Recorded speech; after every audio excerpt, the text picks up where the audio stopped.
before I move on, because I have not gotten the research. I'm gonna check YouTube, then I'm gonna check Facebook.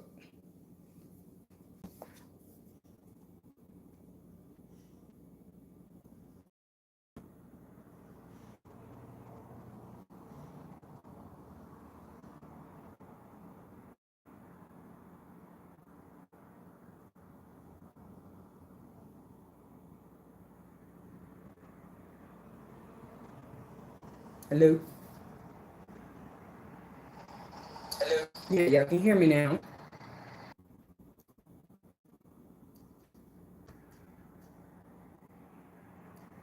Yeah, y'all can hear me now.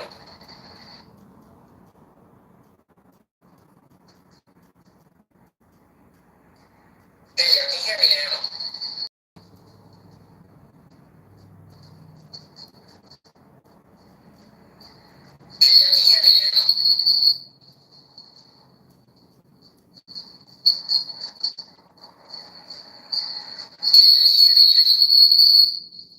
Shalom, Shelly Vasquez. Shalom.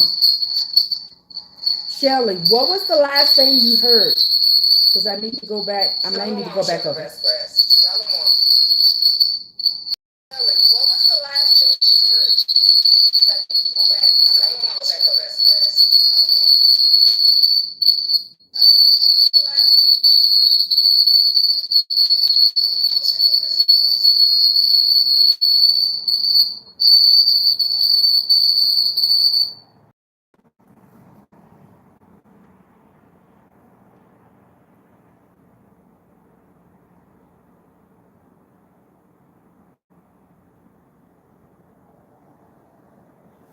Okay, let me check my Facebook, see if it's going.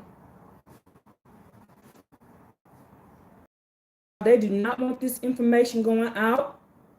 They closed down my YouTube and my Facebook. I am bringing this stuff back up. They just hit finish on this one, hit finish on that. I didn't do this. They don't want us to know.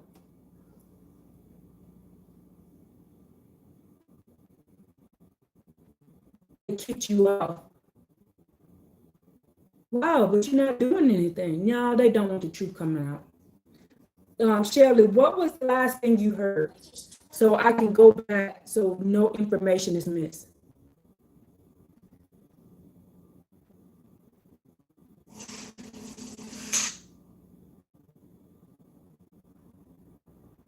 I don't even see anybody on my YouTube anymore. And it was a lot of people on my YouTube. Now I don't see anybody on my YouTube anymore.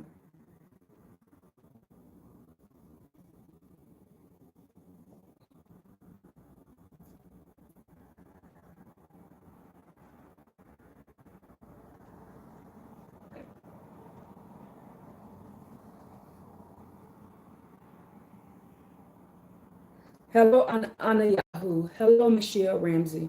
Everybody, I did not close down over here on YouTube. I did not close this down. It was not me. Yes, I can see you, Earth Healing Angel.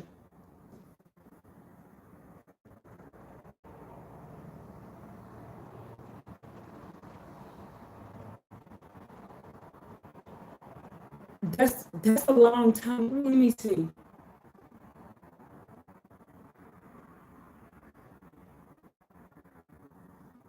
So the last thing you heard was me talking about divorce, and y'all were cut off at divorce. You know how long ago that was? Divorce? I gotta go back. Anna Yahoo says the last thing that she heard me speak about was divorce, and then they cut it off. Over here, what was the last thing y'all heard on YouTube? Over here on Facebook, she said the last thing I was talking about was divorce, and they cut it off. So I got to go all the way back. Y'all know I spoke a lot after that. There's a lot of information that I provide after that. They do not want us to know this information. They stole our land. Now the reason yeah, they don't want y'all to know this. How they stole our land. how they did this. Talking about, and they even put in our scriptures that, oh, women's supposed to be quiet, sitting in the back, all this kind of stuff. I was frozen, so you didn't hear anything. The last thing you hear, was it about the divorce thing? Because I'm gonna go back. I'm gonna go back then and do it again. If I have to do it 8 times, I'm gonna do it 8 times. Y'all gonna hear this information, and they ain't finna stop this. Abba told me to tell y'all this. Abba told me to show y'all this, what they did and how they lied. This ain't come from me. This is what Abba told me to show you all. Can y'all still hear me? Can you still hear me, Anna Yahoo? Because I'm gonna go back.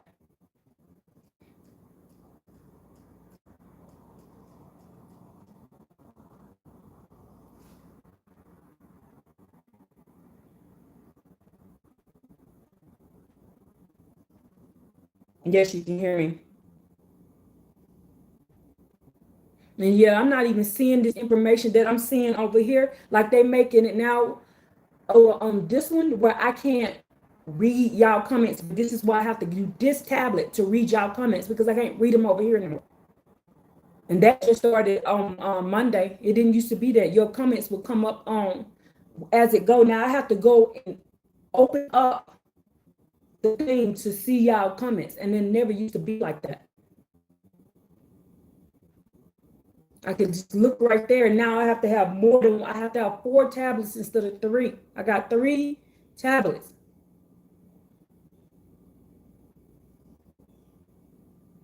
Joshua Levi said, praise Yah only. Praise Yah only. Peace and Baruch and Joshua. I'm so glad to see you. And you can hear me over here. Okay, let's get back. Now, let's go back so you can hear the information that Abba wants y'all to know. Again, I reiterate, Abba gives me this information. It is not from me.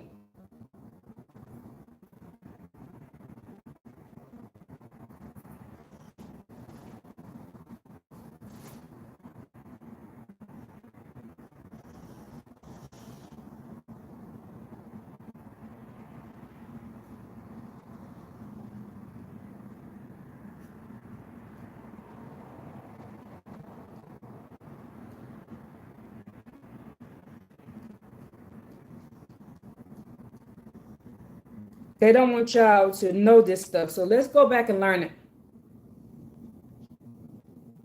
Okay. So in this book, when it comes to divorce, the sons of Jerusalem can initiate divorce. Why? Because that person is wicked. But also in this book, the daughters of Zion can initiate divorce if that man is what? Wicked. What is considered wicked? What's wicked? Wicked is what? People who are transgressing the law. Transgressing the law. Transgression of the law, you consider wicked.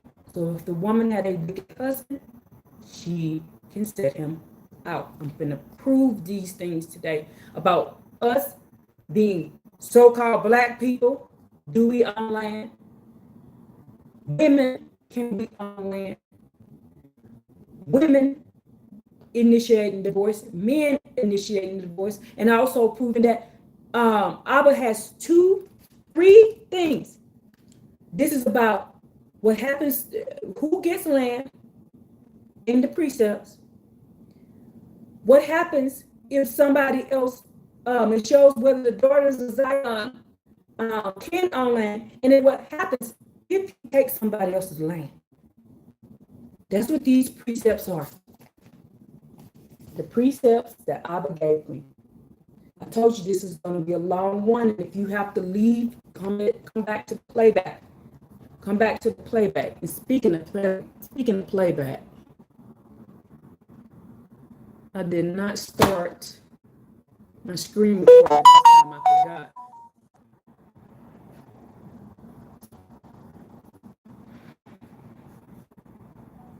All right, screen recorder on this one. Let me get my screen recorder on here. I told you I do more than one copy.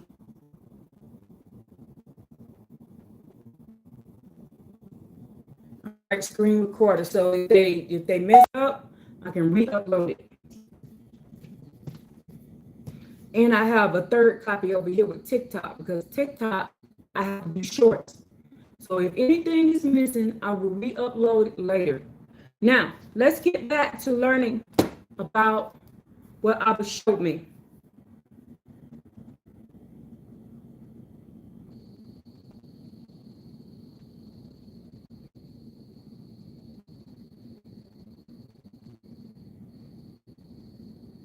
Okay, let's get this going. So we stopped at divorce. So let's go back to, I'm just going to start back over. I'm not going to go as slow this time. We're going to go faster. In several traditional Native American cultures, and why am I doing Native American cultures? Because the 10 tribes are in the Americas. And I already taught you, we already told you, the 10 tribes are in America. The other tribes were spread out. Judah, the nation of Judah, Benjamin, and some of the Levites were spread out. The 10 tribes with Levi went all the way up, all the way down to Australia. Part of Germany, all of the Americas, Canada, what we call the United States of America, South America with Brazil, Mexico, all the way down, all the islands that's to the side. This belongs to Shem. This is 10 tribes, and the western part. This portion, there's a portion of Africa that is ours too. That's why some of them people over there look like us. That's why they look like us. And that was the last thing Shirley Vasquez heard. This is why they look like us. Now,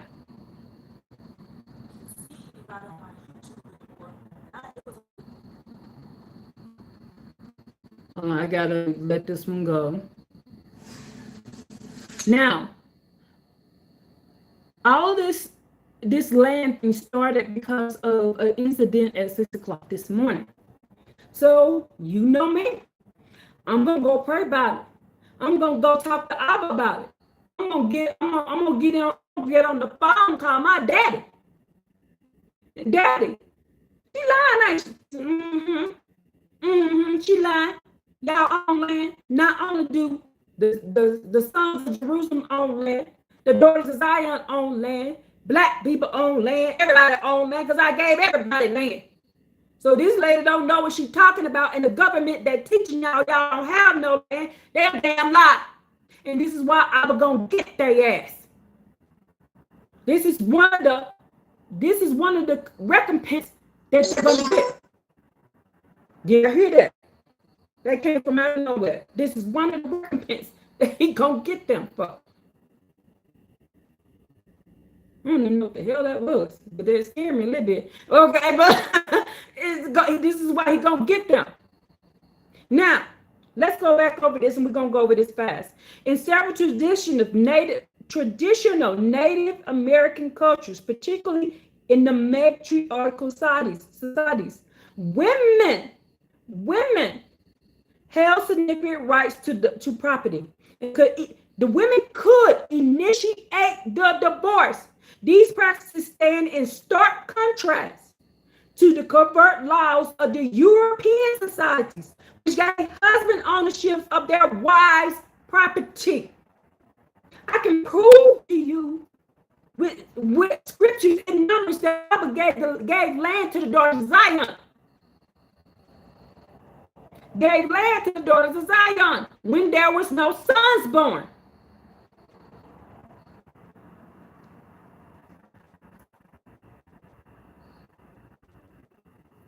Now, let me say it this way. In order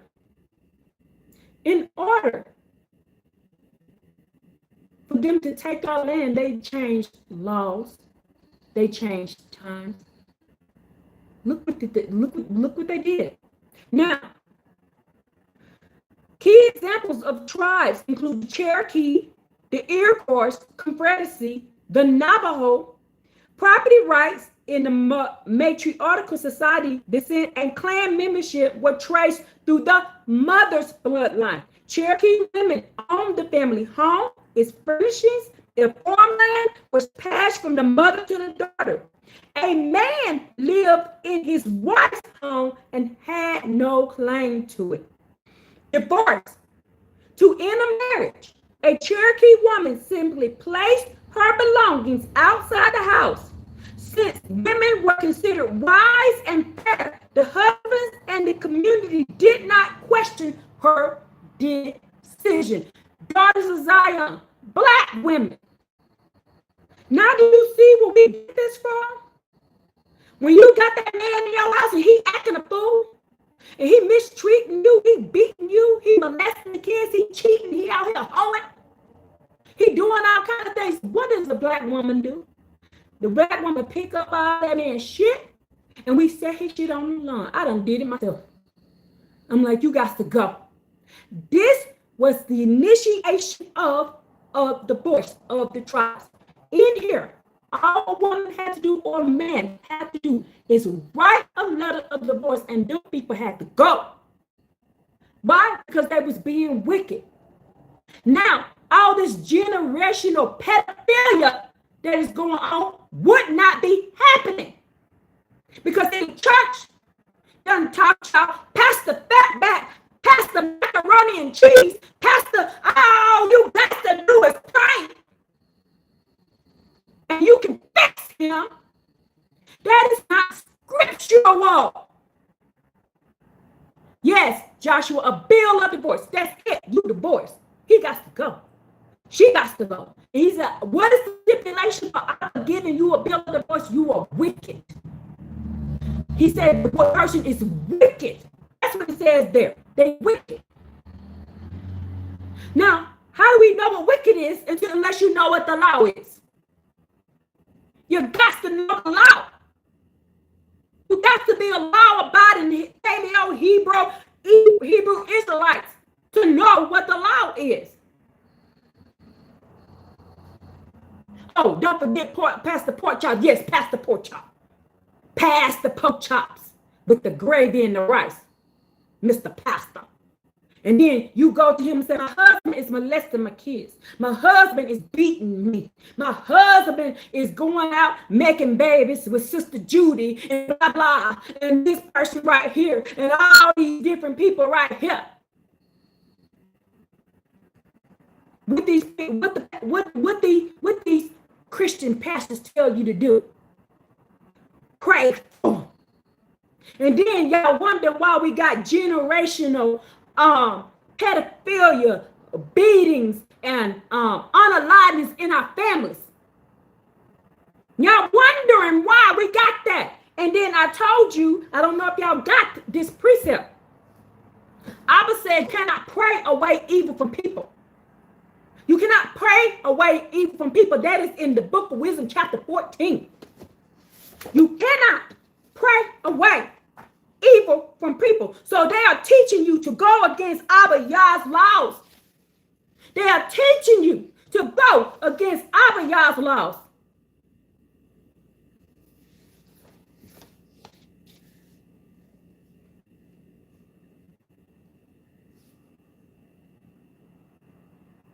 Let me see, can I find the scripture? Because I didn't do it before, but I think I need to read it for people.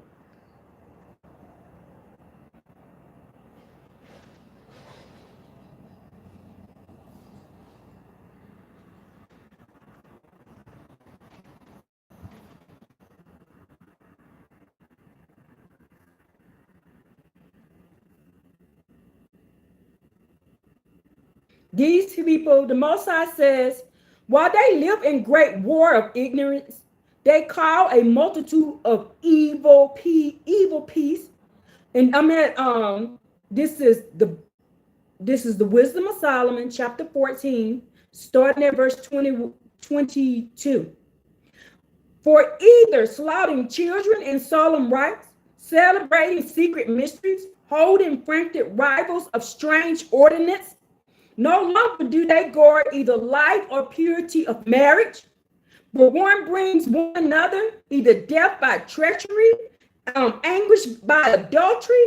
All these things confusedly are filled with blood and murder, theft and deceit, corruption, faithfulness, tumult, perjury, confusion about what is good, forgetfulness of favors. It says ingrateful for benefits, defiling of souls, confusion of sex, disorder in marriage, adultery, wantonness, for the worship of idols, they may not be named. He says is the beginning and the cause of the end of evil. For their worships are either married to madness, prophecies or lies, living unrighteously, lightly committing perjury, for putting their trust in lifeless idols, and they have sworn wicked oaths. They do not expect to suffer harm. He said, we are not supposed to be around these people that do these things. He said, these people cannot be saved. They was born like this. So if this woman got a husband and he doing all these treacherous things, we have the right to get him away from us and keep him from harming our children and harming us. But instead, what do we do? Because we're having fat back and pork chop and ham hock and macaroni and cheese with pudding on the side, done told you to go home and pray for him. Done told you to go home and pray for him. Abba says these people will cause all of these things from beginning to the end.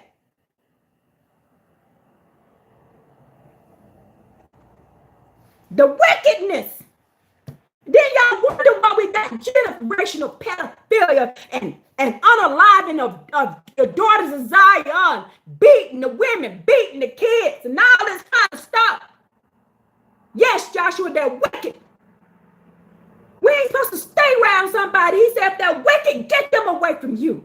That ain't what I said. That's what the Creator Abba said. Right? Here's a lot of lessons to be learned because they done taught us a lot of wicked shit.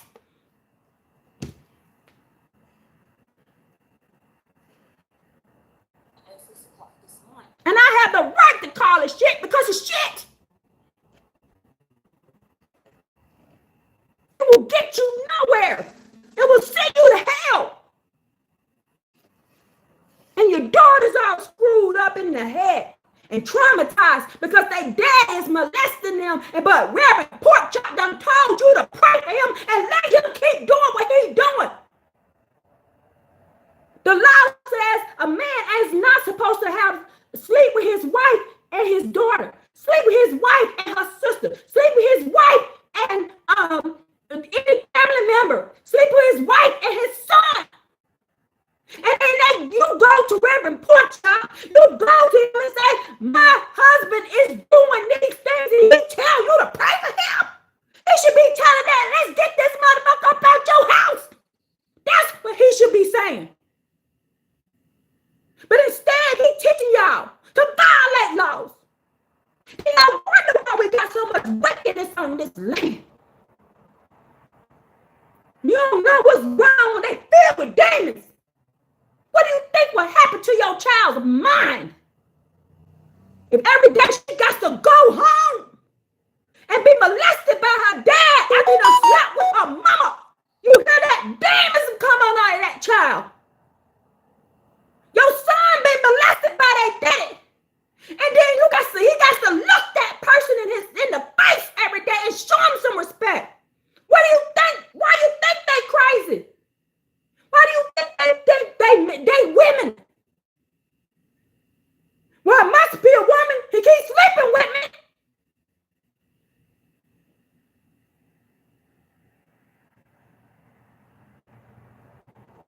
And mama won't do nothing about it. And Reverend Pork Chop said it's okay. Because all I got to do is pray for him.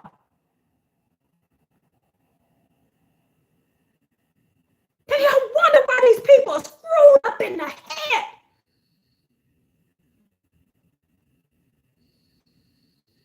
Yes, the spiritual gangster ain't playing. Because why do I play about sin that is ruining our children, that is ruining our future? I ain't here to play with y'all. The playtime is over. Elijah here with lightning.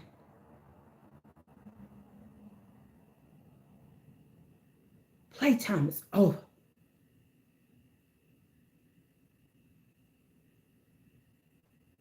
Ruining the family that Abba put together. This is what Abba did.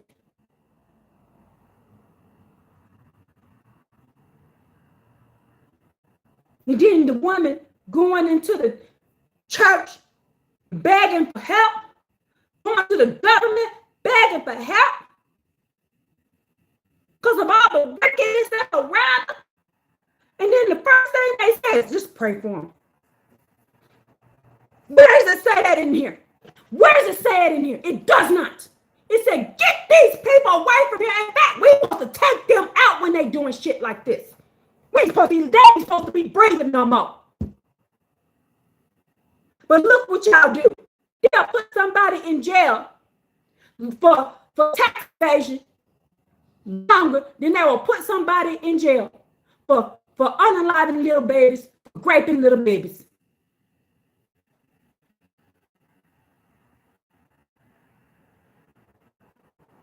Yes, it's time foot to ass.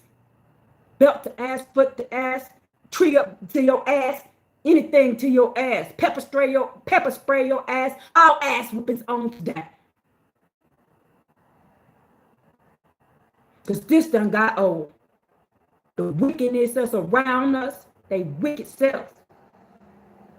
That's why they cut this off, because they ain't want nobody to hear this, what I just got through saying. I done said it again. They ain't gonna stop. I told you, if I got to record this 8 times, I ain't got nothing else to do. I ain't got no job. I'm retired. I will record it 8 times if I got to. But the truth will be heard. You're gonna be heard here today. Y'all gonna learn today.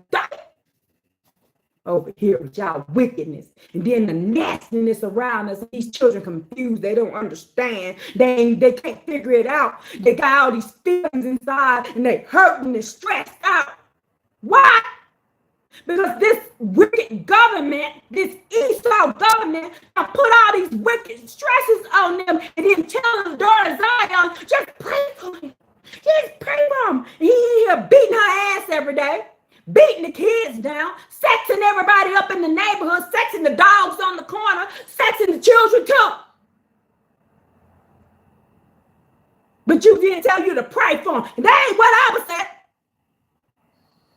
I'm here to tell you, thus says the Most High Yah. I ain't here to tell you what white dude said, and Reverend this said, and the government said, and the law of the land said. I'm telling you what this book says we supposed to do. That's why they don't want y'all to hear this. Because they want the wickedness to keep running rampant. They want the wickedness to keep running rampant. We're going to stop this children. I told you this sin going to stop. We're going to get this sin out there. We're going to pray it off. We're going to walk them out. And then after Abba Yah show up, we're going to walk them off. When he give us the green light,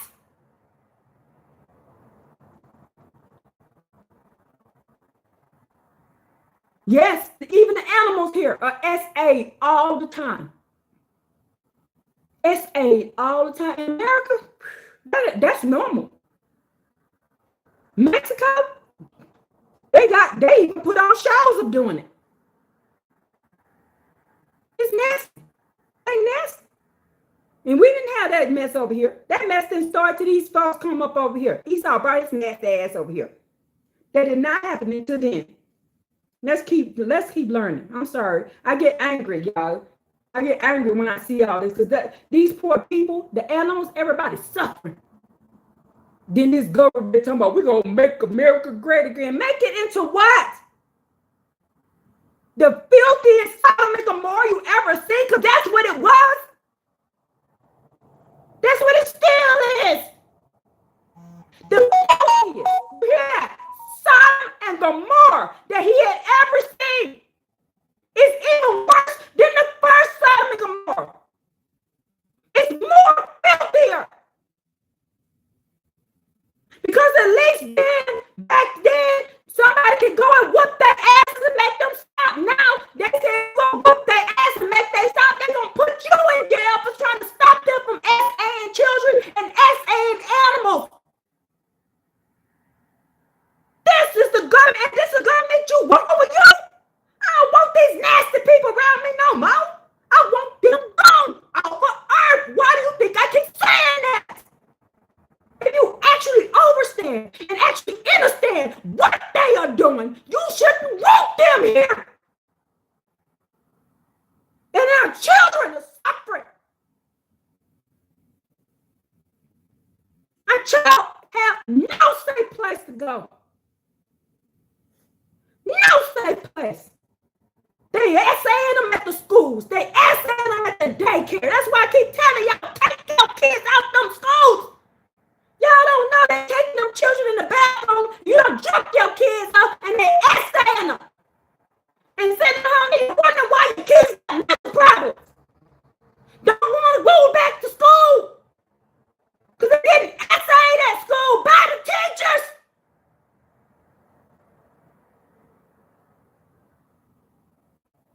They're inviting people into the daycare while your kids are at daycare to SA your children.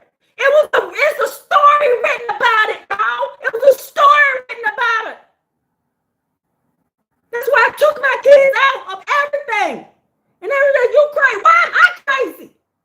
They just did a story about these people at these daycares, and while you at work trying to make some money, and you are paying them to let other people SA your kids. And your kids, the people are inviting, the people are, well, we got these many new kids in the daycare. Come on over here and SA, and they giving them money, they making money over money over money off the SA of your children. Then the government themselves, child protector service, if you ever talk to a child that's been in foster care, they get SA'd every day. And the doctors and the lawyers and everybody and the judges are all involved in it.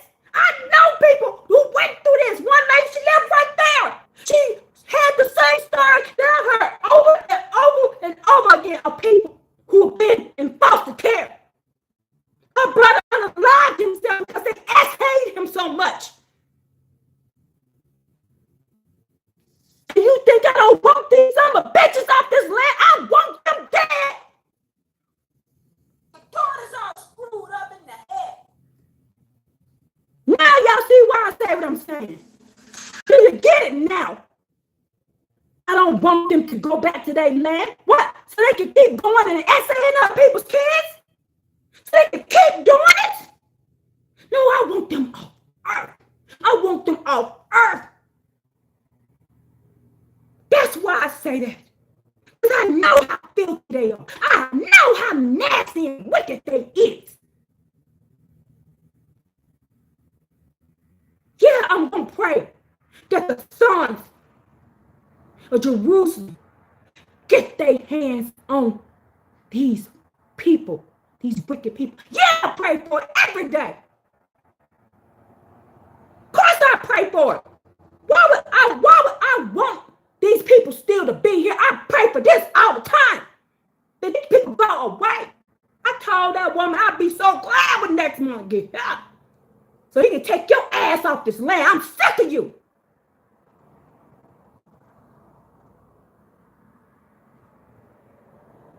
Tired of it. Y'all should be sick of this too. Having to watch this. Then you look, and I can see it, people. I can see it. I can see the poor children suffering inside. They want to scream. I can see it. And Abba lets me hear they screaming, and I don't want to hear it more. And then I go to pray and please, Abba, keep them safe. Please, Abba, make this stop. I don't want to hear this anymore. Earth Healing Angel can tell you what I'm talking about, being an empath, being able to hear people's thoughts. So I have to I have to get away from people for a while. I have to get away. That's why I will run out to the mountains for a few days or go off for a few days. I have to literally get away from people. Because if I'm around somebody long enough, I will be able to start hearing them. I'm just going to go and start telling y'all what my talents are because I got a lot more than dreams.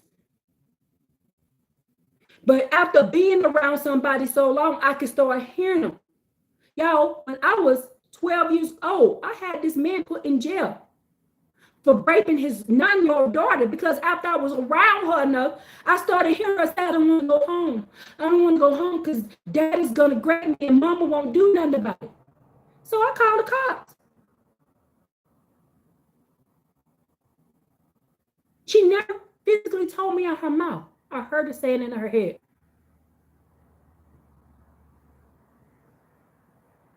So I reported him. Found out, yeah, he was a rapist. He was been raping that little girl. And the mama said it was okay. I had his ass put in jail. Oh, they hated my little 12-year-old ass. I didn't give a damn. I wanted that pain she had to stop.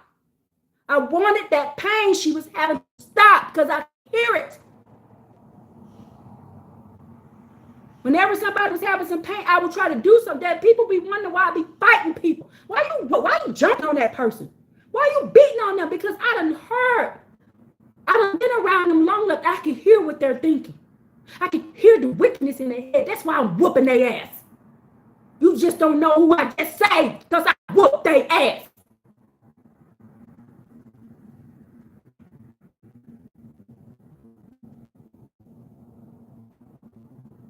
Y'all don't know what it's like having this. Hear that? Having these abilities.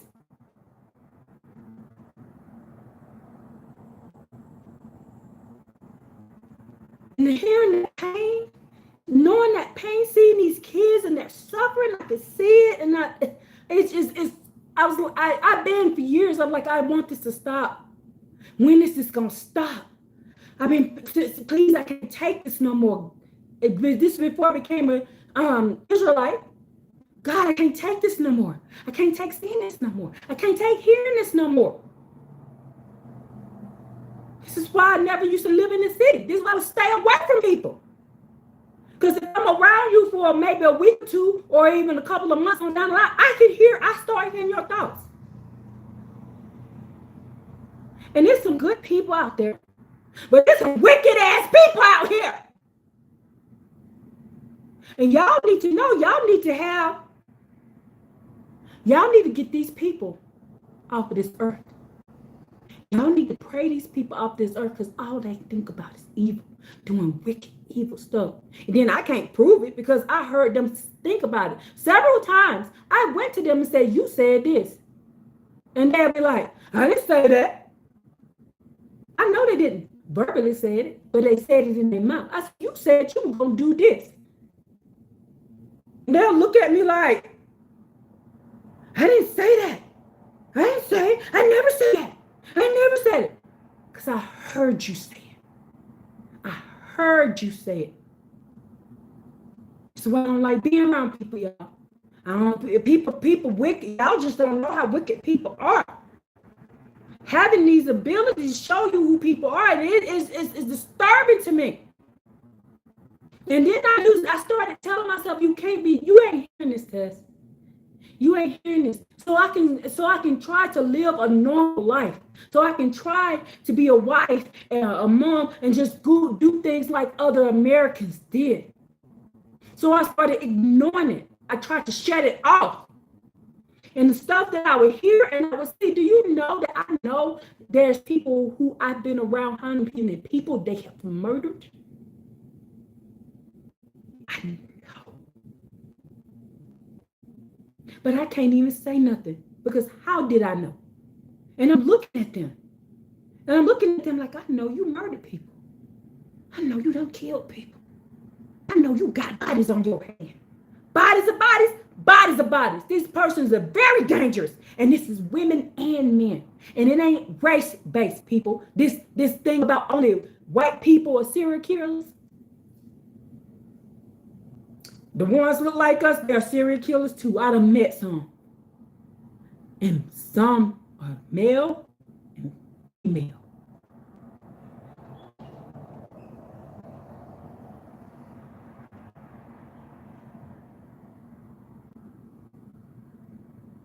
I've seen too much. And then people all of a sudden, they like, why you don't want to be around me anymore? Why are you just telling me to go away from you? I'll be changing my number. I'll be blocking. I'll move. Because I seen who you is. I didn't see who you are. I don't want to be around you no more. But during the time, I call it the dark ages for me. I call it my dark ages where I just tried to shut it all off. Because I thought maybe something wrong with me, because my grandma told me, don't tell people there's stuff you can do because they're going to say you crazy, Tess. She told me, don't tell people the stuff you see because they will think you're crazy. He's like, keep it to yourself, because they put one of my aunts in a mental institution because she was telling. She was everything. She was saying it. And she was like, if you don't want to end up in the mental institution like her, you need to be quiet. Keep it to yourself. And so that's what I did. But everything that my aunt was telling people, I could back it up. She was telling the truth, and they put her away, and she was not crazy. She was telling the truth. I saw it. And I was like, they put her away for telling the truth? They put her away for telling the truth. They made her die in an insane asylum for telling the truth.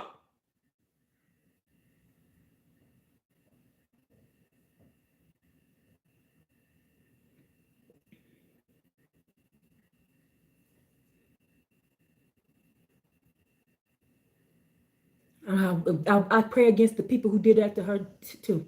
They get them. Y'all just don't know. I'm just going to lay it on out there. Everything that I know, everything that I know how to do, everything a lot. It's a lot of stuff. It's a lot. But I don't do it because my grandma said, hide it. My grandma told me to hide it. So I hide it. But I got myself in a lot of trouble. Why? Because I decided I was going to try to be a normal American thing. And that messed my life up. I had to fight my way back from that, trying to be a normal American.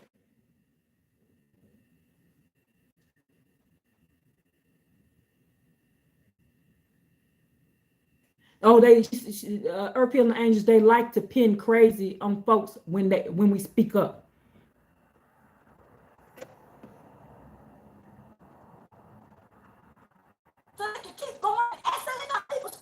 Now, you don't know how many times. I ain't gonna say who this person is. This woman don't know that I know she tried to poison me. She don't know to this day that I know she did.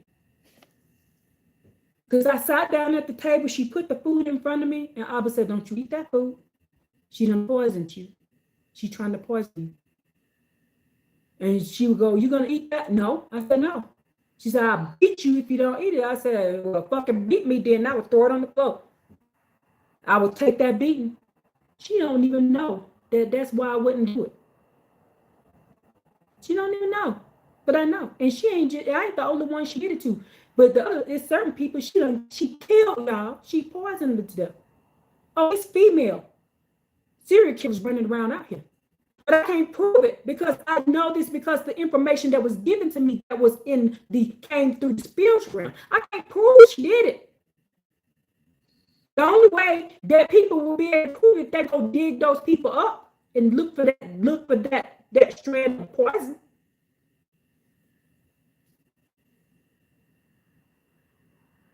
No, I I'm finna eat that. I took the beating.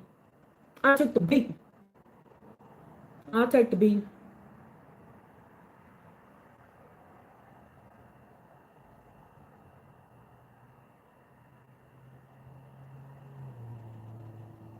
Oh my gosh, Earth Healing Angel, somebody poisoned you? Oh, I'm so sorry. No, I didn't do it. And they told me I was defiant. They told me I acted too grown. They told me I'm like, cause no, this this, this he don't whisper in my ear, they trying to kill you right now. Don't you eat that. They said somebody sit water in front of me. He go, I act like I knocked it over. Or I act like I'm gonna eat it and I go take it in the bathroom, throw it in the toilet and flush it. People done did all kinds of stuff to me. People done slipped stuff in my mouth while I was asleep. Y'all just don't know. But Abba saved me from it. Right. I didn't understand then, but I understand now.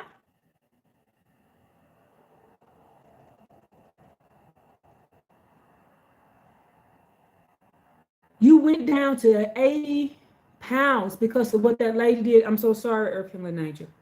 Let's get back to the subject because I got so much information that I could tell y'all. If I told you I can be 20 hours telling y'all straight, and I still won't be able to tell you all the information. Now, I'm gonna say it again. Now you know why. I want these people off earth. Because I see how wicked they are. I see they wicked heart. And you cannot pray them out of it. That is just who they are. And in order for us to get rid of it, they have to leave. They have to physically leave earth. Because if you send them somewhere else, they're still going to keep doing it. They're not going to change. Look at them. Everywhere they go, they do the same thing. They ain't changed. Esau ain't changed. He's wicked. He's a demon. And he don't care. Because he knew, he cannot be saved. So he's going to take out as many as he can, as much as he can, and do as much wicked as he can. Because I didn't understand. So when I asked Abba, he said the reason why, once they took crafty counsel against us, they cannot be saved.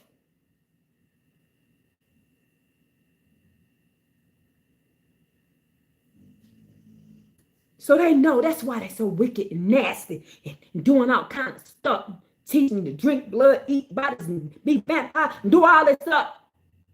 They cannot be saved. But it's us. We have to want these people away from us. Remember,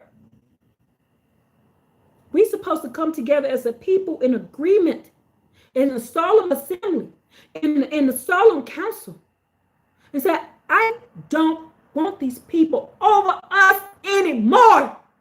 We have to all want it. And then I was going to say, y'all got to go because our people are crying out and my people are crying out and they don't want y'all around them no more. Y'all better think about in Samuel what Abba said. If the people want this, I'll give it to them. He said, you want it? Here it goes. Now here's the consequences. So we got our consequences. I'm tired of the consequences. I'm ready for the Baruchans. I am ready for the Baruchans. I am tired of seeing our children and the animals and the trees and the land and all this stuff suffer. I want these people gone.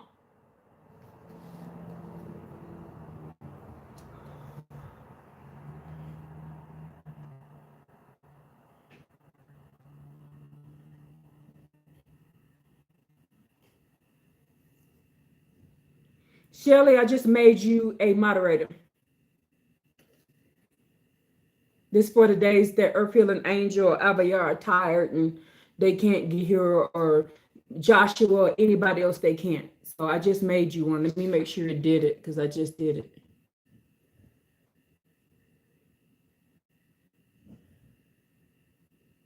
Let me fix it. I did the wrong one, Shirley.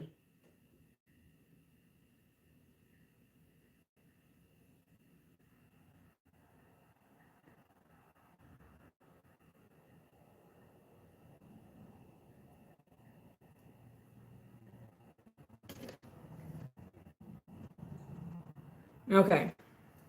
So now let's get back to why am I doing this? I'm sorry, I'm sorry, I didn't mean to go off on a tangent. But y'all have so much information stored up in me. That's why my classes go so long. That's why my classes go so long.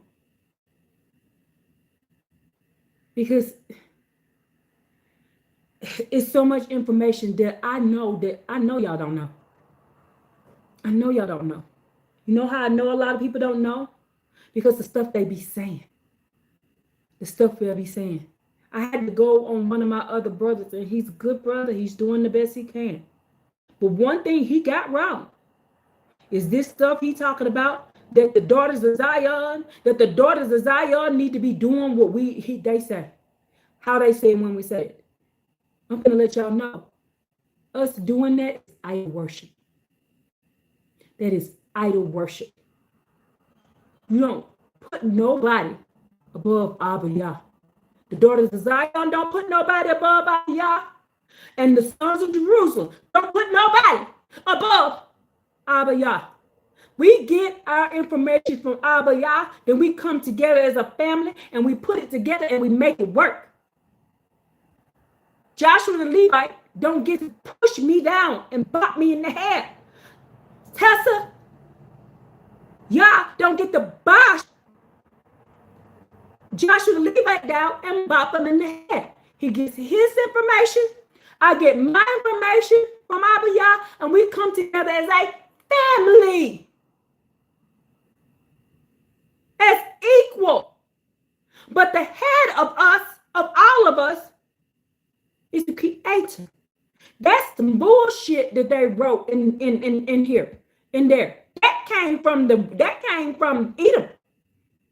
That did not come from Abba. That didn't come from Abba. Talking about to help me in the rib. That ain't even in there. If you translate it, you'll find out there was a half. It was a full half. We had equal partnership. Adam and Eve. And they talking about it's a rib. It ain't no rib. It was the whole half. But that's another lesson. But I taught that some months and months and months and months, a couple of years ago anyway. We're equal. That's why when he said kings, he's talking about kings. He's literally talking about the daughters and the sons.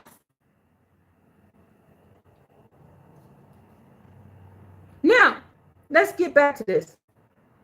Y'all, this is why I'm gonna have to calm down. I gotta bring it back. I get so angry because I see the lies that they're telling, the lies that's coming off a slippery snake-like tongues. I'm like, you're lying. You need to be quiet. You're lying. And the brothers who are being misled. And I pray for them, Abba, please open their eyes so they can see the truth, so they won't go down. Do you understand if you oppress the daughter of Zion, do or consider be a oppressor? And Malachi 3, Abba says, I'm going to destroy you for being an oppressor. Joshua the Levite said, Tessa, y'all 100%. Don't get destroyed because Edom done taught you that we're supposed to oppress our daughters of Zion. Please, sons of Jerusalem, please don't get destroyed because y'all are falling in the line, in the footsteps of Edom. Edom hates you. Edom hates you.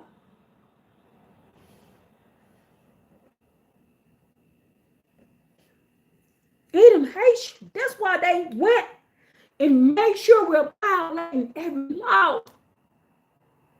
We violating laws from they got us literally violating every law down to the land, down to the woman and the man, down to the children, the mama. They got us violating food laws, days laws, summer laws, winter laws, morning laws, night laws, every law you can think about in this book. They got us violating them.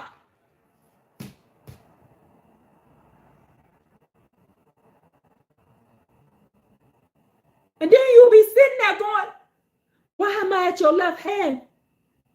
Why am I at the left hand of you, Abba? This is why Abba got me teaching the things that are found in this Tanakh, they're abomination to him. That's why we have been doing that series. So you won't get caught with the snacks in your hand when you ain't supposed to have them.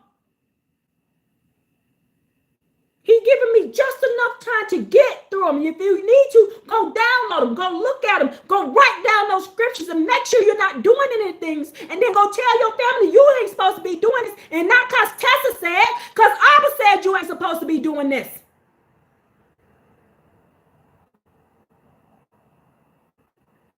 So you won't get found wanting. You won't get found with iniquity.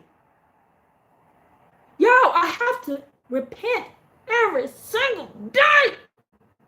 Because I'm reading this, I'm like, oh my gosh, somebody in my family did this. Now I have to go and I'm sorry. And my mom did, I'm sorry. And then I go, no crap, I did that one. Oh crap. I'm sorry.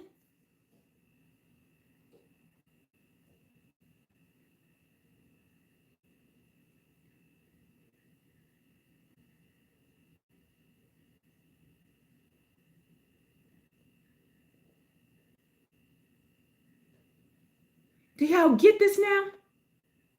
This is why we need to get in here, seek from the book of the Creator Yah, like he told us. Seek it. Because I'm telling you, he ain't going to take no excuses. This is why he got me doing the things he do not like, the things that are considered abominable to him. This is another one of the abominations. I'm telling you this for a reason. Everything I have been teaching for the last few months is everything that the Creator Abba hates. And he hates when people steal people's land, and he hates when people write lies about his children.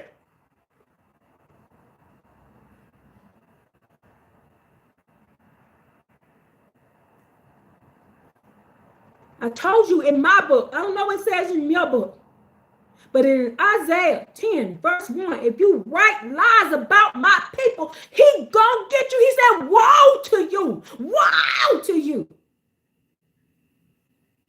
who inscribe lies about my people. Are you telling us the daughters of Zion can't land, the daughters of Zion can't teach, the daughters of Zion can't? When Abba said we can't, that makes you violate his law. Y'all don't know how many laws y'all violating. And y'all sitting there, well, I ain't doing the Saturday now. I'm doing the Shabbat now. Your ass still gonna burn. Your ass gonna go to hell with gasoline draws on. Because you ain't getting in there and learning what Abba said. I'm telling you, it's a few brothers, sons of Jerusalem, on here teaching against the daughters of Zion. On here teaching against the daughters of Zion. All of that stuff they did was going to be for nothing. Because they're going to be standing at the left hand of Abba Yah, and they're going to be wondering why. Why am I standing at the left hand of Abba Yah? Because you oppress my daughters of Zion. He's going to tell you because you oppress the daughters of Zion. You oppress the alien. You oppress the orphan. You oppress wages from the worker. And that's a sin. You are bound with iniquity. Sons of Jerusalem, please don't go down for that. Please don't go down for that. Iniquity is iniquity. I don't care where it comes from. And Esau has taught us to be iniquitous of all iniquitous. Now let's get back to this. Now, it says a Cherokee woman can end a marriage by simply placing her husband's belongings outside of their home. This action was respected by the community, and she was not required to provide an explanation on what he was doing. Why she did it? Political power. Cherokee women also held political influence, participating in councils, and in some cases serving as respected diplomats and war women. And war women. In the Iroquois, property and inheritance. The Iroquois Confederacy is a prominent example of matriarchal structure. Lineages, clan membership, and property was passed down through the mother's line. A husband would move into his wife's family longhouse, and the children belonged to her clan. Navajo, property and inheritance. The Navajo are matriarchal people where traditional property rights favored the women. Women controlled the home and inherited the property according to the mother's lineage. Women's belongings, such as earnings from weaving, were their own separate property. But when the English brought they Edomite asses over here, what did they say? Anything that a woman earned, anything that a woman had, anything that the property belonged to the man. Even the woman didn't have property; she didn't own herself. This is not what Abba taught, and I can prove to you in Scripture that Abba never taught this. This is how we know these people are our people. This is how we know this land is our land. Because go to Africa and see what happened to a woman. Go over to Asia and see what will happen to a woman. Go to the Middle East and see what will happen to a woman. Go on find out. Go on, take your happy ass on over to these other countries, see and clip your mouth open as an American woman, see what happened to you. You ain't got no rights. It's the only place we got authority.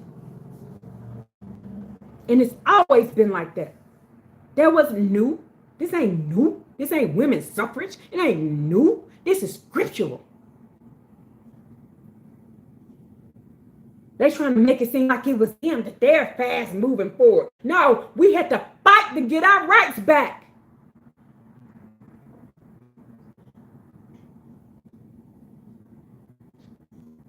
Now it says here, Navajos are a matriarchal people who were traditional property rights favored the women. Women controlled the home, inherit the property according to the mother's lineage. Women belongings, such as her earnings from weaving, were their separate property. Divorce, traditionally, a Navajo woman could end a marriage by placing her husband's saddle and other possessions outside the dwelling. Again, black women, what do? If a man tripping, he at that point, he done laid his hands on you, he done did all this kind of stuff, he done found out, he done screwed Keisha down the street, he done did all this kind of stuff. What do black women do? What y'all do? We pick his shit up and we throw it out on the lawn. Why do you think we do this? Because this is an inherited trait that we came down through the lines. That's why we automatically, he getting up out of here. And we get his stuff and throw it on the lawn. That's the initiation to a divorce. And we've been doing what Abba told us to do. And they came back and told us we was wrong. We ain't wrong. That's the law of Abba. Abba said to tell they wicked ass to get away from us. Oh, there's a lot of information given today. Y'all gonna learn today. And then, what you say, Shelly Basket, and they say we don't have no culture. We is the culture. We is the culture.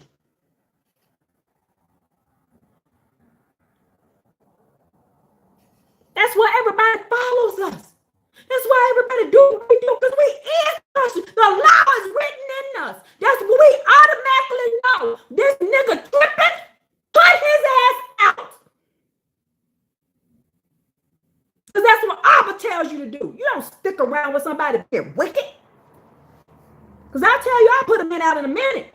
You look at me funny, man, you just straight me. No, you being wicked. Get up out of here. Oh, I set some clothes on the lawn. I done set some clothes on the lawn and then did the Angela Bassett and waiting to exhale. I done did the Angela Bassett and the waiting to exhale. Y'all know what part I'm talking about. I don't want to talk about it, get myself in trouble. But I done did the Angela Bassett on some motherfuckers.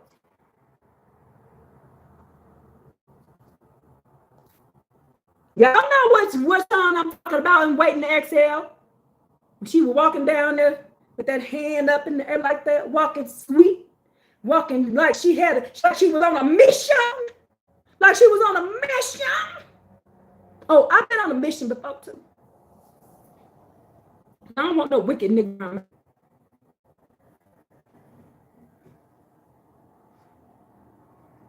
I really made you laugh. Yes. Look, my neighbor, I'm going to tell this little story.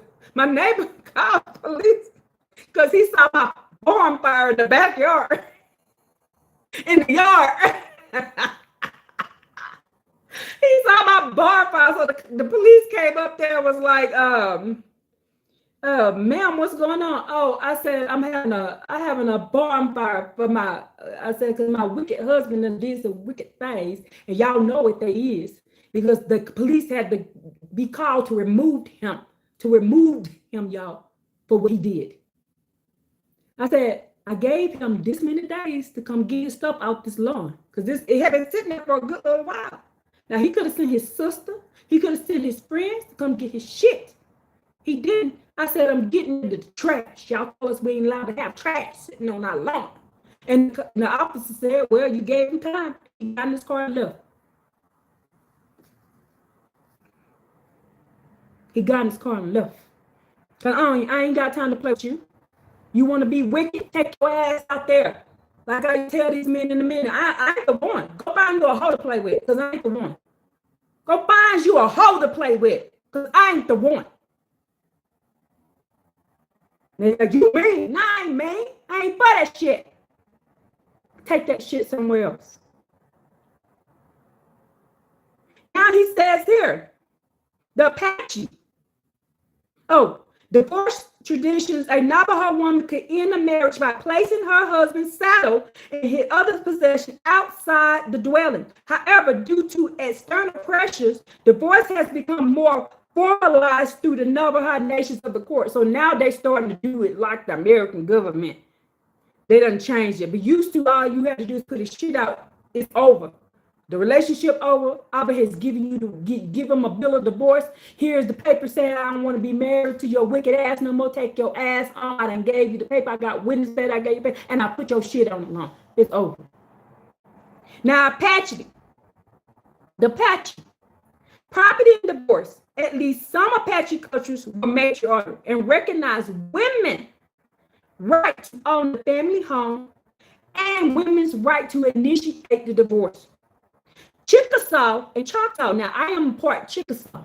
I am part Chickasaw. My grandmother's one side of her family, they're full-blooded Chickasaw. The property in some American Indian tribes in the Southeast include the Chickasaw and Choctaw. Women retain full ownership of their property upon marriage, unlike in the surrounding European American societies where the husband controlled the wife's assets. Then these factors changed these traditions.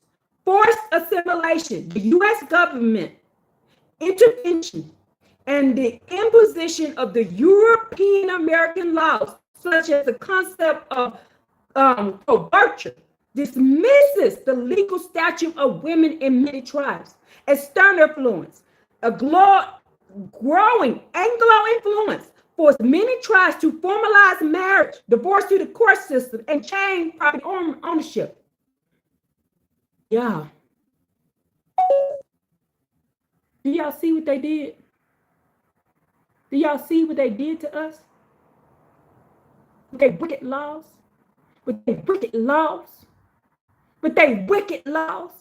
They forced us to stay in sin. Your husband out here raping an animal, essaying an animal, said like that, essaying your children, essaying some strange woman on the street. He done pulled her in a bush and essayed her. And then you gonna force me to stay with him? And then Reverend pork chop, Reverend macaroni and cheese with rice and beans on the side, gonna tell you to pray for him.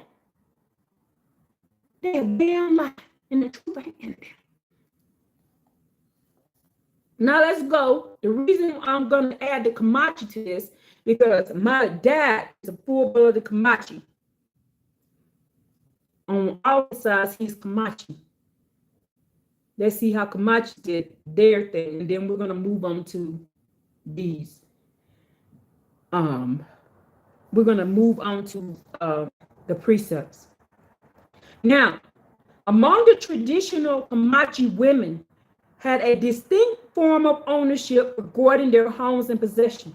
And divorce was recognized practice that a woman could initiate. However, the concept of land ownership was communal, not individual, due to their nomadic lifestyle.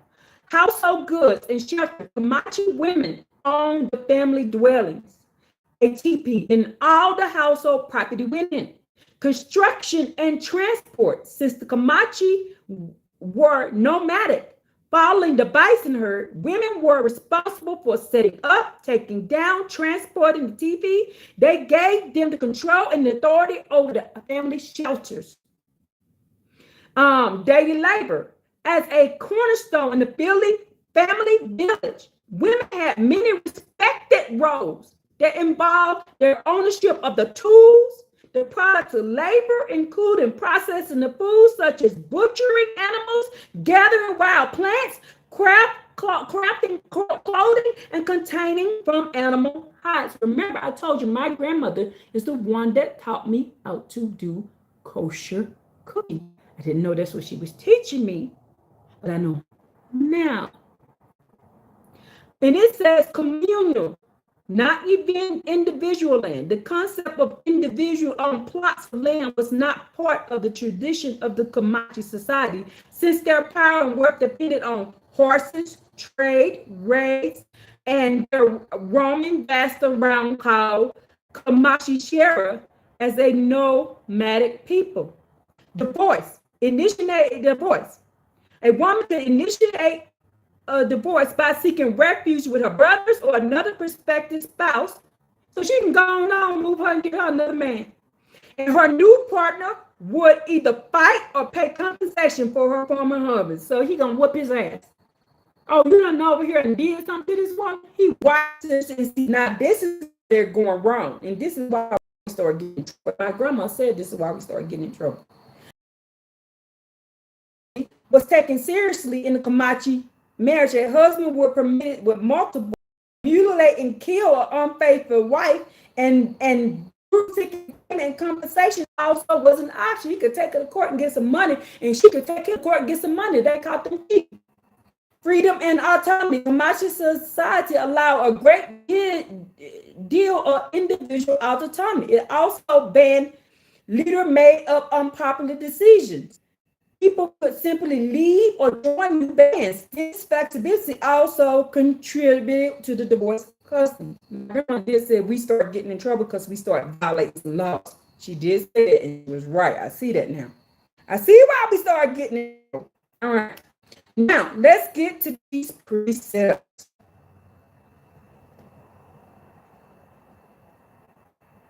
Y'all want to calm down. I was a little pissed in the beginning, but I don't calm down now. Let me set this up right here. So I can see y'all comments and things that y'all says.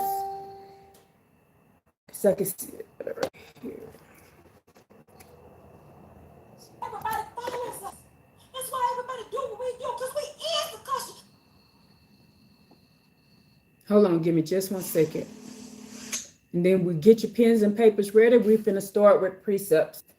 Here comes the now everything that I talked to you about today, everything that we just learned, now we're gonna learn the precepts to them. And I may have to look over because y'all I learn now how to look at 4 cameras. It took me a while to get used to 3. Now I gotta get used to 4. So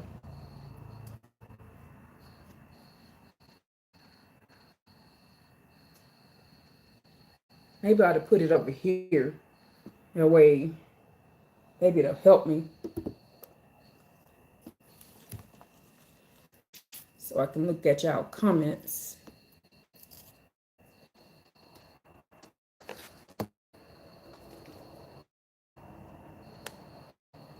Okay.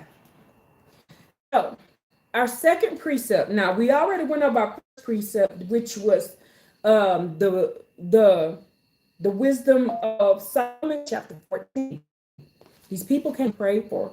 They cannot be helped. They can. So that's not an option. So when Reverend Fatback and Reverend Get come to you and just pray for them, tell them you're a damn lie. The book of wisdom, chapter 4, they cannot. You cannot do that. Now, we're going to go. Our first precept is going to be Deuteronomy chapter 21.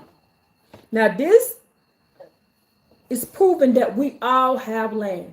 Remember the lady this morning? She told me, "You black, you ain't got no damn land." Well, Abba Yah said something different. Abba Yah said something different. This is Deuteronomy chapter 21, 15 through 17.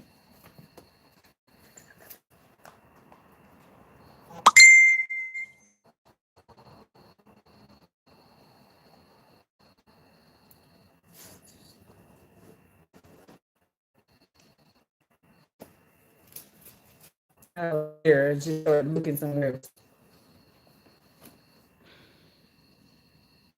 21, 15 through 17.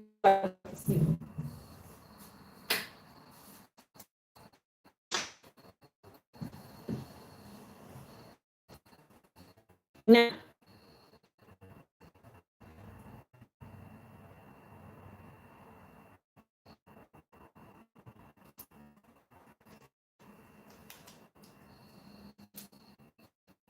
no, he said 15 through 21.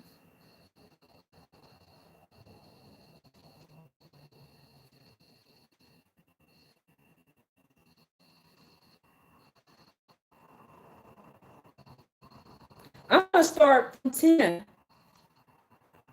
We're going to do, when you will go out to war against your enemies. This is Deuteronomy 10, Deuteronomy 21, starting at verse 10. When you will go out to war against your enemy, and the Most High Yah, your God, will deliver him into your hand, and you will capture his captivity. You will see among his captivities a woman who is beautiful of form, and you will desire her. You may take her to yourself as for a wife. You shall bring her to the midst of your house, and she shall shave her head and let her nails grow. She shall remove the garments of her captivity from upon herself and sit in your house, and she shall weep for her father and her mother for a full month. Thereafter you may come to her and kneel her, and she shall be a wife to you. But it shall be that you do not desire her, then you shall send her on her way. But you may not sell her for money. You shall not enslave her, because you have afflicted her. Do you hear this? And it says, if a man have 2 wives, one beloved and one hated, then they bear him sons. The beloved one and the hated one. The firstborn son is the hated one's, then he, the firstborn, shall be that one on that day. He caused the son to inherit. So the hated child in the family, Abba gives them all the inheritance. So daughters of Zion, so Hebrew Israelites, do y'all hear that? You were hated in your family. And you were hated. And because they hated you so much, Abba gave you all the inheritance. This is why you end up with all the gifts. This is why you end up without the prosperity. This is why. Y'all, I was the firstborn. And I was hated. I was the firstborn. And I was hated. When I say the firstborn grandchild, I'm the firstborn child. And I was hated. He said, if that person is hated, guess what they get? They get all the inheritance. Whether it will be he cannot give the right of the firstborn to the son beloved, one ahead of the son hated, the firstborn. Rather, he must recognize the firstborn, the son of the hated one, to give him a double portion and all that is found with him. Why do y'all think Joseph got a double portion? Why do y'all think Joseph got all the double portion? Now, does it make sense now? Why did Joseph get more? Joseph got to be the priest and the king. He got double portion. Joseph got to be the Melchizedek line. Why? Joseph was the most hated out of all the children. Do y'all get these precepts now? Like, dang, why she get more? Why is Tess taken care of when the other people don't have as much? They got to do as much. I will make sure I'm taken care of. Because he said, because I was hated so much, you get the inheritance. You get the inheritance. Do you see that now? Do y'all know that my aunts and all them, they hated me? They'll tell you, woo, we couldn't stand her. Because I had my own refrigerator at my grandparents' house. Now, not at my mom's house, but at my grandparents' house. I had separate stuff. I had my own portion. My grandma set that up. I didn't know why she was doing it. I know why she was doing it now. And they said they couldn't stand me. They were like, we can't stand her. If you would sit down at a family function, they would always bring that up. Tessa had her own refrigerator. Tessa had her own stuff. She had her own account. She had her own this. She had her own this. Do you know after my grandparents died, I ain't getting nothing? I ain't getting no land. I ain't getting nothing. I wonder why they didn't give me what I was supposed to get. I know I was written in that will. I know I was written in the will. But I was said everything that was stolen to you, I'm gonna get back. And that was given to me by that information was given to me by Earth Healing Angel. I knew I was written in that will. I knew I was. I was like, I know I am, but I'm not gonna go fight them for it. I'm not even gonna take them to court and find out. I'm just let them do what they do, and they're gonna pay a price. They're gonna pay a price for stealing from me. Because my grandparents I had stuff set up for me as a child. Y'all, my grandma, when I moved into my first place, my grandma bought everything for me and put it in there. I had stuff in storage, all that. Do you know that my mom and my aunt got together and went and threw all my stuff away? That my grandma had set up for me? You know they did that? My mom and my aunt did this. You know they're going to pay, right? You know they're going to pay. Because my grandma was doing what the Creator told her to do. What does it say right here about that inheritance? The firstborn, the one that was hated. Who was the hated one in my family? Who was the firstborn? I'm the firstborn child and the firstborn grandchild.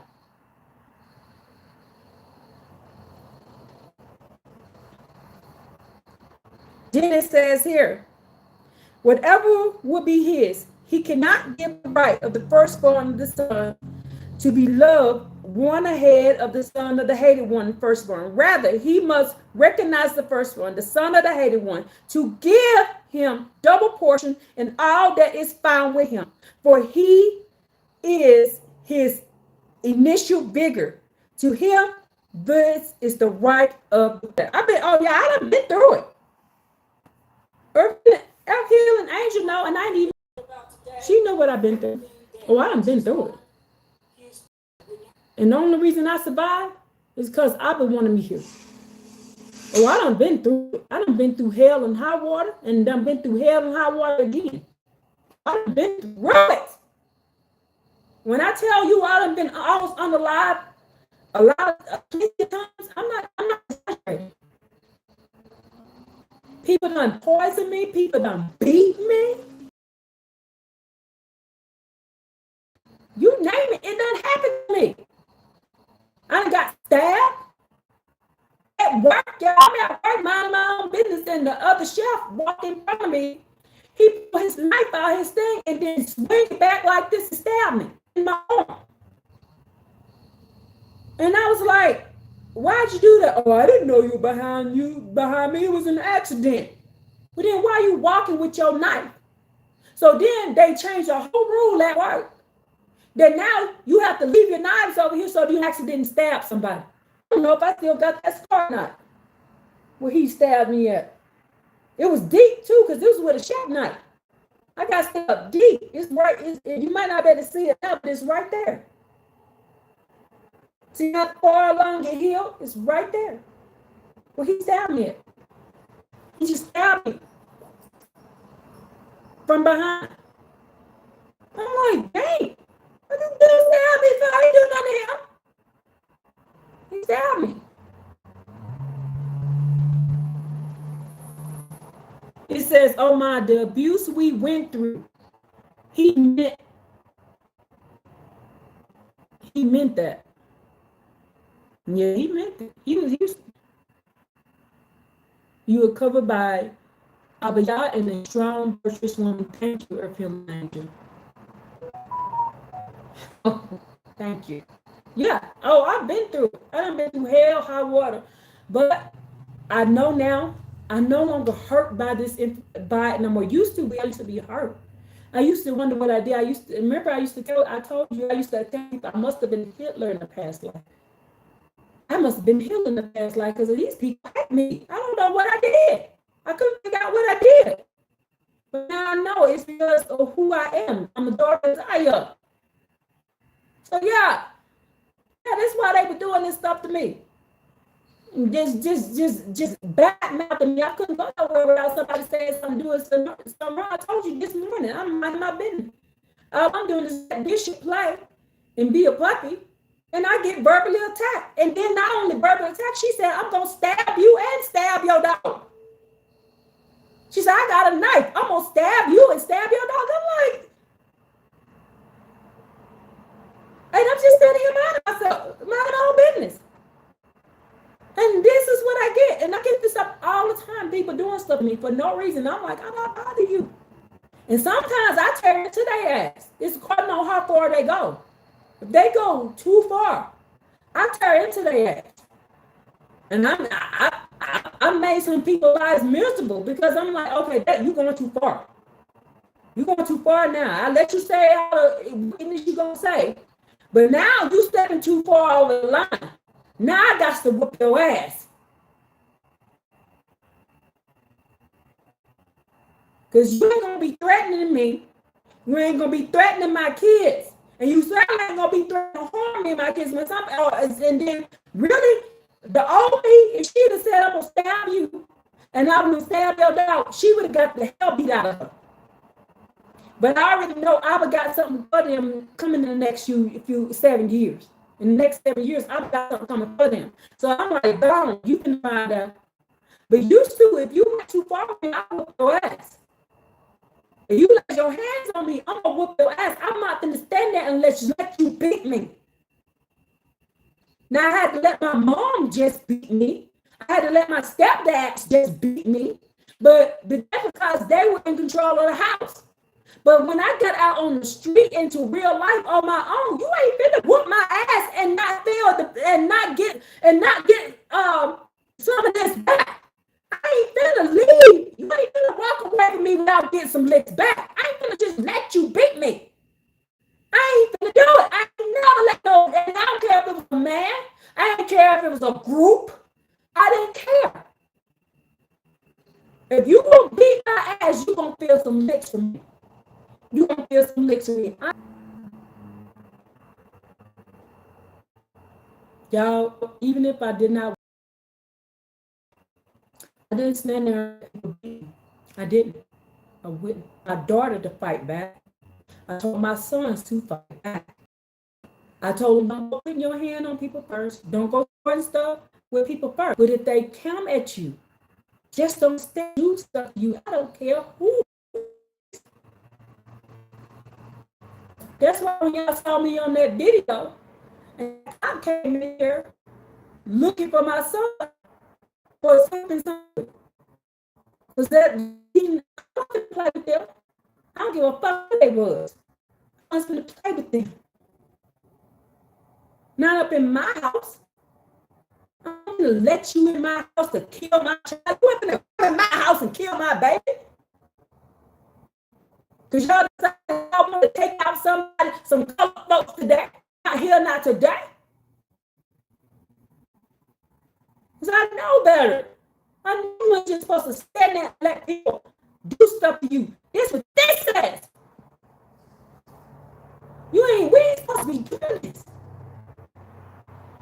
We living in a wicked time and a wicked land with wicked laws. You ain't supposed to sit there and let somebody grape you, beat your wife, beat your husband. You're supposed to pick up something and knock their ass out.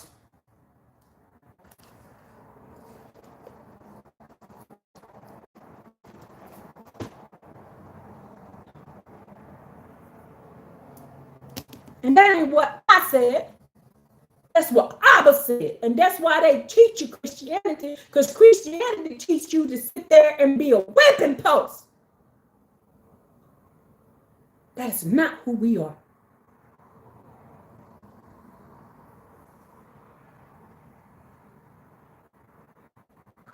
Let me calm down.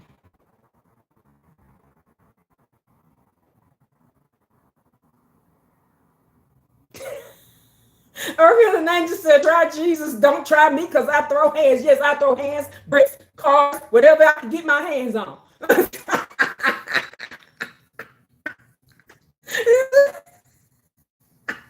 Oh, I like that one. You better call on Jesus, because I'm going to get in your ass.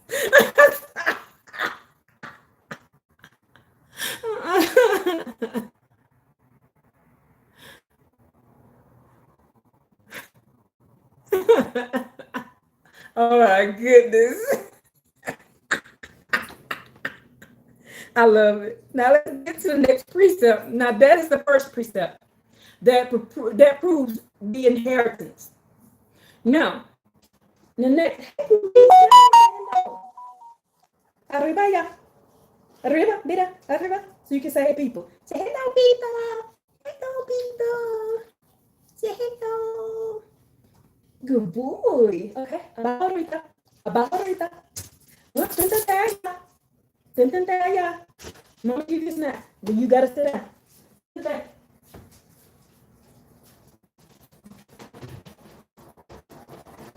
Good boy. Go get it. And you too. Good boy. Go get it, man. You get it. All right. Y'all, I'm back. Bishop said hello. Now, the next precept is in Numbers 36. Numbers 36. Y'all, I may have to stop because I am here by myself. My son is not here, so I just said all over again.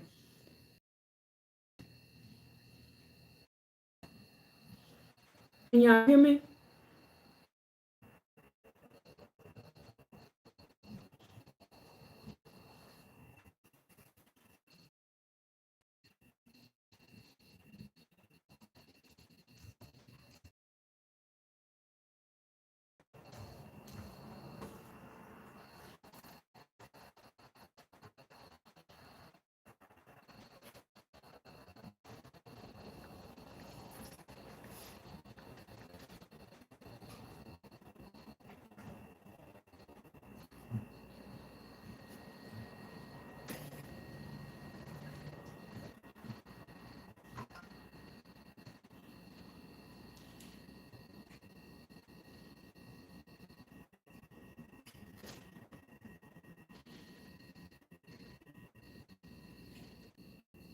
read back to the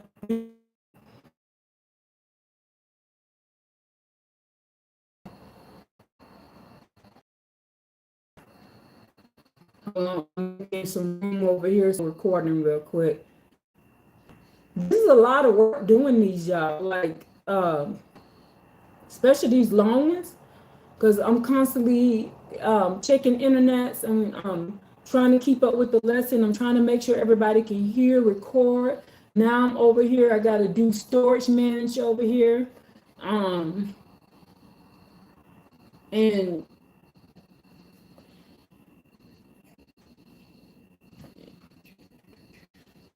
so I got. Okay. This one.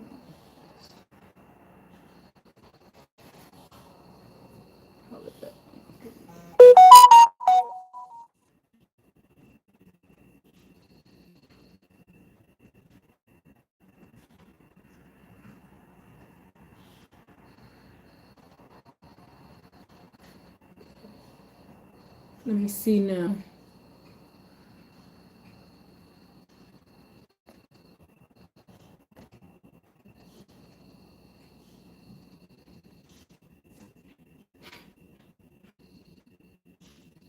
I'm laughing at Bishop over there taking a bath, y'all. It's funny.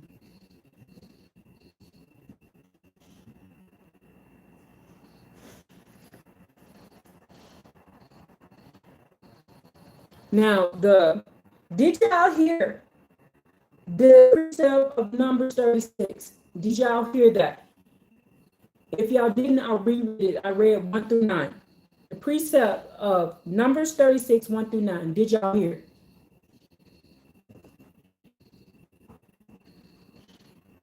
Oh, I just said right before you were going into Numbers 36. So I'll reread it. Thank you for that, sister.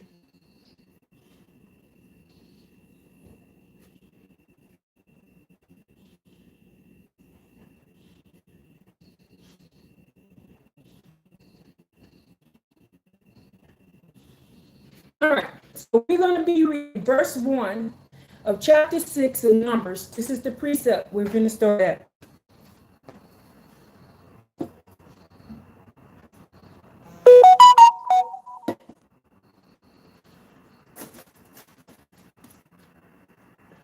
All right. The head of the fathers of the family of the children of Gilead, son of Mochar, son of Manasseh, the families of the children of Joseph, approached and spoke before Moses and before the leaders and the heads of the family of the father of the children of Israel. And they said, the Most High Yah has commanded my master to give land and as an inheritance by the lot of the children of Israel. And my master has been commanded by the Most High Yah to give the inheritance of Zelophehad, our brother, to his daughters. Do you hear that? So the daughters of Zion,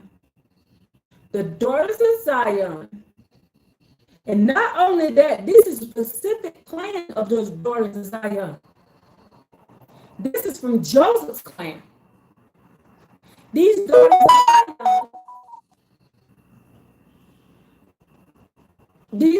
of Zion, they did what? They were commanded to give these daughters of Zion land. Do you see that now? And he says, now if they become wives of one of the sons of the tribes of the children of Israel, then their inheritance will be subtracted from the inheritance of our father and be added into the inheritance of the tribe into which they were married. And it will be subtracted from that lot of inheritance. And when the Jubilee will arrive from the children, remember the Jubilee year.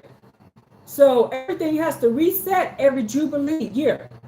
Every 50 years, everything has to reset, everything has to go back. You have to give a whole year of rest, our restitution. Everything has to be done in the year of Jubilee. Y'all remember this? And their inheritance will be added to the inheritance of the tribe into which they were married. And from the inheritance of the tribe of the father, their inheritance will be subtracted. So Moses commanded the children of Israel, according to the word of the Most High, I say correctly, does the tribe of Joseph speak. This is Joseph's tribe. Joseph tribe is the wisest. Joseph tribe is the reason why we got a lot of stuff. So Joseph tribe is the reason why the daughters were able to get land. Do y'all realize that? Y'all realize this? Why the daughters were given land is because of the tribe of Joseph. This is now, I'm at verse 6. This is Numbers chapter 36, verse 6. This is the word of the Most High Yah has commanded regarding the daughters of Zebulun, saying, let them be wise to who is whatever good in that. What was the stipulation? What was the stipulation? What was the stipulation? There had to be a good man. It had to be a good man, y'all. What's a bad man then? If it's a good man, then what's a bad man? She got to choose any good man that she wanted.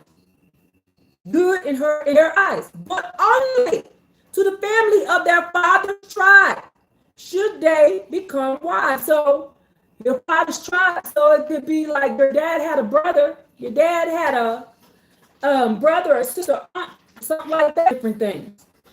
You see what I'm saying? But you can marry the, what is it, second, third, like that. I think remove cousin, remove health problems. Cousin remove.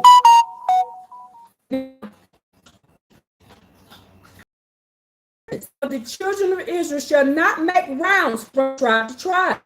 Rather, the children of Israel shall cleave every man. They should cleave every man to that. They should cleave every man to the inheritance of the tribe of his fathers. Every daughter who inherits an inheritance of the tribes of the children of Israel shall become wives to someone from the family of her father's tribe, so that every one of the children of Israel will inherit the inheritance of his father.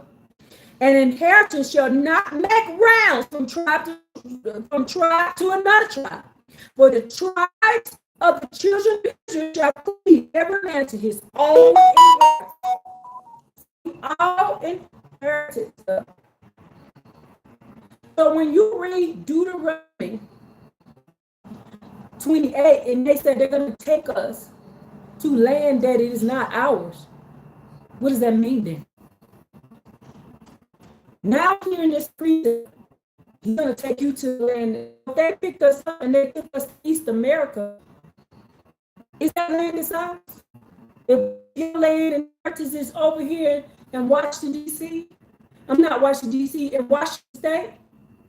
If your land is in Ohio, if your land is California, if your land is in Utah, if your land is in Oklahoma, they took you on a ship and took you around the other side and dropped you off in North Carolina, and they dropped you down in. You are on land. The land of our inheritance, we're supposed to cleave to our own land. Meaning, we ain't supposed to leave or be on nobody else's land. And then, so if he put us up out of Ohio and dropped you to Memphis, Tennessee, are you in the land that belongs to somebody's land? If they took you off the land of Benjamin and put you in the land of Manasseh, you on land that don't belong to you. If they took you from the Americas and took you down to the islands, to the land that belonged to what about to Naphtali, or the land that belonged to Gad? Are you in the land that belonged to you? Do y'all see how this work? Everything stayed within that one tribe, within their inheritance. Yes, ma'am. So when he cursed us to be on land that is not ours, if he took us all up out of West United States and dropped us off in the East United States, over in the land of Egypt, over in the land of Assyria, where it is truly, if they dropped us off in Texas, we ain't in our land. Do you get that now? You ain't in your land. If it took you out and brought you somewhere else, you ain't in your land. If you in that land and they took you from Ghana and brought you to another place, then you ain't in your land. Because you're supposed to cleave to the land that belongs to us.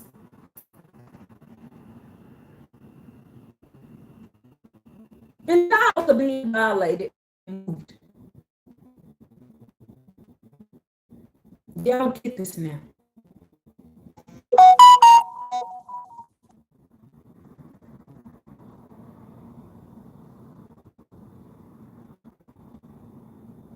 Do y'all get this now?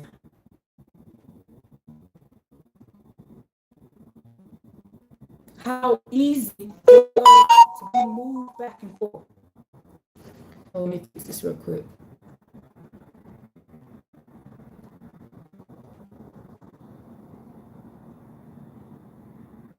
But according to the one this morning, your black ass ain't got no land. Your black ass don't own nothing. She said, you don't own nothing. She said, you don't own shit. She said, you ain't got no land. You don't own shit because you black. Well, who done taught her that lie? Who done taught her that lie? Our action shows you we the people in this book. Yeah, our action shows you the people in the book how we act, the things we do, the things we say, how we live, how we talk, how we walk. Why you think we don't put up with shit for people? This is our DNA. Abba didn't tell us to let people oppress us and mistreat us. Abba never tell us that. That's a European thing. That ain't come from us. That's why we have such strong-minded people. We ain't putting up with this shit. You can take that somewhere else. The women, the daughters of Zion, all of us, we ain't gonna do it. The sons of Jerusalem, we ain't gonna put up with people's mess. Now, if you got somebody around you and they kowtow, I'm telling you, they ain't us. That ain't not us. That's them other nations that do that. Them Ammonites and them Moabites. Them Hamites and Japhites. Israelites don't do that. Because the only authority in our life is the Creator Yah and nobody else and nothing else. And no other man ain't going to hold down and oppress me because I'm an Israelite and I'm a child of the Most High God. You ain't gonna do shit. If I could tell me to do it, I do it, but you ain't going to do it. And I just tell people this all the time. God don't make you do stuff. He give you a choice. I said, who the hell think you are to think you bigger and better than God? That's what I can tell people. And if I don't want to do something, I ain't gonna do it. They be like, hey, she's strong, man. She's strong-willed. No, because it's in my DNA. If you're trying to get me to violate the law, I take a beating before I violate that law. And I didn't know why I was like this. But now I know. I get who I am. I get why I'm this way. Because the Israelites, especially the Kohanim, we had to stand 10 toes down. We could not bend. Every time we went into captivity. Every time we bend, We went to the left of the law or the right of the law. We went into captivity.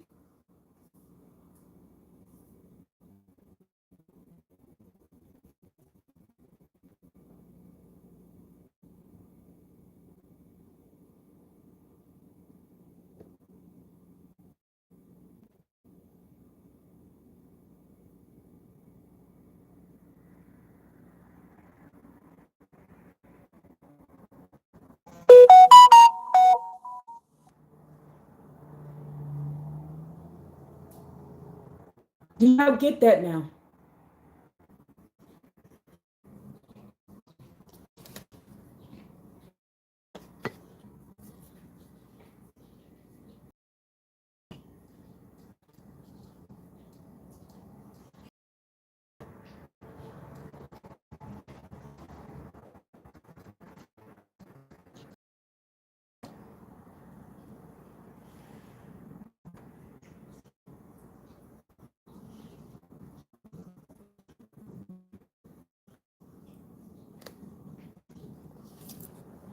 Yeah, they're trying to shut it down.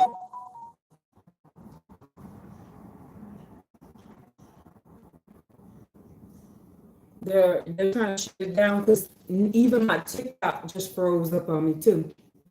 Like y'all all froze up. I've never had all three freeze up at the same time. I've never. It won't even come up now. All of a sudden.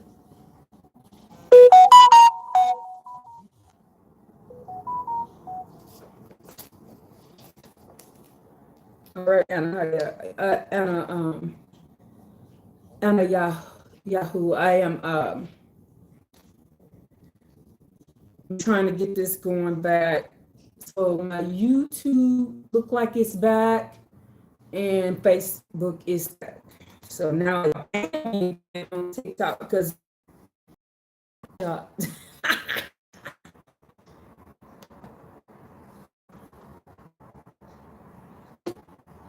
let me read what she's saying.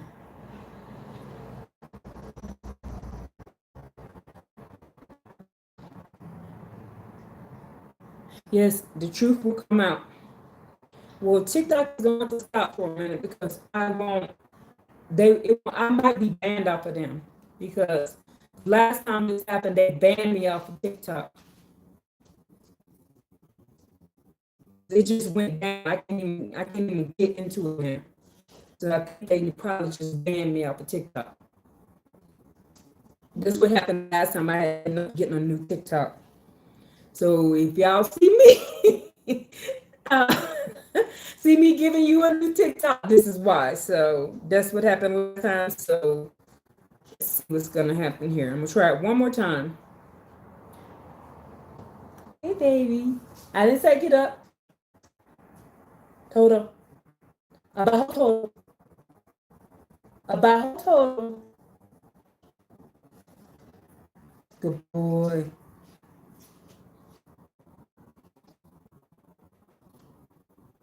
All right, let's get back to this. So the last thing,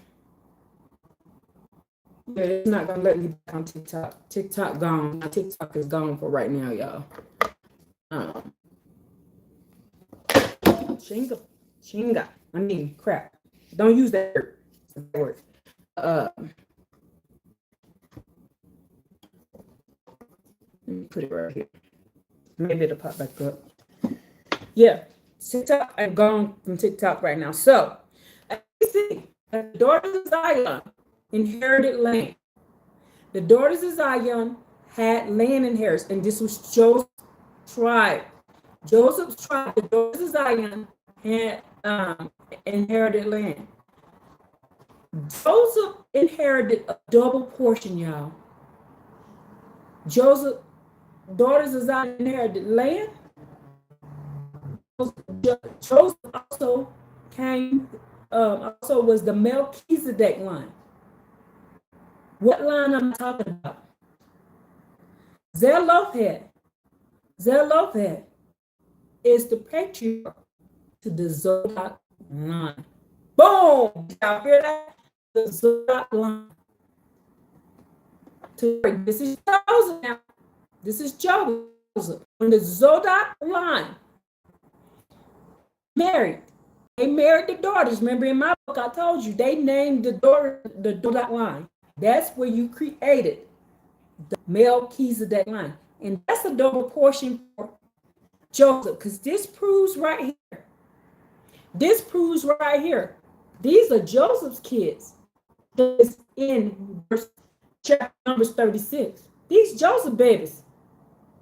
Joseph got the double portion. Remember, Joseph was the most hated child. When you're the most hated child, you get what? Abba gives you what? Double portion. So, precepts. Oh, there you go, finally.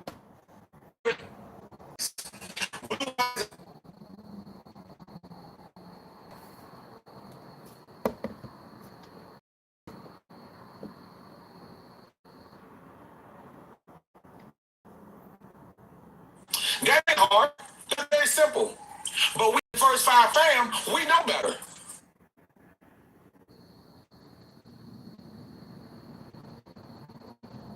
All right.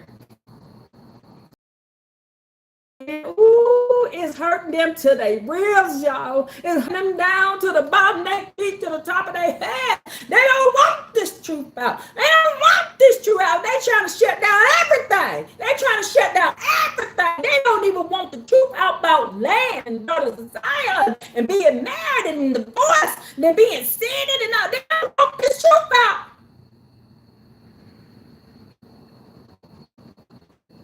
They're attacking any way they can. See, this morning, and if I had interacted with that lady, I probably would have been down at instead of sitting here teaching y'all, I probably been down at the courthouse, down at the jail, trying to prove my side against her side. If I had went over there and whooped her ass out, she threatened to stab me out. But instead, I told her, just take your ass back to the Caucasus Mountain. When I told her to take your ass back to the Caucasus Mountain, she left me alone. She was like, oh shit. And then she walked off. You see? Remember I told you this is spiritual warfare. This is spiritual warfare. She could have stopped me from being right here if I had took the bite. I took it. I ran her ass up and told her to take her ass on somewhere. Now the old me probably told her to take her ass on for threatening to stab me and stab my dog. You don't threaten me. But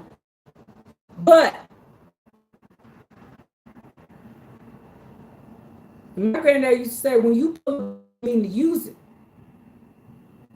you pull a threat, you need your ass beat. Back in the day, she would have got she got this left and got this right. But and probably bit and the size 12 in her ass. Because y'all, I'm a big girl. I ain't no little girl. I'm a big girl. I'm 6 foot tall. I ain't just 6 foot tall. I am wide built. My hand size, I wear a size 11 ring. Y'all, I wear a size 12 shoe. So when I hit you, you feel it. When I hit you, you feel it.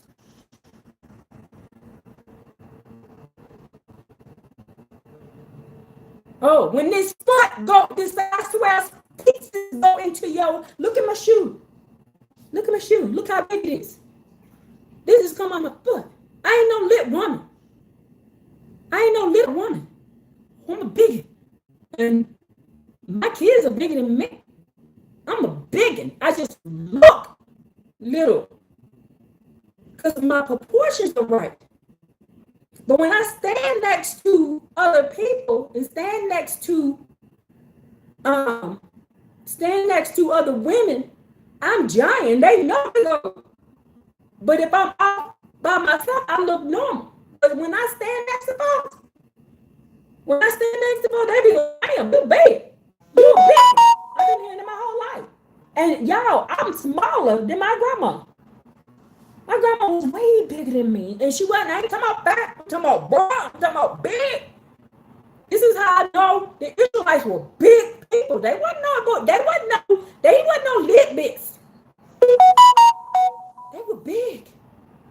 My grandma told me their tribes were big. They were 7 feet. They was running 7 feet. Their hands and palm a basketball. One of my sons can take a basketball and pick it up, and it will almost wrap around that basketball, y'all. He wears size 15 shoe. The other one a 12 shoe. The other one a 12 shoe. They some bigs. My daughter is the only one who look like the normal size, but she can scrap. When I say she can scrap, she can scrap. She ain't the one. She ain't the one she ain't the one to mess with. She'll pay your ass. And they be, y'all, I had an incident with her when these girls tried to jump her. These girls tried to jump. I'm 6 foot tall. These girls tried to jump my daughter, y'all. My daughter beautiful, this long wavy hair, gorgeous, look like my grandma. And these girls were so jealous and hated her. So they decided they were going to get her in the bathroom and try to jump her. My daughter come flying out because she realized what was happening. And they said she came through and went into the classroom. Now, she a young girl, y'all. She done ran into the classroom, jumped on top of the table. These girls chasing her. And the principal and the teacher said, he ain't never seen nothing like that in my life. My daughter done beat all of these girls' asses. My daughter, after she done beat their asses now, she done, just one child, my one daughter, done whooped all these girls' asses by herself. Then she started picking up furniture and throwing it across the room, all over the place. She said, they said, your daughter tore up the place. And I said, what you wanted her to do? And they was like, we're going to call your mom to the school. And then my daughter said, you don't want to see her. I'm nicer than her. That's what my daughter said, I'm nicer than my mama. So I came up to that school. They said, well, ma'am, I said, what did they do to her? I said, because I taught my children, don't lay their hands on nobody until they lay their hands on them first. I said, what did they do to her? You know they had her in the bathroom trying to beat her and cut her hair off? And I went to that school. I said, if y'all don't do something about this, I said, I will tear this whole building up. And I said, yo, ain't gonna kick her out either for defending herself. And then people like, yes, ma'am, yes, ma'am. I said, you ain't finna punish my daughter for protecting herself? These children trying to cut her hair off and trying to beat her in the bathroom. That's why I tell y'all need to get y'all kids about this school. Y'all don't know what's happened to them children at that school. See, my daughter came back and said something. Yeah, I went up to that school, y'all. I wasn't like y'all. You know, my sons played sports. I wasn't allowed at the sports field. I wasn't allowed there because I whoop somebody's ass in a minute. Take names. If they did something to one of my kids, I didn't care what I was at. If you did something to one of my kids, I tore your ass up when you stuck. So they were like, Mom, just don't come to the game because if somebody say something to us and somebody do something to us, you're going to whoop their ass and we just want to play the game and we'll come home. We promise. If somebody do something to us, we'll defend ourselves. He was like, my son was like, please, don't beat nobody. I was like, they leave you alone, I'll leave them alone. So I ain't play about people coming in my house, coming in my yard. My kids warn people. Look, other people kids came to my house. Look, they tell it. My kids will tell them. My mama don't play acting a fool up in here. My mama don't play all this going all over the place. My mama don't play this. When you come to my house, you're going to act right. You're going to talk right. You're going to say, yes, ma'am, no, ma'am. You're going to sit down. You're going to go where you're supposed to be. If you want to do some loud stuff, acting a fool, all this stuff, you're going to go outside. And them kids knew. I wasn't to play. And my kids will warn them, my mama will beat the shit out of you. And then after she beat the shit out of you, she's going to beat me for letting you act a fool in the house. So my kids, they knew. Now, she ain't the one. My mama's not the one. She's not the two. And she ain't the three. She ain't the one to play with. And I ain't play with no men. I ain't play with no women. I ain't play with no hoes. If a woman was a hoe, and I found out, I would let her know I don't want to be around you. You're going to stay away from me. And you need to stop your hoeing ways. You don't come around my house talking about hoe and being hoeing. You ain't gonna be teaching that to my kids. You ain't gonna be teaching that. You're not around here. You won't. You gonna get your ass somewhere. Everybody said you told me I was too serious. You got to be serious as an Israelite. Israelites, we have got to be serious when it comes to the law and how we act and how we carry ourselves. Of course, nobody ain't gonna want to be around me if I ain't gonna let them act the fool, get drunk, and all this kind of stuff. I'm gonna tear the place up before I let you do it. I'm gonna tear the place up before I allow you to run. And this is why they had to give us a new religion. Do y'all see why they had to give us a new religion? Because when it came down to the law, the Israelites did not play. We didn't go to the left, we didn't go right. And we had to be some strong ass people. We had to have a strong will. We had to have one. We had to have it in order to stick to all the laws that Abba had for us. And we couldn't go to the left, to the right. Every time we went to the left or the right of the law, what ended up happening to us? We ended up going into captivity. We have to stick to the law. And we got to be serious about it.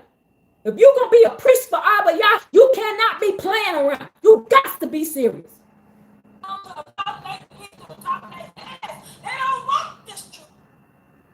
Do y'all understand this now?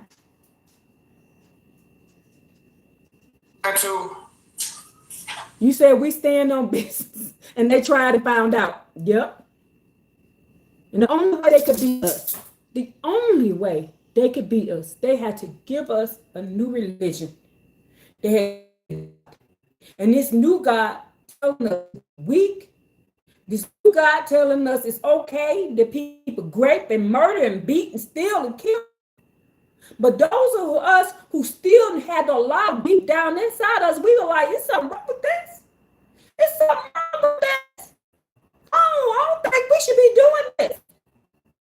You would be like, no, we ain't supposed to be doing this. Something in you, something deep down in you going, "Well, this, what they telling me is wrong, but I can't figure out why."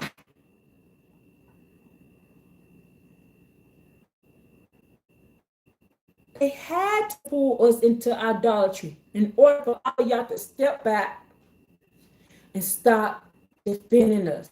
Because remember what he told Balaam in Numbers 23? I will not curse them. I will not curse them because they are not doing anything wrong. And that's when they came up with the plan. Psalms 83 came up with the plan. This all fits together, y'all.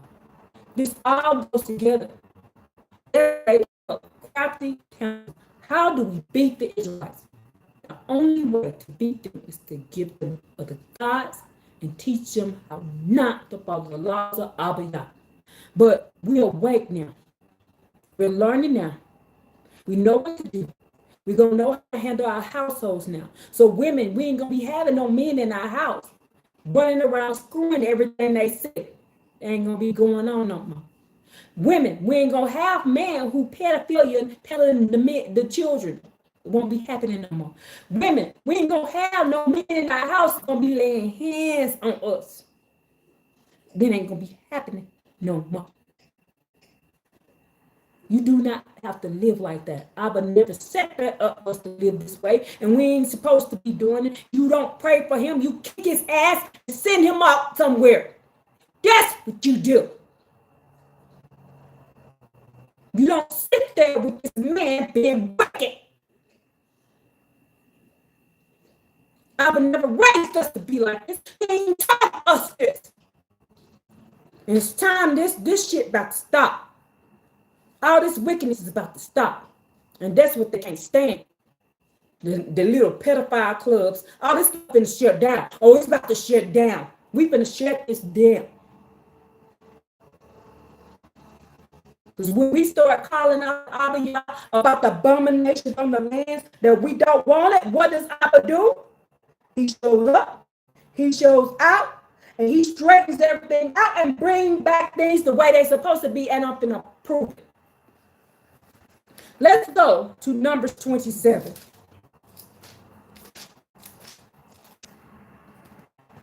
It's Numbers 27. I'm going to read all of it. The next we go to Proverbs.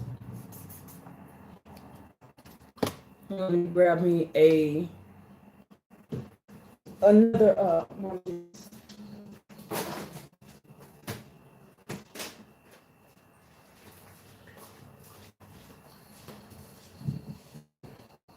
Numbers, and it reads, the daughters of Zelophehad, son of Hefer, son of Gil, son of Machir, son of Manasseh, of the families of Manasseh, of the son of Joseph, drew near. This is Joseph's children. And these are the names of the daughters: Mahlah, Noah, Hogah, Milcah, and Zara. I'm going to tell these names. Can you all define these names? Because you know I've never actually done this before. So the first daughter is M-A-H-L-A-H. The next daughter name is Noah, N-O-A-H. The next daughter name is Hoglah, H-O-G-L-A-H. The next daughter name is Milcah, M-I-L-C-A-H.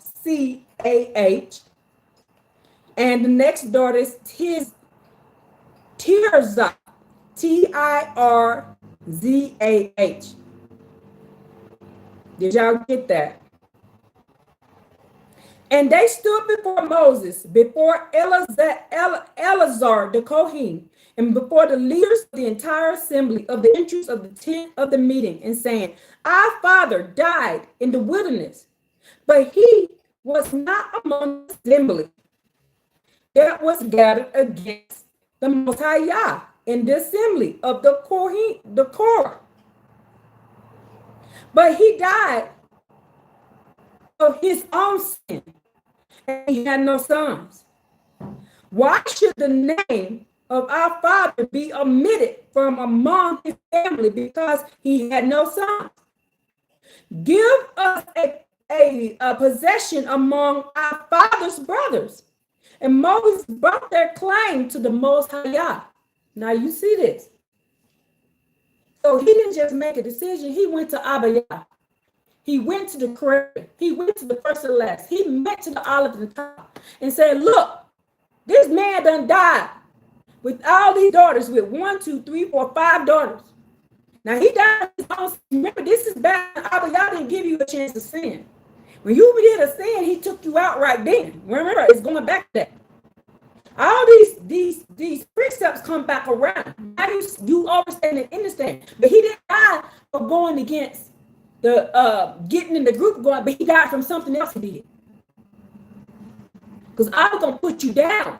Soon as you did something, he didn't ask no question. Boom, you dead. That this giving us time after we sinned, that didn't come into Moses. That didn't come into Moses. Back then, when you sinned, that's when he got you. The children of Israel, that is, that's when he got us.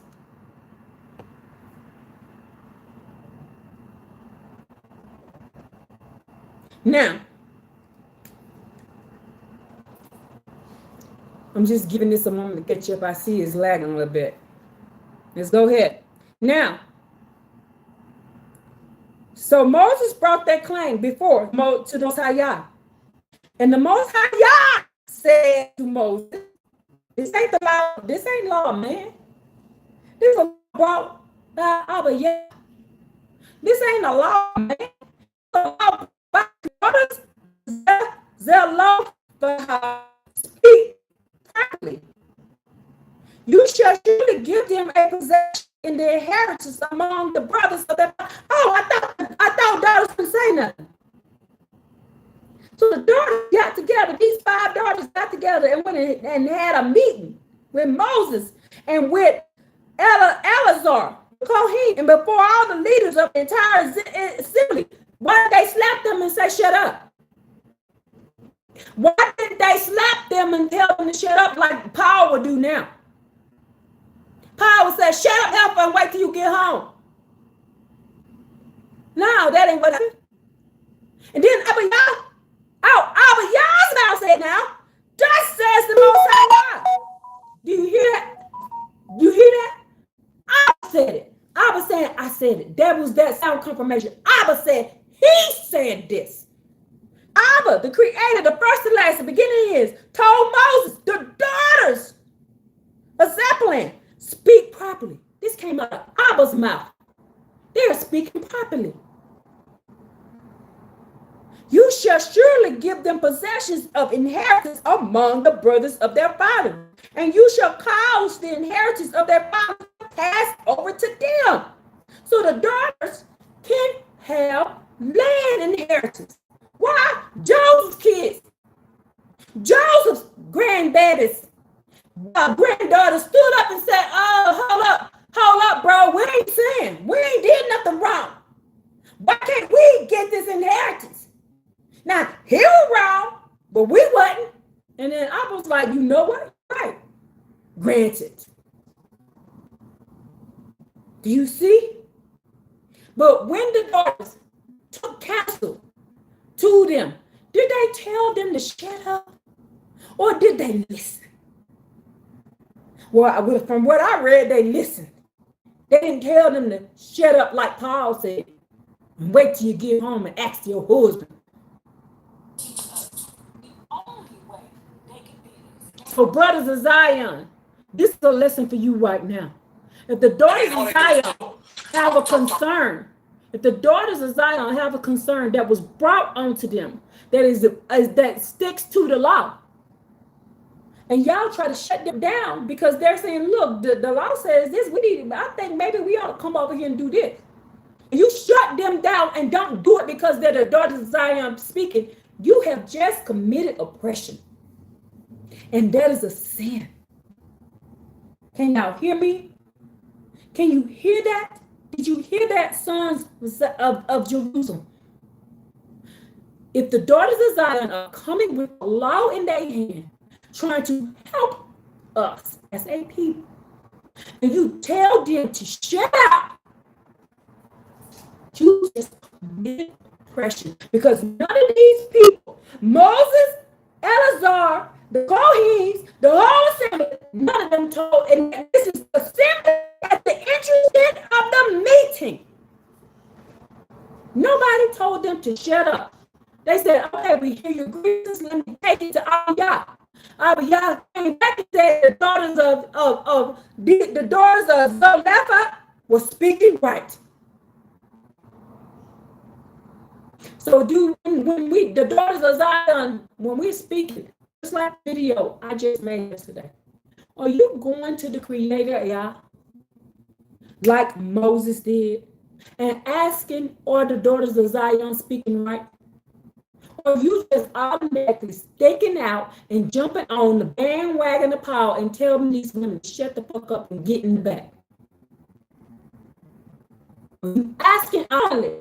If you're jumping on the back knowingly or unknowingly, and you're not doing like they did in Numbers chapter 27 over here, if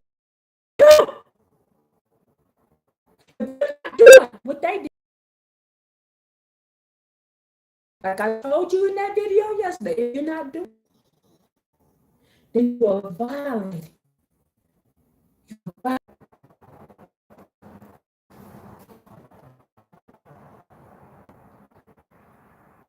Mahala.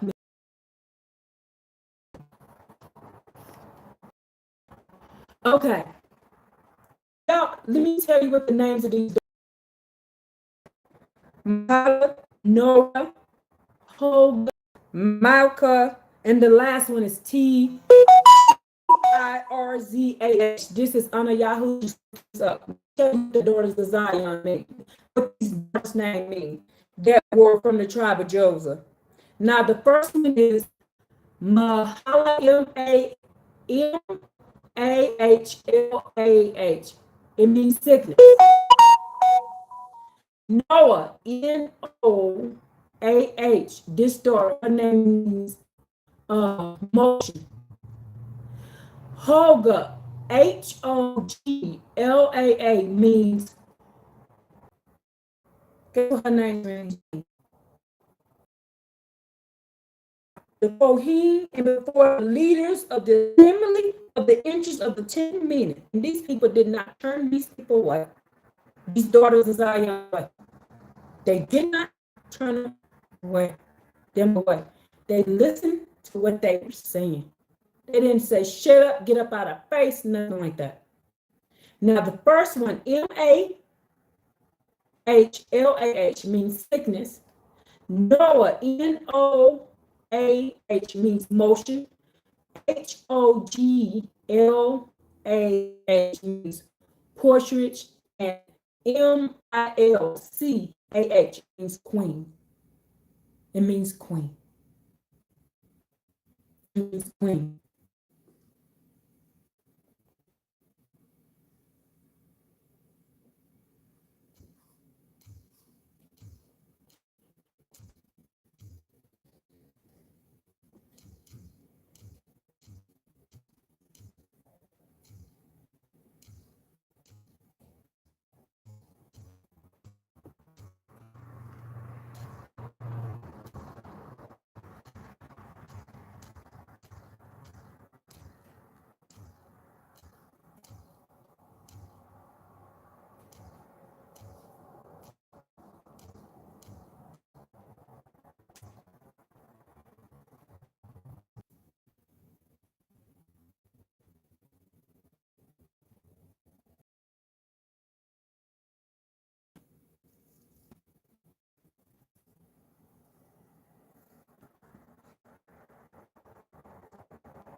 Can y'all hear me over here?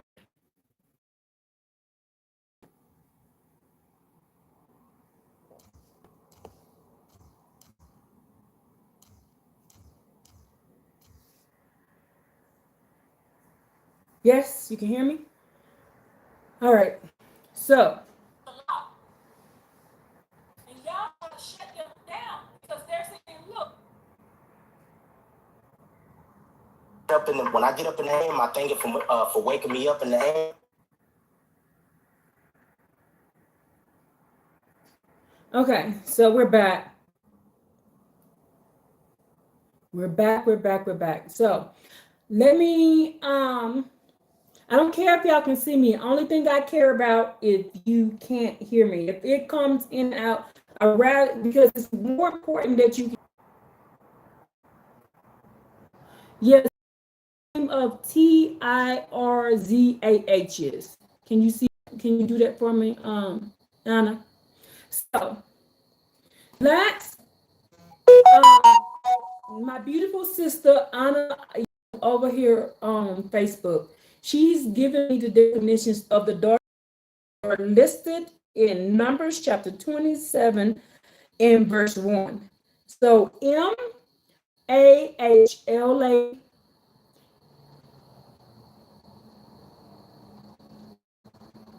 he says Mahlah.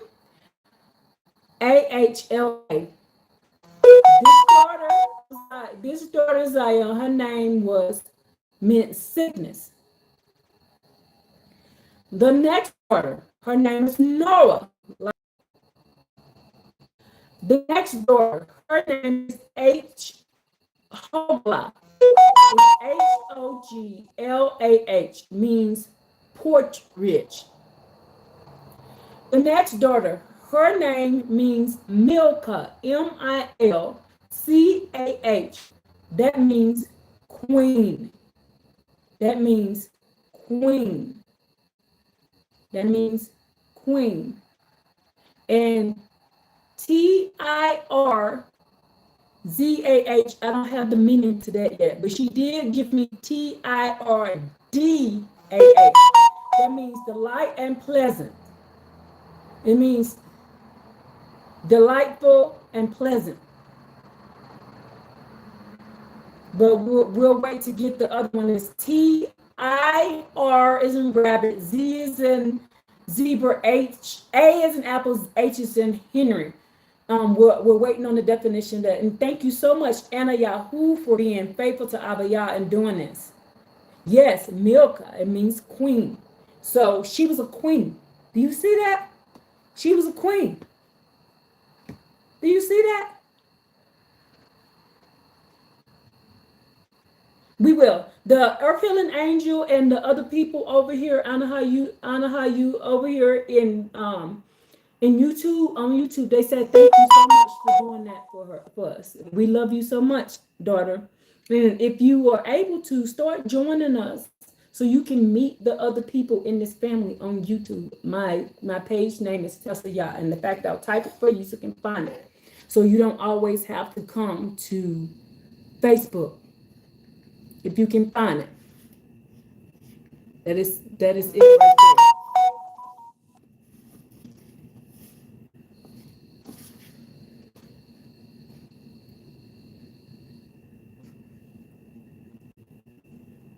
That is my YouTube. So if you ever just want to go over and meet the brothers and sisters, the YHYHU, go meet them, fellowship with them, talk with them. Me knowing these people now, it helps, because yesterday I was kind of pissed off because I actually ran into that brother. Facebook has been messing with you. Okay, then stop dealing with Facebook and start going over to YouTube. Stop dealing with Facebook and go over to YouTube. But yesterday I was pissed. But then Earth Healing Angel put her video on, and she started saying her on that first video. I started laughing, and I forgot I was pissed off. Do you see how we need each other? Because I was angry. I was mad. You know, because this dude over here calling me a false prophet. This dude over here saying I'm over here trying to make up prophecies, all this kind of stuff. And I'm only doing what Abba told me to do. And he pissed me off. If he was around me, he would have got a few charge words, but I ain't going to say nothing to him. I'm going to let Abba, because just like Abba showed me in that dream, he said, ignore him, don't say nothing to him. So I'm ignoring him. I'm not saying nothing to him. But y'all know me. Abba wants to snatch a knot in the ass. Abba wants to snatch a knot in the ass, but sometimes I have to let Abba have to put foot to ass. Sometimes I let Abba, because Abba going to get him for that. Because he didn't go to Abba and ask Abba, did Abba tell me to do this? He never asked Abba first. How do we know? This is the lesson right here. What did Moses do in verse 4 of Numbers of chapter 27? When these beautiful daughters came, he's like, we ain't crooked, we following the law. We stand with the law. We doing right. We doing right.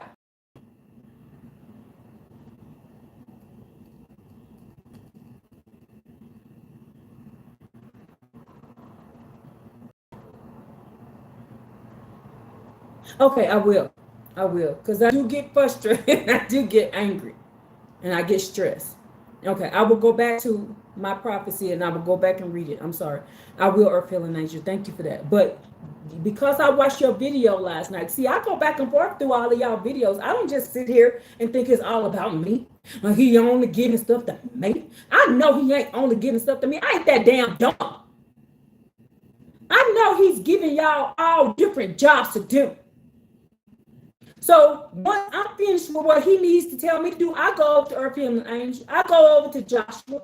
I go read what David says. I go see what Mr. Real Talk say. I go see what Melissa say. I go and listen to the music Abba Yah post. She put on. I listen to it and bring myself down. We need each other. I recognize that we need each other. I recognize that because I probably wouldn't have slept last night. I was so hot. I was so mad. Because I know this guy didn't do what Moses did. Right here in Numbers chapter 27, verse 4. He says here, the other father, my dad died.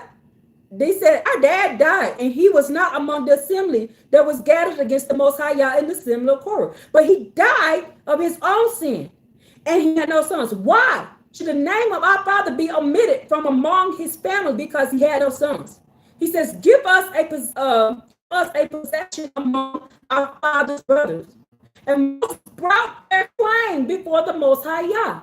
Now, all you men going to the Most High Yah and asking, did you send any of these people? Brothers, are you doing what Moses did and going to the Creator? That's why I keep telling y'all, don't come to me. Go ask him. Because I'm doing what Tanakh say to do, not what you tell me to do. I'm doing what Tanakh say to do. Are you fellas doing what the Tanakh tell you to do? What the law say to do? The law said when the question is asked, you don't go over here and attack the daughters of Zion. You don't go over there and attack them and beat them down and all that. You go ask them right or they wrong. And Abba came back to Moses and said, the Most High Yah to Moses said, the daughters of Zebulun speak properly. You shall surely give them a possession of inheritance among the brothers of their fathers, and you shall cause the inheritance of their father to pass over to them. So after that, daughters were able to own land. And y'all see that? That came out of Abba's mouth. That didn't come out of man's mouth. He said they earned it. They weren't doing wrong. They were following the law. They weren't going to the left or the right of the law. So they earned the land. Give it to it. Give it to them. Then it says, and to the children of Israel, you shall speak and say, if a man will die and he has no son, you shall cause his inheritance to pass over to his daughters. Do you hear that? And Abba taught, I'm going to read it again. This is thus says the Most High Yah. This is thus says the Most High Yah. That's right. And we don't let any. This is thus says the Most High Yah. This ain't what Moses says. This ain't what blah blah said. This is what Abba said. And Abba says, and the children of Israel, you shall speak, saying, if a man will die and he has no son, you shall cause his inheritance to pass over to his daughters. If he has no daughter, you shall give his inheritance to his brother. And he has no brother, you should give his inheritance to his brothers, the brothers of his father. If there is no brothers of his father, you shall give his inheritance to his relatives who is close to him and his family. And these people shall inherit it. And they shall be for the children of Israel as a decree of justice, as the Most High Yah commanded Moses. This is justice, he said. I said, this is a decree of justice by making sure the daughters of Zion inherit their father's land if they ain't got no brother. The daughters get it before the uncles, before the men, before these people. His daughters get it. We can have land, we can have power, we got to say so. And Esau took that all away from us. How do we know this? We just read it.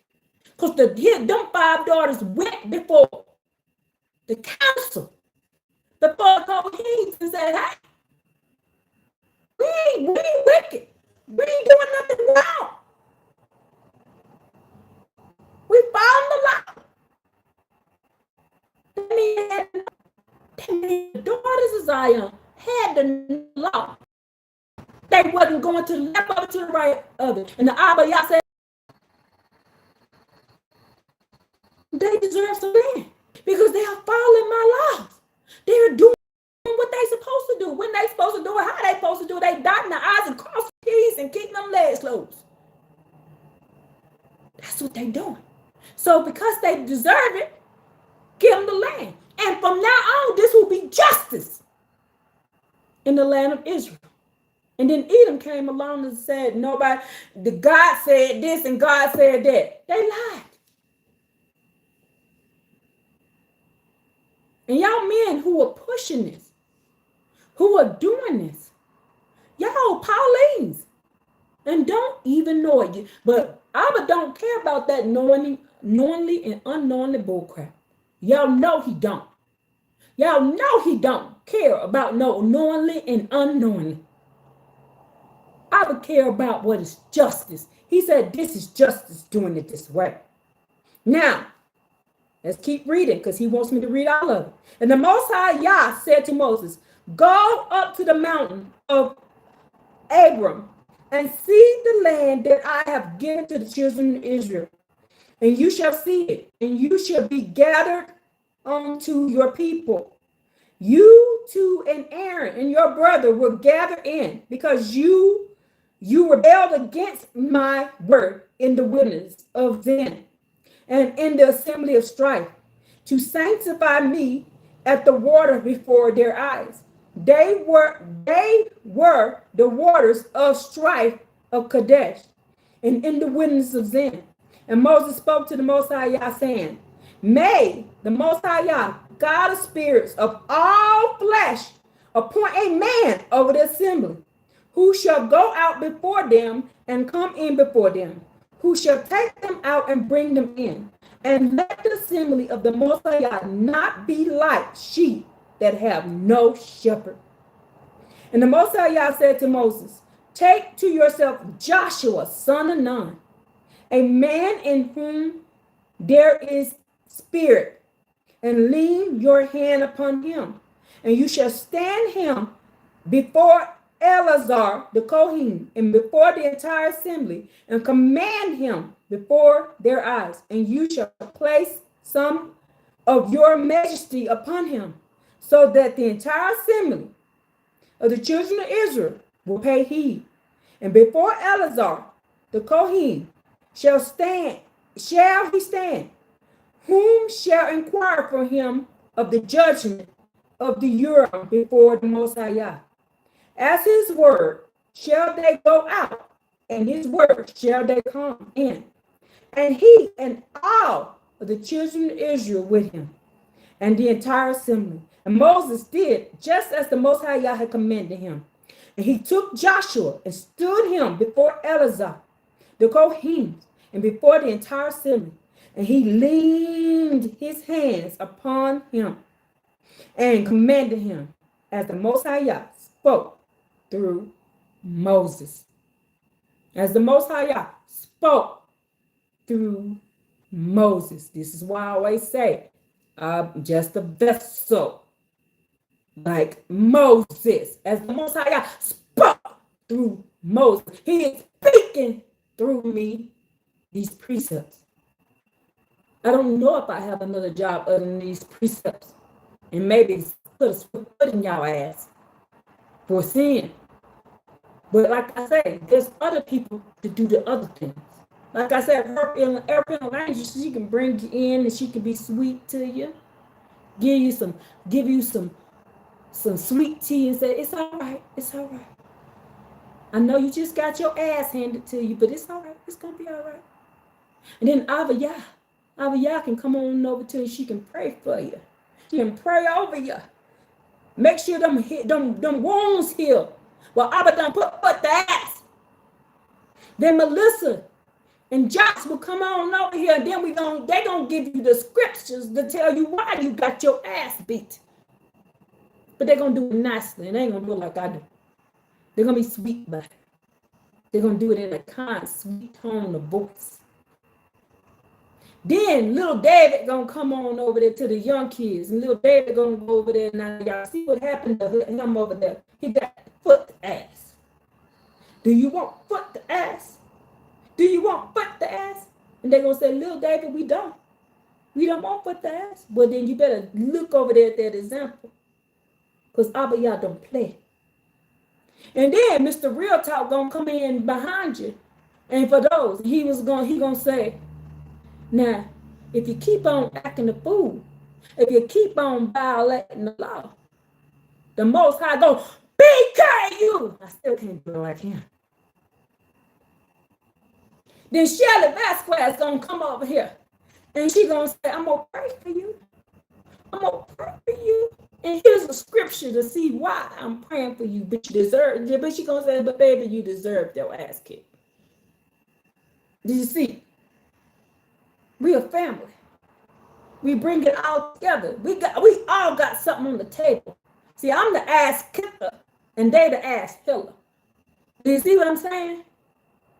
But I would the one put his foot in your ass. I was the one who put his foot in your ass. He just used me to do it. The size 12 all up in your ass. He used me to do it. And then sweet Anna Yahoo over here, she come on over here. She gonna say, well, Abba told me to tell y'all need to sit your ass down somewhere. He gonna put his foot in your ass. Now just go and listen to Tash. She done told you to sit down somewhere and stop sitting. But you want to keep sitting. I'm gonna bring out the can, but she gonna say it sweetly and nicely.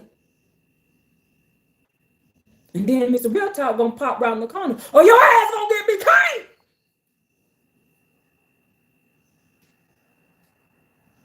You see, we a family. Oh, we need each other. Because I can't be beating the ass all the time.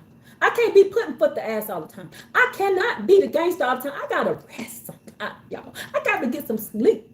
If I'm every day, all day, whooping up on people's sin, I never go to sleep. I never rest. I never eat. I will never enjoy. Because this world's full of sin. You do need somebody. You need somebody that just gotta pull them to the side. Like, look now. Let me help you get this wicked spiritual energy off of you. There go her feeling angel. Abba Yah with her sweet voice, but she's stern. She's stern now. She ain't gonna play with you.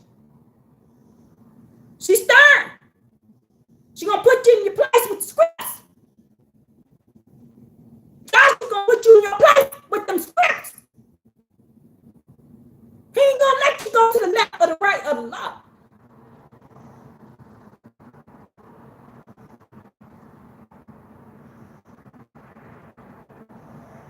In my era, we call that family the family village. Yes. We are a village. And this is how you survive. This is how we take care of each other. We need each other. And that was during that time we need each other. We need each other. And I love you guys. I love all of you. Y'all just don't know how lonely I was until I got y'all.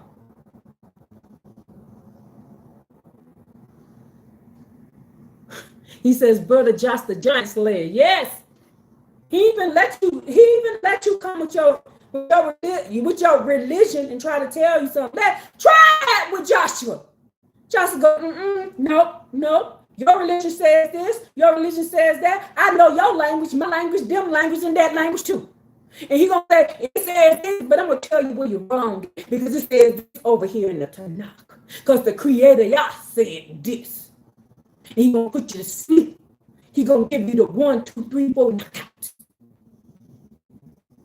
He ain't gonna let you just stand before him and blaspheme the Creator Yah. He gonna put you in your place with them scripts. And when you try to come with him like, I don't understand, he's gonna start speaking to you in your language. Oh, yes, the hell you do. I saw him do it to that boy. That boy told me, well, I'm Arab. I really do start speaking to him in his language. He was like, oh shit. Dude was like, oh, I can't play that over here. No, because I got all of us for something. I can't go talk to no Arab because I don't know their language. Now I can whoop up on some Spanish people. I can go and do that. Because I know enough Spanish to have a conversation. I can go and do that. But then Ariana Angel probably knows so many languages because she done traveled the world. She can whoop you in all your languages. She can get you in all your languages. Abba Yah done travel. She can get you in all the languages. You ain't see when we put this family together.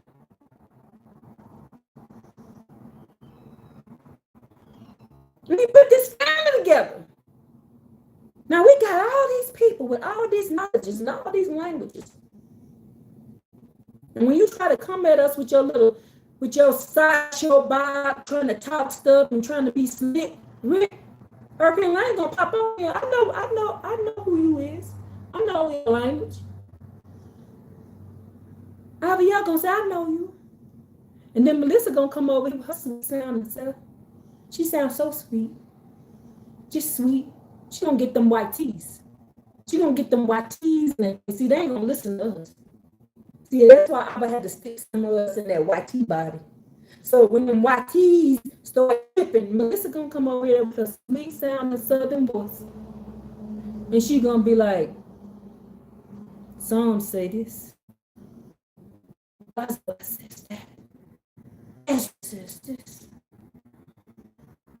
Deuteronomy says that with her sweet voice. And we're gonna stand there like this. Say something to her. Say something to her. Say something so we can get in your ass. Do y'all see it now? Can you see it? I told you I got imagination out this word.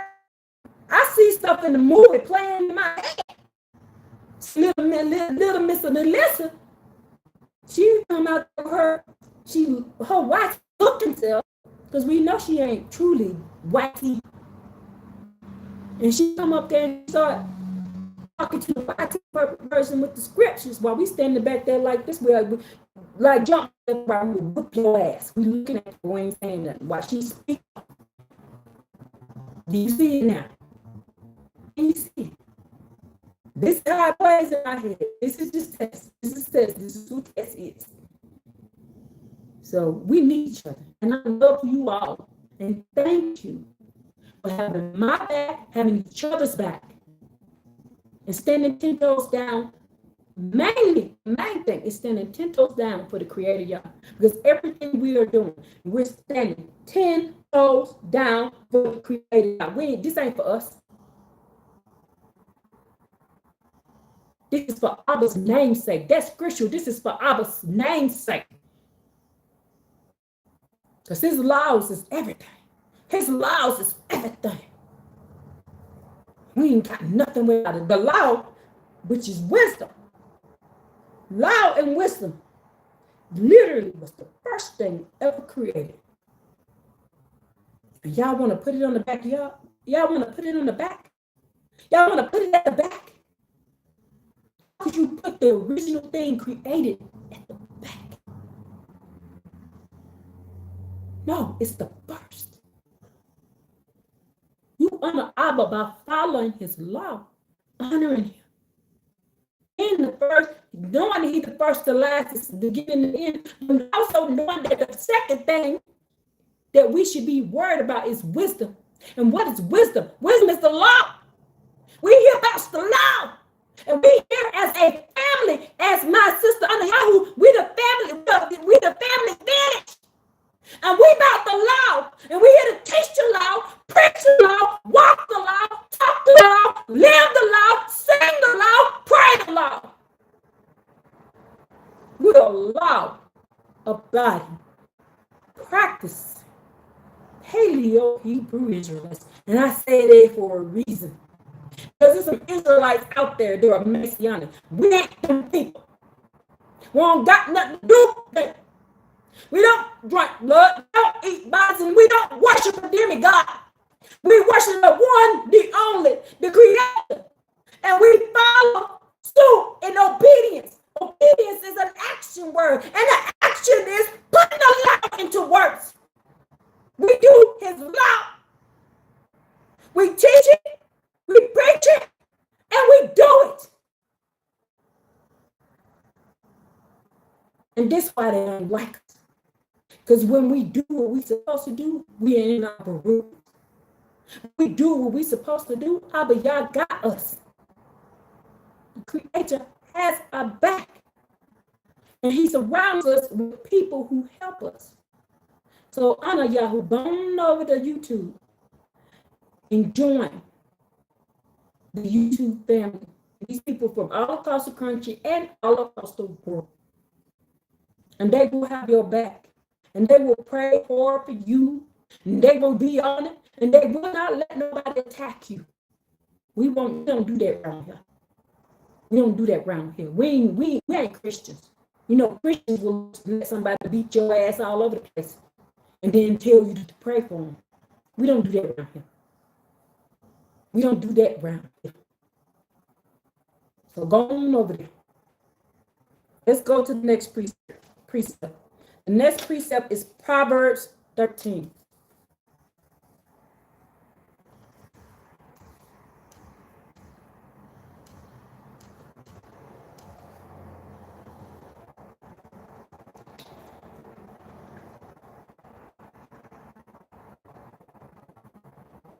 The next precept is Proverbs 13. I'm waiting to see if you can hear me over here. Okay. So Proverbs 13.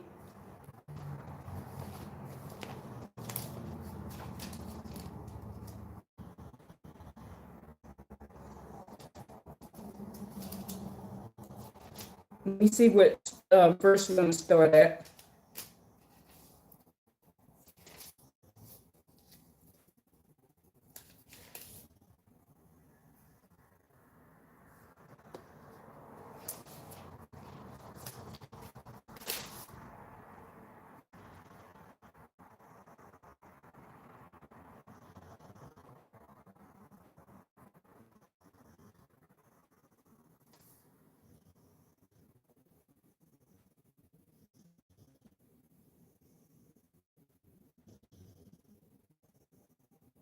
Okay.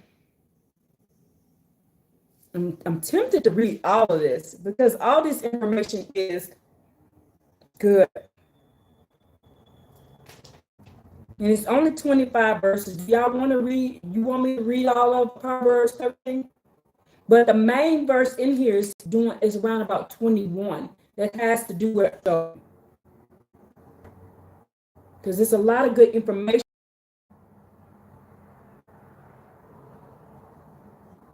I gotta read this, y'all. I gotta read this.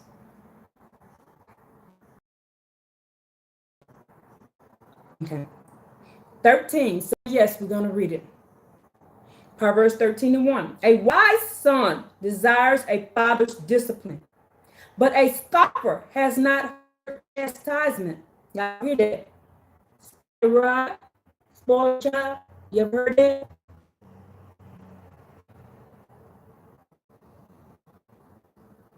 From the fruits of a man's speech, he will eat good reward. But the soul of a faithless will eat violence. A soul, you don't have faith in the Creator, Yah. What does it say? You will eat violence. I'm trying to get this one fixed. As soon as I started it.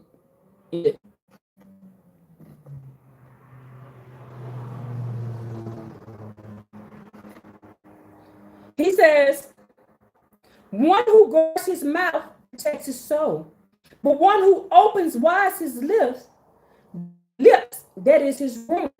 Always talking trash. The soul of the sluggard lusts and has nothing, but the soul of the diligent will be fattened. A righteous person despises matters, but a person sullies and insults. What happened to me this morning? Well, because you're black, you don't have land. You don't own shit. You sully and insult. These are actually Karens. This just described Karen. It says, but the wicked person sullies and insults. Been described in Proverbs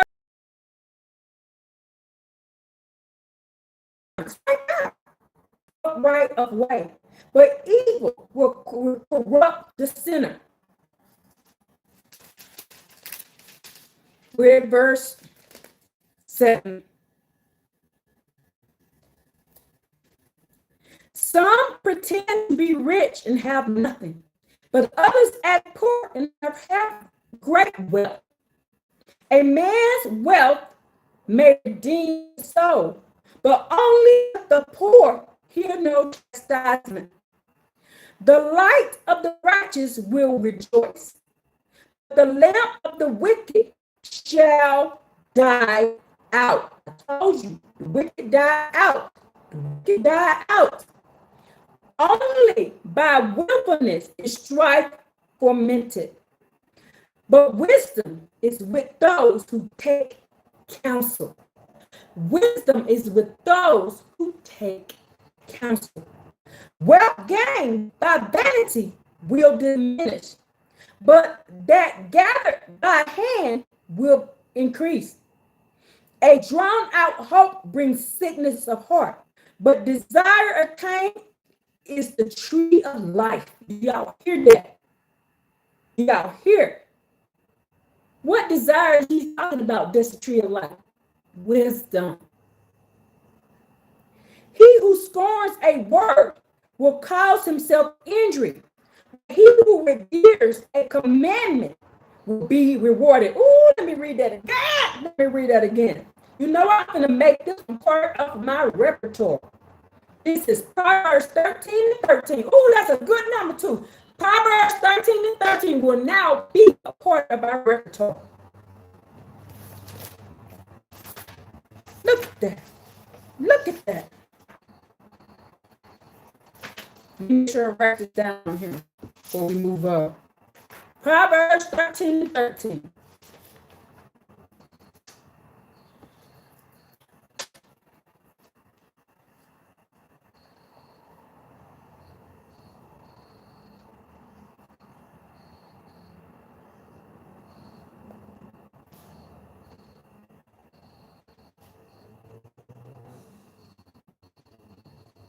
He who scorns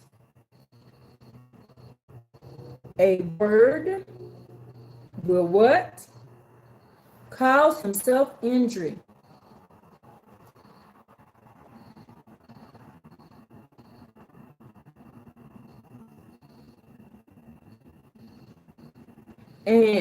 But he who what? Reveres a commandment will be rewarded. Now that precept goes along with Psalms 19. Which one are you talking about? The fear of the Most High Yah. That's reverence. The fear of the Most High Yah. That's reverence. All right, let's move on. 13 and 13, y'all. That's a good one. We need to start keeping them. Remind people of that one. The teaching of the wise man is a source of life to turn him away from the snares of death. You hear that? The teaching of the wise man is a source of life to turn him away from the snares of death. Good sense provides grace, but the way of faithfulness is hard. The way of the faithless is hard.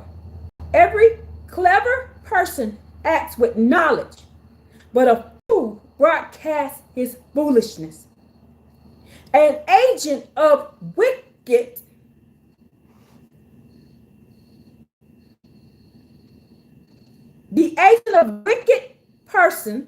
a wicked person will fall into evil.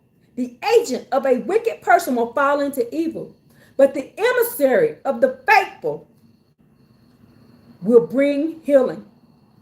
Poverty and shame befall one who rejects discipline, but he who heeds rebuke will be honored. Lust broken is sweet to the soul, but turning from evil is turning from evil is an abomination to fools. Turning from evil is an abomination to one who walks with wise will grow wise, but the companion of a fool will be broken. Didn't I tell y'all we got to stay away from wicked people? The companion of a fool will be broken. Evil pursues sinners. I'm going to say it again. Verse 21. Evil pursues sinners, but the righteous will be rewarded with good. A good person will bequeath to grandchildren. This is the one we needed to read that has to do with land. A good person will bequeath to grandchildren, but a wealth of the sinner is secreted for the righteous person. It's secreted. They don't even tell. They keep it. They hide it from their family. Much food grows from the furrows of the poor, but the substance may be swept away for lack of justice. One who spares his rod hates his child. You hear that? The one who spares his rod hates his child. Let me say that one more again. The one who spares his rod hates his child. But you want me to get on here and be sweet and nice to you? And I see sin. You want me to spare the rod on the sinners? You want me to be nice to them? Why? They're defiling our land. They're defiling our children. They're defiling the poor animals. I don't want them here. I don't want they wicked asses here no more. And you shouldn't want them around either. One who spares the rod hates his child, but one who loves him disciplines him in his youth. A righteous person eats to satisfy his soul, but the stomach of the wicked will always lack.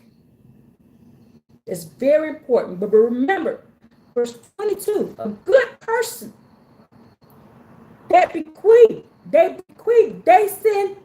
will send inheritance to their grandchildren. A good person will do that. Yes, earthly angels, they have to go. The wicked gotta go. Do y'all see how America does? The parents now, they throw their kids out on the street and don't give them no inheritance. They spend all their money on getting their hair done and nails done and doing all this kind of stuff. That's what they do.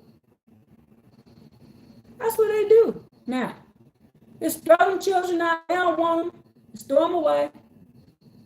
But Abba says here, a good person will bequeath to the grandchildren. They will give the inheritance to the grandchildren. They won't throw it away. They won't throw what Abba gave to them away. Because they know that the blessings that they got came from the Creator, Yah. And so this is what you would do as a good person. A bad person would throw their children out on the street and don't care what happened to them. That's what a bad person does. And that ain't what I said. That's what the Proverbs said. Proverbs 21. Proverbs 22 says. Proverbs 13 and 22 says. That's what it says. We need to reset ourselves. They have taught us to be wicked and evil to each other. They've taught us to treat our children like trash and drop them off on corners. They done taught us the men to oppress the women to let men molest and beat the children. And have sex with any and everybody they see instead of running his ass off somewhere. I'll tell a man in a minute, go on out there and get you a hoe.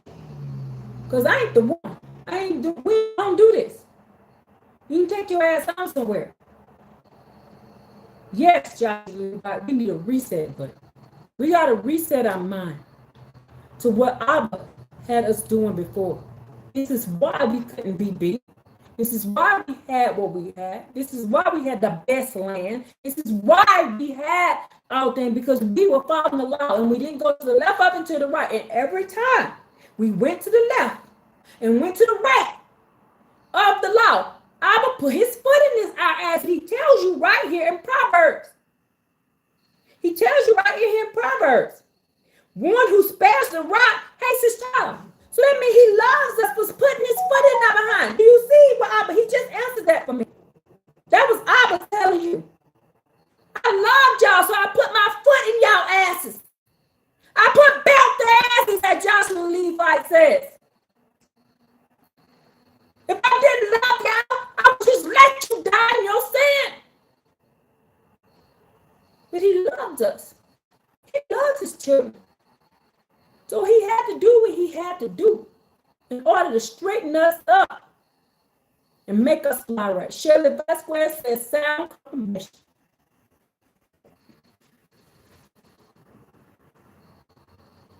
He had to do what he had to do. I'm grateful that he did it. I'm grateful that he's an Elohim that loved his children. And see, these New Testament people, they hate the Creator in the Tanakh. Talk to him. Talk to him and ask him. Well, the God of the Old Testament, he was mean. The God of the Old Testament, he was mean. He was mean. Listen to him. That lets you know that the God in the New Testament and the God in the Old Testament is two different gods. Because Most High God said, I don't change.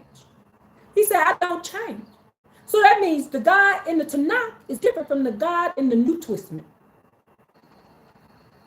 Has to be. Because the God in the New Testament said, do what you want, get slaves, break, take, steal, do whatever you want, and I forgive you. Just drink the blood after you do it.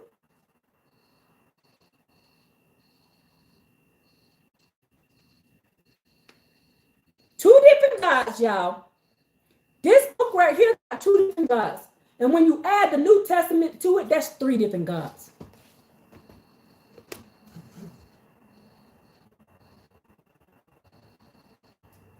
Talk to him.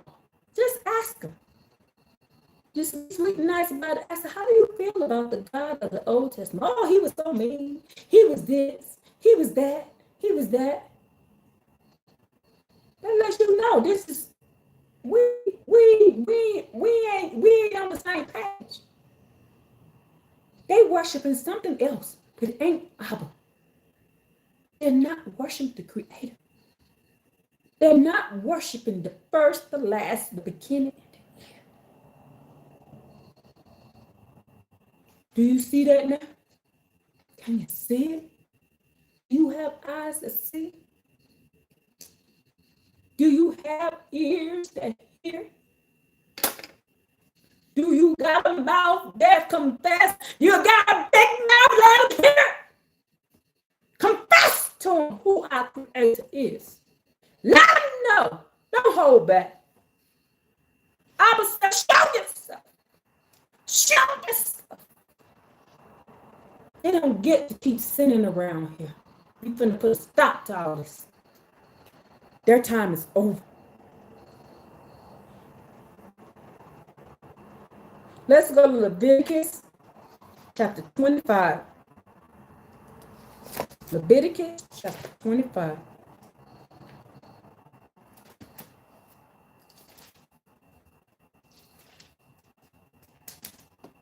We're going to start up at verse 23 and we're going to go down to 46. 23, go down to 46.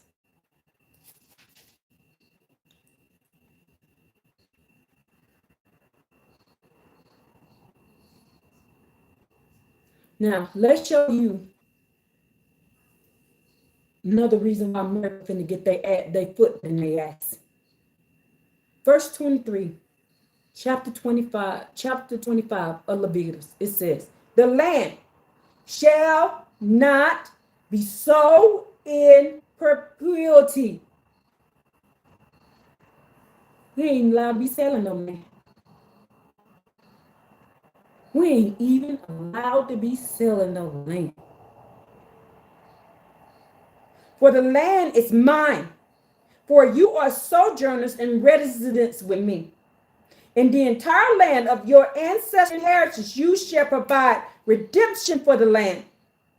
If your brother becomes impoverished and sells part of the ancestral heritage, his redeemer, who is to him, shall come and redeem his brother's sell.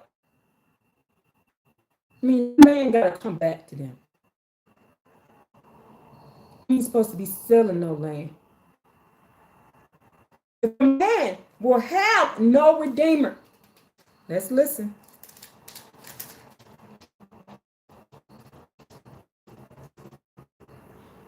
Hold on, I'm giving my to time to come back on.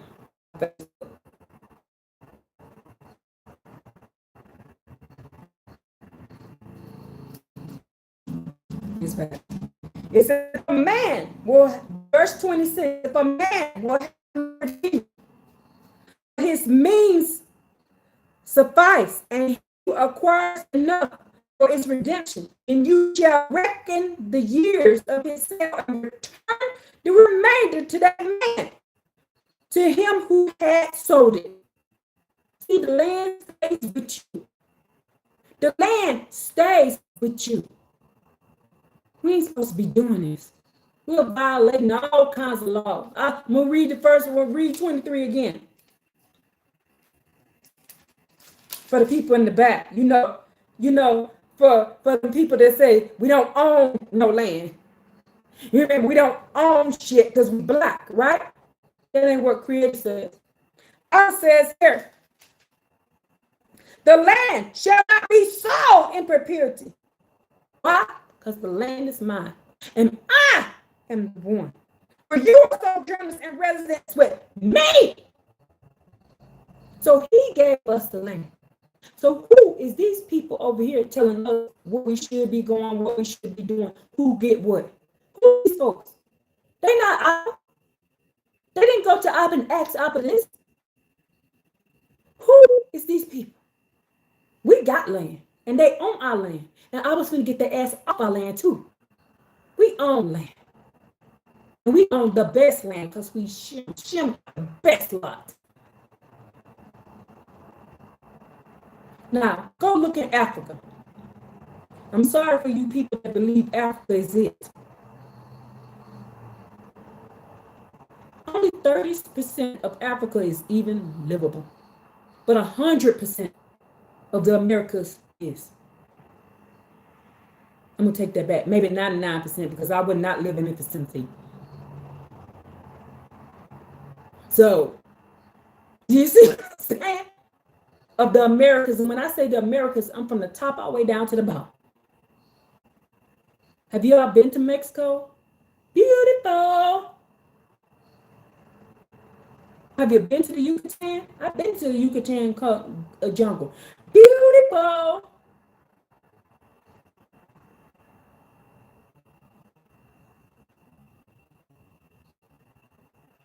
I've been all over. And we do got the land. That's why they brought their ass over here. Go to any country and ask them where, if you had a chance to live in anywhere, they're going to say America. They're going to say America. Why? Shem was allotted the best land. That ain't what I said. Oh, you don't believe me? Let's find out. See, I come with receipts. I don't just say shit and I can't prove it.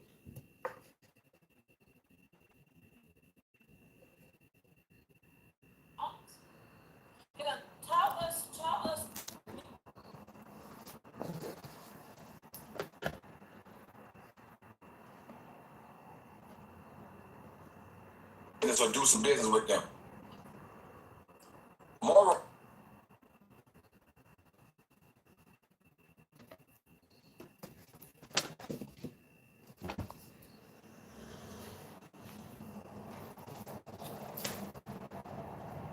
Jubilees chapter 8.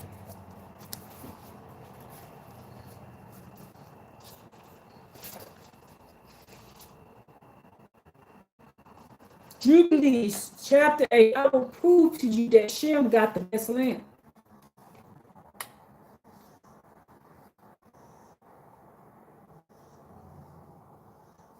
Starting at verse 8, chapter 8. So 8 of the book of Jubilees. And in the 6th year thereof, she bore him a son, and she called his name Peleg. For in the days when he was born, the children of Noah began to divide the earth among themselves. For this reason, he called himself Peleg. And they divided it secretly among themselves and told it to Noah. And it came to pass in the beginning of the 33rd Jubilee, that they divided the earth into three parts, for Shem, for Ham, for Japheth, according to the inheritance of each. In the first year of the first week, when one of us who had been sent was with them, and he called his sons, and they drew near to him, and they and their children, and he divided the earth into lots.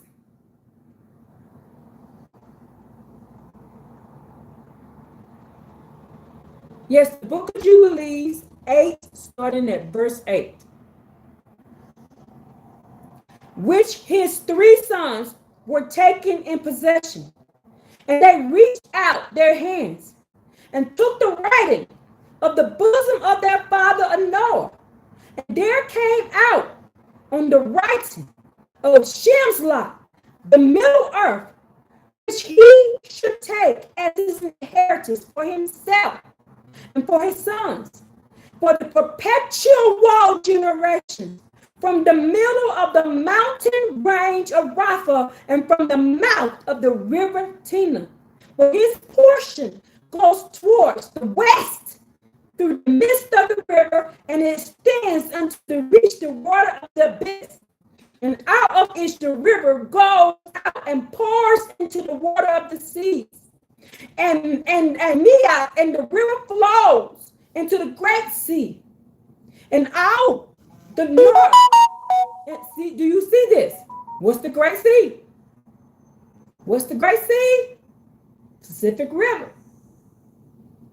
We all learned this. Mr. Real Talk taught that one.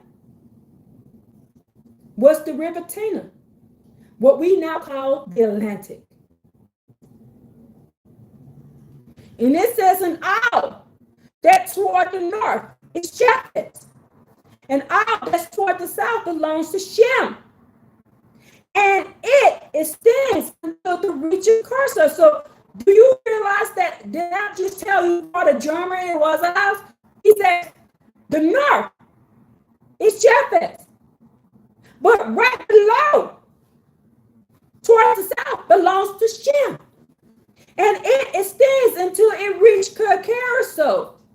This is the bosom of the tongue on which looks towards the south. And his portion extends along the great sea.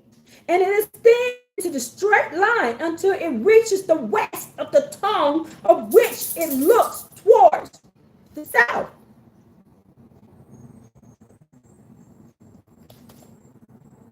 Oh, I'm good. Let me put the battery on this. I'm going to lay it down.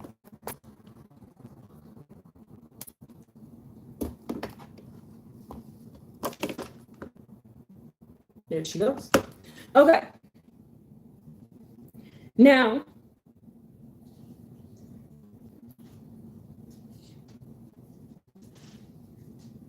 and okay, I'm back at verse 13. And it extends until it reaches Carasso. It's Karaso. And this is in the bosom of the tongue, which looks towards the south. And his portion extends along to the great sea. And it extends in a straight line. All of Shem land goes in a straight line. What land do you, what continent you know goes in a straight line? Other than the Americas. Ain't a circle. Ain't a path. What land you know goes in a straight line? We can go north to south, up and down. Common sense.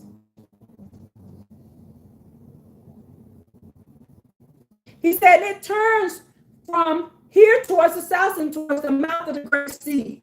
On the shore is water, and it extends to West Africa. It's spelled Afra. It extends to West Africa. That's Shem land.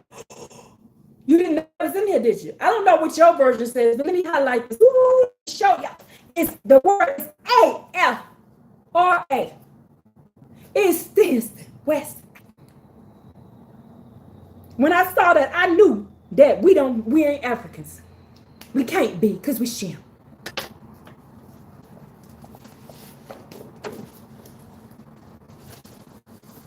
Shem lands extends to where? West where? West where? Shem lands extend right there to the yellow part. West Africa. Right there. Right there. And didn't I tell you a part of West Africa is our land? Didn't I tell you that? You think I was talking out my ass? I come with receipts. I ain't finna come on here and tell you something that I can't back up with this, because if I don't, I was gonna get me. I ain't finna play with him. I would lost the ass and belt the ass. He ain't finna play with me if I lie to y'all. I ain't finna play with him. Not today and not tomorrow either. And it stands until it reaches the waters of the river Gihon. Look on your map. Where's River Gihon in Africa, and where's River Gihon down in South America? Ask Abba Yah, he'll tell you where it is. You can go look on the map right now. There's a River Gihon in Africa, and there's a River Gihon in South America, Brazil. Abba says that that's the land of Shem.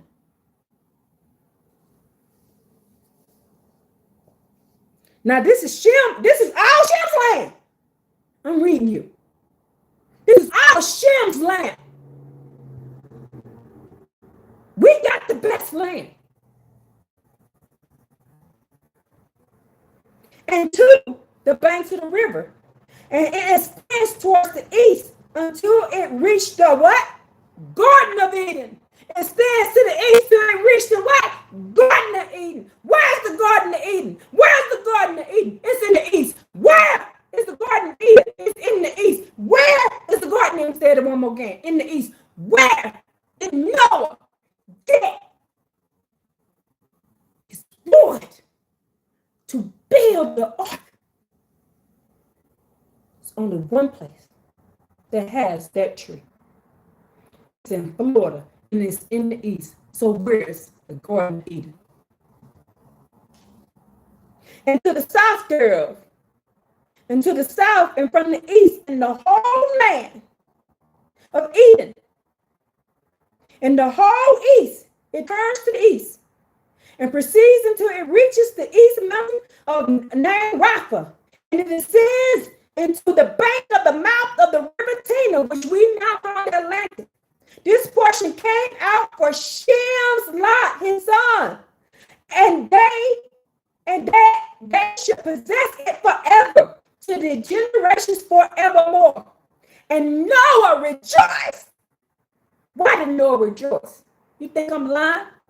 You ain't lying? You think I'm lying about we got the best land? Why Noah rejoiced? Noah rejoiced because that portion, this portion that came out for Shem and for Shem's sons, he got the best land.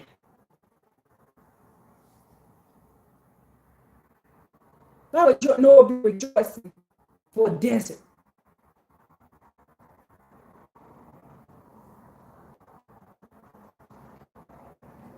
So they need to stop lying.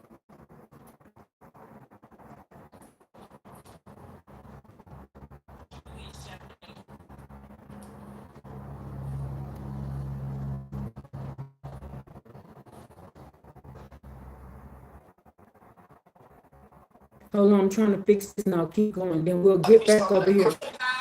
People sitting here saying, "Oh, God not really realize." These people teaching Africa is our own land. I'm sorry. I'm sorry that you think, but a deceiving spirit has come to you.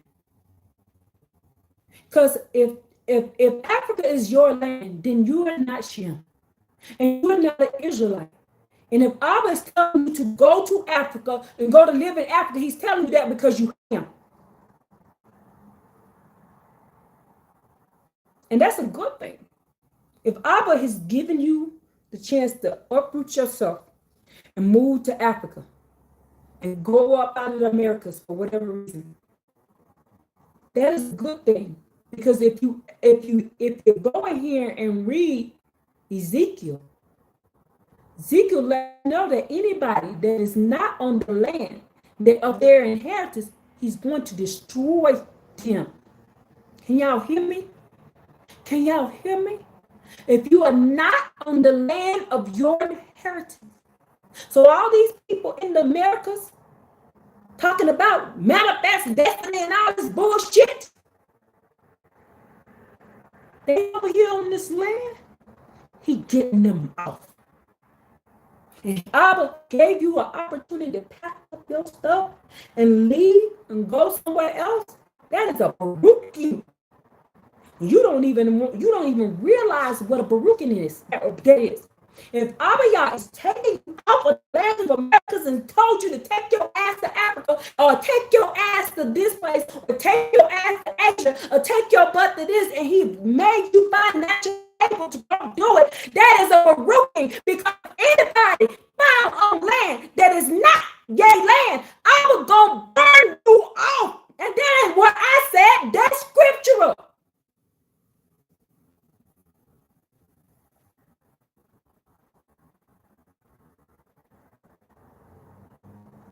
And I just proved to you what Shem land is.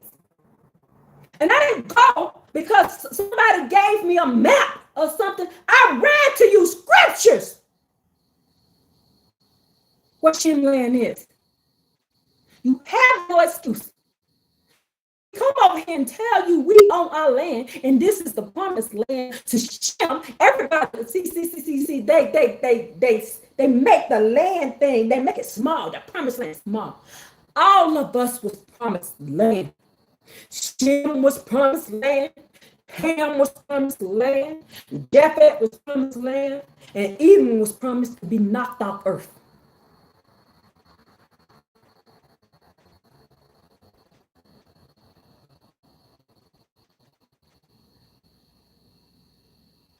Now we were all promised land. It's more than just one little patch of promised land. The whole earth is promised land. All the whole earth belonged to Abba Yah. And Abba gave the lot right here for Shem. He gave a lot right here for Ham. He gave a lot right here for Japheth. Now let's learn what Ham's land is. Let's go next. Now I told you what Shem land is. It's the Americas on up from the bottom of Japheth land. And going all down south. And they did all the rivers down beside it. And Shem land is a straight line. You can't, that means you ain't going to the left, going to the right, if it's a straight line.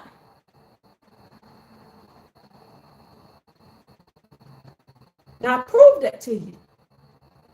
Now let's see what Ham land is. We're going to stop these lies today. We're going to stop these lies today. And y'all going to have scriptures to back.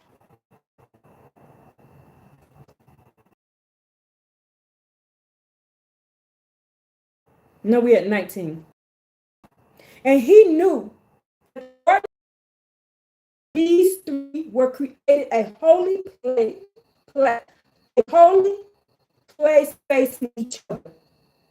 So Mount Zion, let me read that again.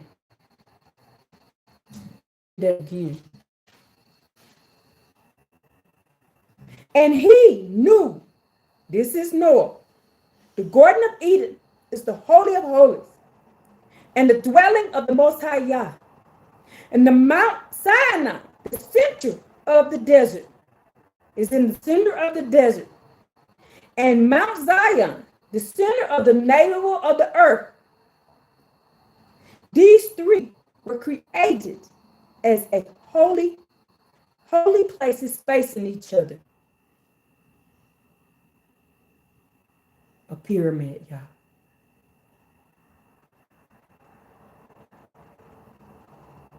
A pyramid. Now y'all know why we were mound builders. Now y'all know why we did pyramids. The Garden of Eden, the Holy of Holies, and Mount Zion created a pyramid facing each other.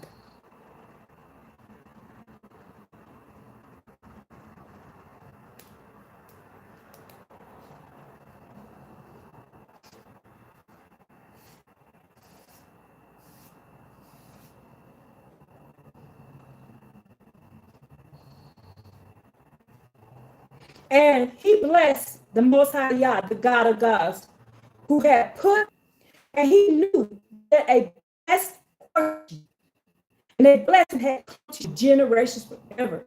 The whole land of Eden and the whole land of the red and the mountains thereof, the land of Bashan, the lands of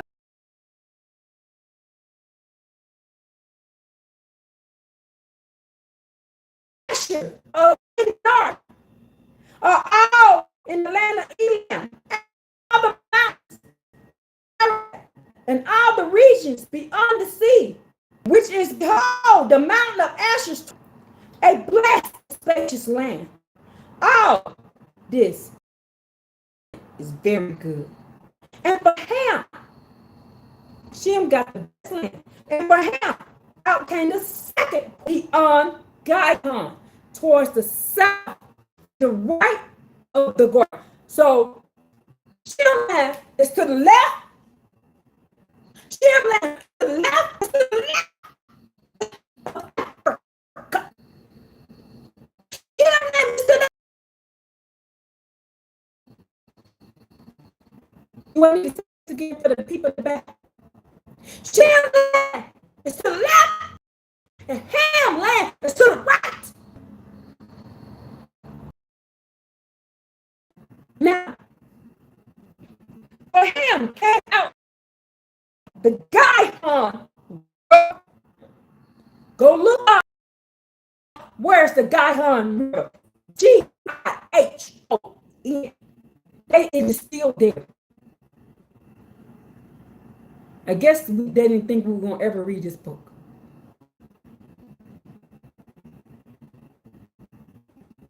And towards the south, and to the right of the garden, and it extends towards the south, and it extends all the mountains of fire, and towards the south, it extends all the mountains of fire, and it extends towards the west sea of Atala, and it extends towards the west until it reaches sea of Maho. And this sea to which everything which is not destroyed is sin. Into it which everything which is not destroyed is sin. And it goes out towards the north to the limits of Gather. And it goes out to the coast of the waters of the sea, to the waters of the great sea, until it draws near the river Gihon and goes along the river Gihon until it reaches to the right of the Garden of Eden. Ooh, that scared me.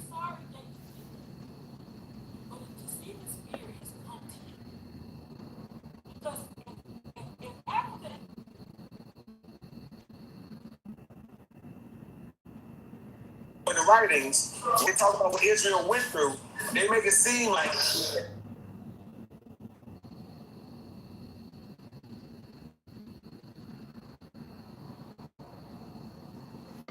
Now, and this land which came out for him as Ham portion which he has to occupy forever for himself and his sons to their generations forever. And for Japheth came out the third portion. Do you hear that? Beyond the river Tina to the north, outflowing of its waters, and it extends northwards to the whole region of Gog and to all the country Esau.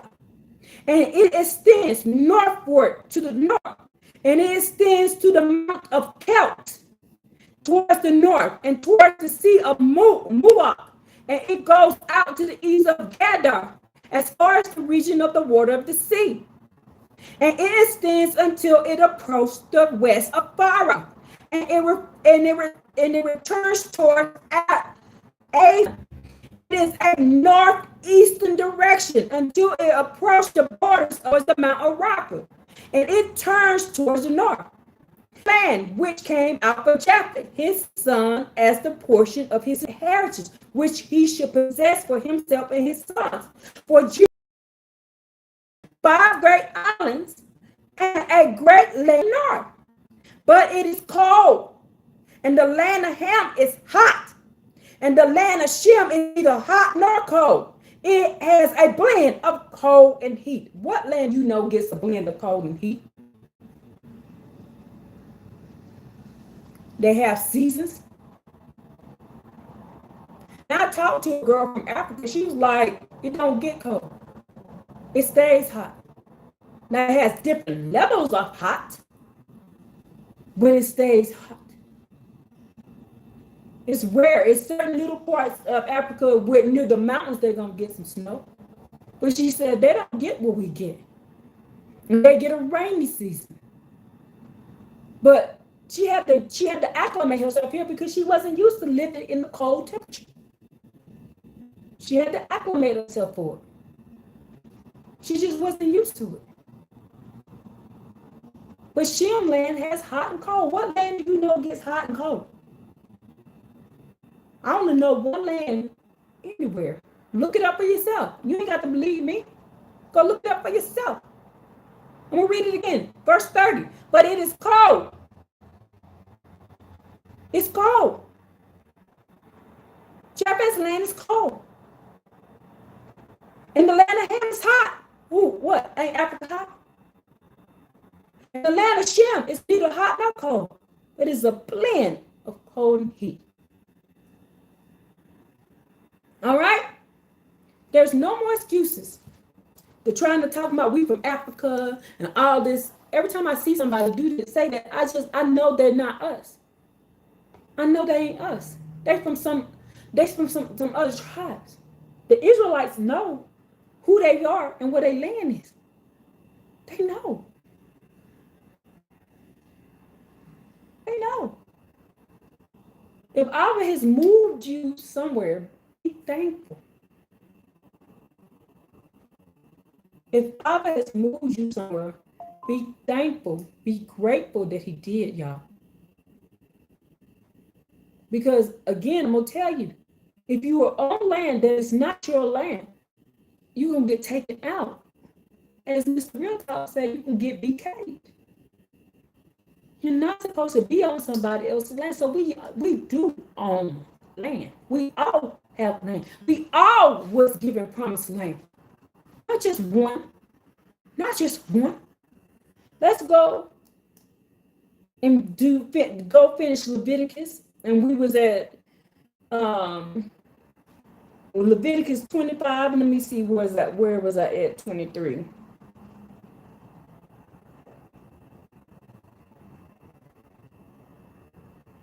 Oh, he said we ain't supposed to sell land. So at 27, then he shall reckon on the years of the sale and return 27. We're at Leviticus 25, verse 27. And then he shall reckon on the years of the sale, return the remainder of them to the man who had sold it, and he shall return to his ancestral heritage.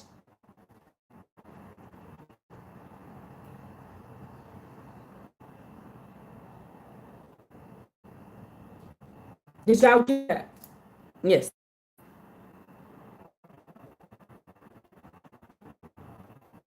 Of its purchaser, and then what happens in the Jubilee year? In the Jubilee year, it shall leave, and he shall return to his ancestral heritage. So even if somebody tried to buy the land, sell the land, put somebody on the land, in that 50th year, they get their land back. You don't get to keep it. In the Jubilee year, everything resets, everybody gets their land back. Do y'all hear this now? Did y'all hear that big boom mic drop? Did y'all just get that mic drop? We're about to come up to a Jubilee year. And Abba Yah is finna start whooping and throwing people off land. He done got tired. He's finna do this. And then we're going to be taken back to our word.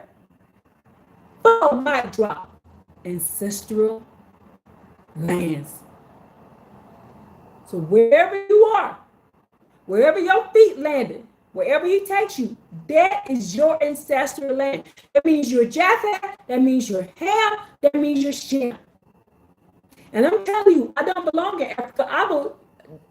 2018, I had an opportunity to go to Africa. And Abba said, don't you take your ass to Africa. That is not your land. I'm like, okay, I ain't going. So I didn't go. I've been everywhere but on the land of Africa. He said, don't you take your ass to Africa. That ain't your land. I was like, okay. Okay. He spoke to me clear as day. I heard him like, whoa, okay, I won't go. And I didn't. I was like, the people that went, I said, send me some pictures. Bring me back a rock. But I ain't going. I will not. Only and not and get boot the ass when he told me not to go. Because when I took my tail to Memphis, Tennessee, when he told me don't go to Memphis, Tennessee, now I understand why he said don't go to Memphis, Tennessee. Because in this book it says Memphis, Tennessee is where Abba sends the wicked Israelites for them to be put in the grave. That ain't me, that's scriptural. He sends them to Mofa. Mofa is Memphis, Tennessee, right?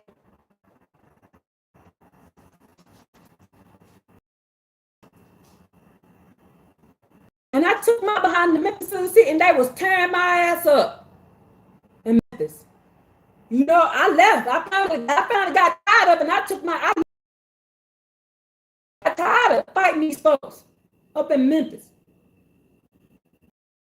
Listen to him. And not put my head behind others, they couldn't have whooped up on me like that. So that was my fault. I can't blame them. I should have took my ass over there. As my grandma said, if you wasn't over there, they couldn't do it to you, and I could they? If that ain't wisdom, I don't know what is. If you ain't on somebody else's land, if you ain't up in somebody else's face, if you ain't with somebody else's wife, if you ain't over somewhere stealing, if you ain't over somewhere messing with somebody, nobody can whoop your ass. Not can they? Not can they? If you over minding your own business, doing what I told you to do, nobody can be whooping your ass. Simple as that.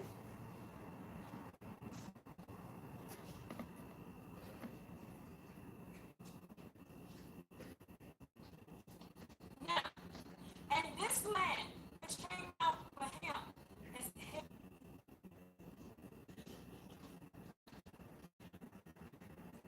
What you're saying, slave master.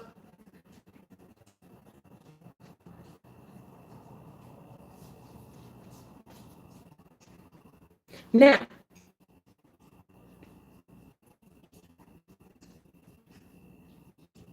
so we learned that in the Jubilee year, everything resets. It goes back to where it's supposed to be. Everybody has to go back on their own land, live in their own place, all that kind of stuff. So that's why he says the proselyte and the sojourner and all that nice to them, but eventually they got to take their ass home. In the Jubilee year, you got to go. You got to go back to where you're supposed to be. Then it says, if a man shall sell a resident house in a walled city, its redemption can take place until the end of the year of its sale. Its period of redemption shall be 1 year, but if not redeemed until the 4 year has elapsed, in the home in the city that has a walled sale shall pass in perpetually to the one who purchased it for his generations, and it shall not go out in Jubilee year. But homes in the open towns, which have no surrounding walls, that's why they always trying to move us to the city. shall be considered like a land open field, and it shall have redemption, and shall go out in the Jubilee year. That's why they're always trying to run us to the city. If we live in the country, in our family home, in our land, and if they got our land, they're supposed to give it back. And they have not been doing it. They're supposed to have been gone a long time ago. Because every 50 years, which is a Jubilee year, every is 7 times 7, 49. Then that next year is a free year. You don't work, you don't do nothing, everybody get their stuff back. And they're violating this law. And they've been violating this law for over 400 years. Over 400 years, not giving people their land back. That's why he's going to come drop a bomb on their ass. And as for the cities of the Levites, the homes in the cities of their ancestral heritage, the Levites shall have an eternal right of redemption. And what one will buy from the Levites, a home that has been sold, or the city of his ancestral heritage, shall go out in the Jubilee year. They got to give it back. They got to give it back. So prepare to pack your bags and move. For the homes of the Levite cities, that is their ancestral heritage among the children of Israel. But the fields of the open land of their cities may not be sold. You can't sell it, for it is an eternal heritage for them. Going on to 46. If your brother becomes impoverished and his means falter in the proximity, you shall strengthen him, proselytes or residents, so that they can live with you. Do not take from him interest or increase. Being supposed to be charging interest or increase. And you shall fear your God, the Most High Yah, and let your brothers live with you. Do not give your money for interest, and do not give your food for increase. I am the Most High Yah, your God, who took you out of the land of Egypt, and to give you the land of Canaan, and to be God unto you. And if your brother becomes impoverished with you and is sold to you, you shall not work him with slave labor. Like a laborer or a resident, he shall be with you. Until the Jubilee year shall he work with you, not for you. And then he shall leave you, and he and his children with him, and he shall return to his family's land, and to his ancestral heritage shall he return. For they are my servants, whom I have taken out of the land of Egypt, and they shall not be sold in the manner of slaves, and you shall not subjugate him through hard labor. You shall fear the Most High Yah, your God. Your slave, or aka your maid servant, whom you may own, for the Gentiles whom surround you, from the Gentiles who surround you, from among them, you may purchase a slave or a maid servant, and also from among the children of the residents who live with you. From them you may purchase. We can't purchase each other. We can only get people from the Gentiles. From their family that is with you, from whom they begot in your land, and they shall remain yours as an ancestral heritage. And you shall hold them as heritage for your children after you to inherit as a possession. And you shall work with them forever. Not they work for you, you work with them. That means you don't treat them bad. You don't oppress them. But with your brethren and the children of Israel, a man with his brother, you shall not subjugate him through hard labor. Do y'all hear that? We can't mistreat the proselytes, we can't mistreat the other nations, and we can't mistreat our brothers. And what do America teach you? We can't charge interest. We can't do any of these things. We got to give people their land back. We got to do all this. And what has America taught us? And why is they going down? Why is America going down? Because we ain't supposed to be working like, what do they call Egyptian slaves? Like they worked the Egyptian Hebrew slaves. We ain't supposed to be working like this. This is what I just read. This ain't what Tess said. This was what Creator said. Take it up with him. YT people. Take it up with him, YT people. Go on the line. Go home before he gets your ass. Africans, Camites, you on our line. Take it up with him. Go home before he gets your ass. Now, this your warning. This your opportunity. Pack up what you got and go on back home. Because you on this land, you don't belong him. He gonna get you. And I'm gonna prove it to you. Let's go to Deuteronomy 19 and 14. We should be done in 1 more hour, y'all. Because I'm gonna go through the rest of these fast. Because it's 3 o'clock and I'm hungry. Deuteronomy 19 and 14. I hope I wrote that right. Because I kind of wrote that one fast. I get the writing fast, y'all. And I hope y'all writing down all these precepts and going back and reading them. Don't believe me, believe Abba. This is thus says the Most High Yah. This ain't thus says test.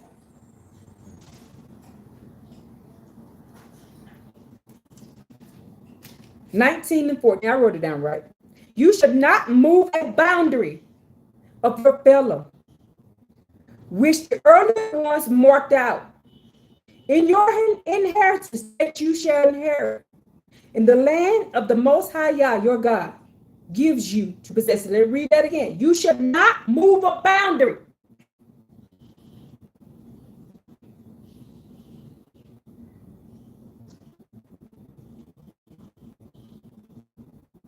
Thank you, Shirley. That's question. She says, Israel, you should not rule one over another with rigor. And Joshua the Levite, he laughed, and then he laughed because Shirley said, "Boot the ass time." It is boot the ass time. Yes, he finna get them off the land. Oh, y'all, and we're gonna laugh and we're gonna rejoice. Don't get mad at us for laughing at y'all for getting y'all ass beat. Y'all should have went home like we told you to. Go home now. Go home. You know, told you go home. So you get your ass kicked, that's you. Now, let's go to Micah 2:1-4. I hope I wrote that down right. When I got to the end, I started writing kind of sloppy. Micah 2:1-4.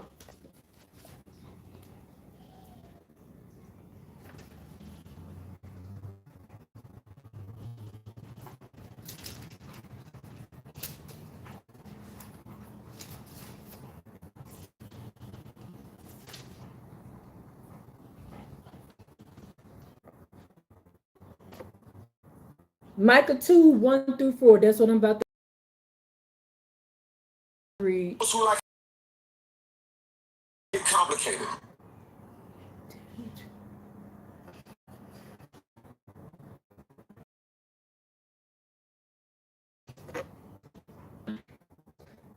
It says, woe to those who devise iniquity and plan evil upon their beds at the morning light, and they carry it out.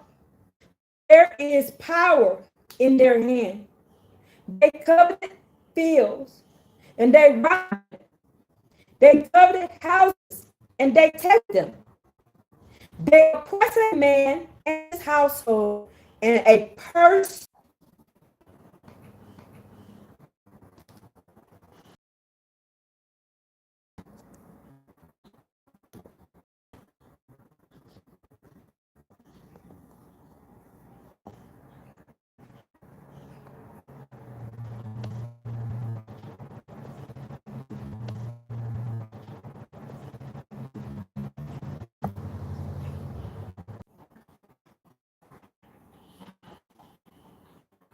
Can you hear me now?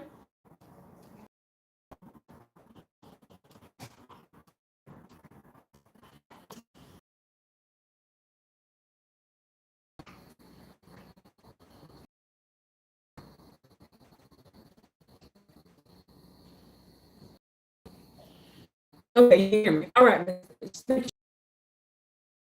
I read something.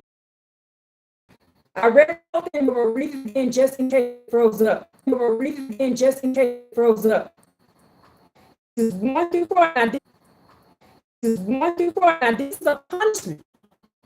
Bible says, and they fell, for there is power in their hand, and they covet themselves. They take them. And that just says the Most High, behold, I am devising for the ass. No, he said, behold, I am devising evil against this family, from which you will not extract your neck. He said, you can't get up out of this. And you will not walk erect. It will be a bad time.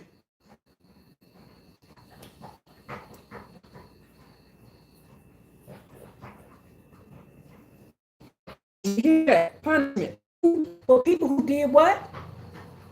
Who oppressed somebody and stole their heritage. Let's go to Isaiah 5:8. And again, I cannot get this without Abba. I don't get these precepts without Abba. Because I've never read that before, Micah 2 and 1 through 4. But I'm going to take heed to it. Make sure I ain't on nobody's land so I don't get put the ass. I don't want to put in my ass. And he don't already put his foot in my ass. I'm good. He put his foot in my ass so bad that my neck broke, my ass broke. I'm not exaggerating. He ain't the one to play with. I ain't the one to play with. You think I'm going to play him out there like that? You think I'm going to play with him out there me like that? Hell to the no. Y'all crazy think I'm going to play with Abba and get on him too? Hell to the no.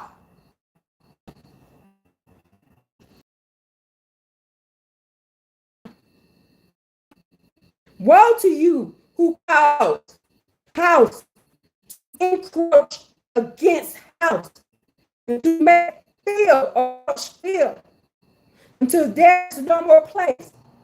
Are you the only ones to be settled in the midst of the land? He asked me.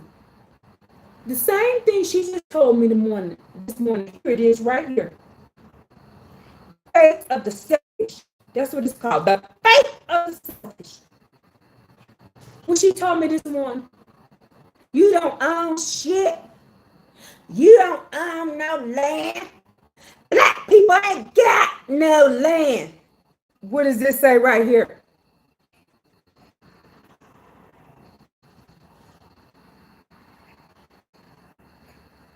And the Most High Yah said, it is entered into my ear, said the Most High Yah, Master of Legion. And I swear that my houses, great and splendid ones, will be laid ruined without inhabitants. He said, I heard what you said. And I'm going to lay inhabitants. He said, I heard what you said. And I'm going to lay ruin to. I said, I'm going to put foot to ass, fire to ass, everything to ass. I'm coming for you. I'm coming for you. He said, oh, hell no. You're selfish. He said, the name of this is the faith of the selfish. You ain't got no land. Oh, hell, yes, we do. And he said, you lied. I heard what you just said. And I'm coming for your ass. That's why I let her go. You was out there whooping some ass. But that for somebody threatening me with a knife and threatening my dog and me with a knife, I would have been tearing some ass up. But I just told her, I was finna get you. And I let her walk off. I said, he finna get you. And didn't I just say that? And what did it just say right here? In Isaiah 5. He said, I'm going to get them. And y'all playing. Y'all playing. Oh, it's finna be on. Ezekiel 46 and 8.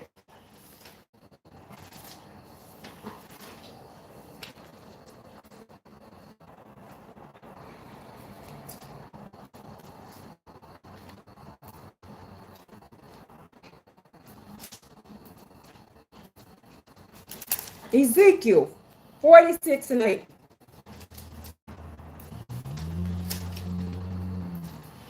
Y'all, ain't no way I can get these precepts without Abba. I would have never been able to put all this together.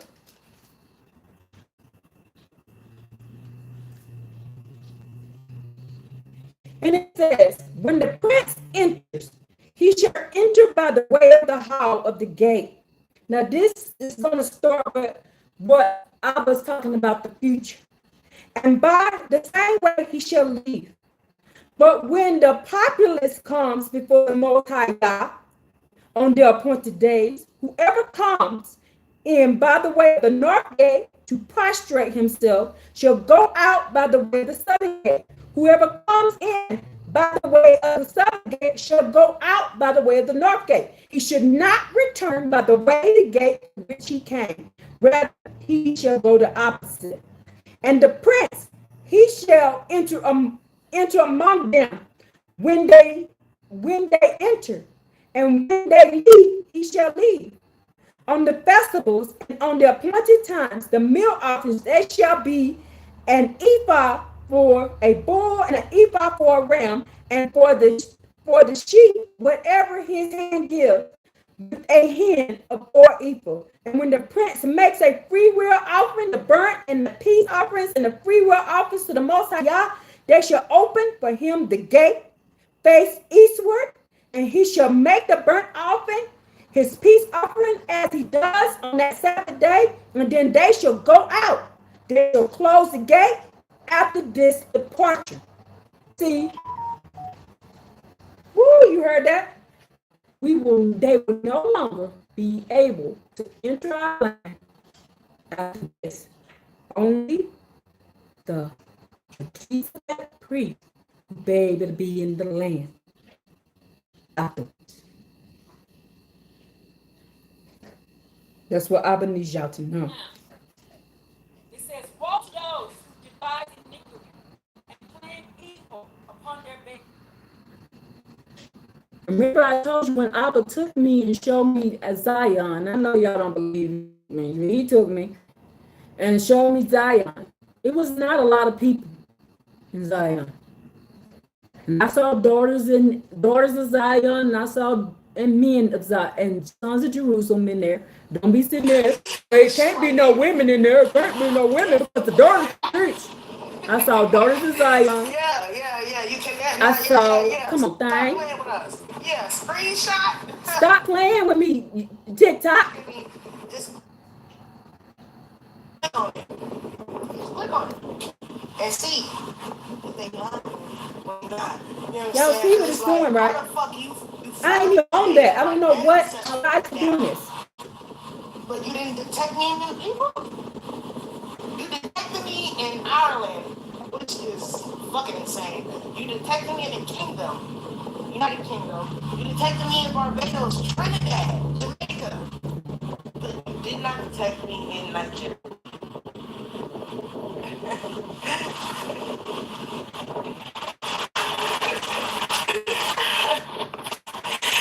Hey, if y'all don't see, I gotta start top right over. now, mama, you'll never see it. Like, you'll never know.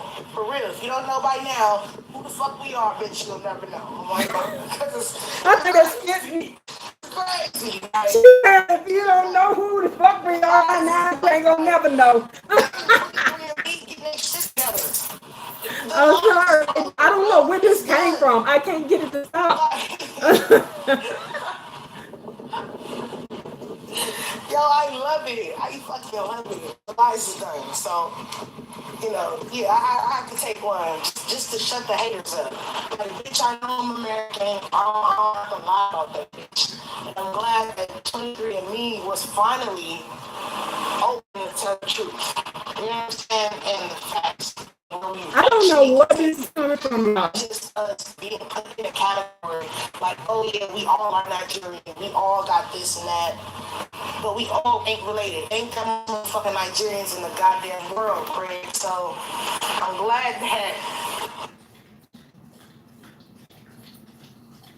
But what she said was kind of relevant, though.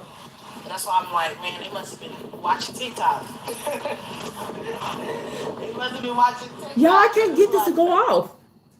There it is. It finally went off, I think.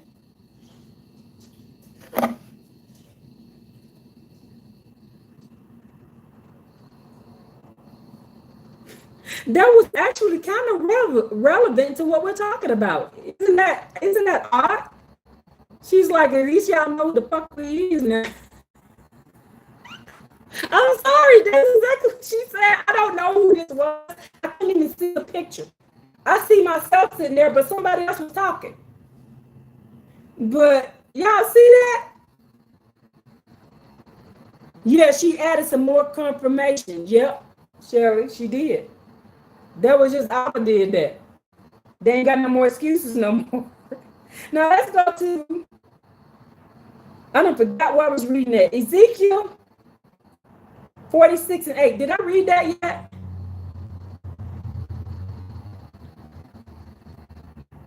I'll just read it again.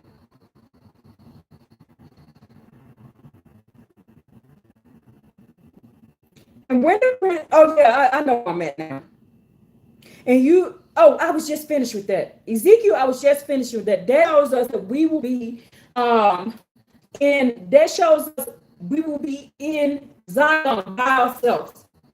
That shows us we'll be in Zion by ourselves. We won't have any of the other nations with us. Now let's go to Leviticus 18. Leviticus 18.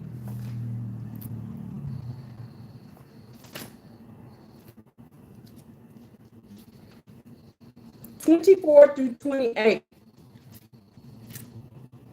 Bishop, I'm almost done, I promise. Go send it that. I'll be over here in a minute, I promise. He said, you always say that, Mama.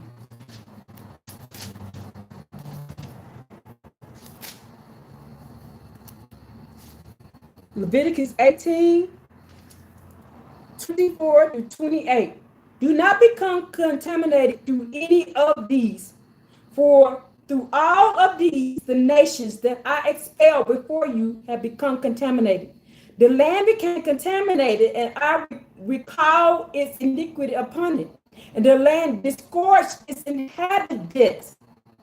The land will disgorge its inhabitants, and you shall safeguard my decrees and my judgments, and not commit any of these abominations. The native and the proselyte who lives among you, for the inhabitants of the land who are before you committed all these abominations, and the land became contaminated. Let not the land disgorge you for having contaminated. Floods and all this. They're trying to get the land, trying to get them folks out because they nasty and they wicked. That's why the land doing that. We having all these earthquakes. Why? I don't know what's going on. Because them bodies you got in the basement. That's why. Now we're going to go to Joel 3. Okay.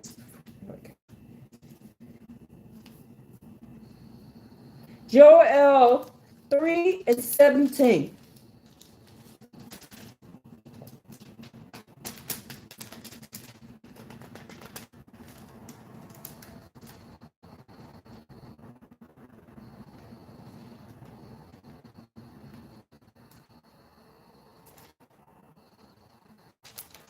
I don't think I wrote that down right.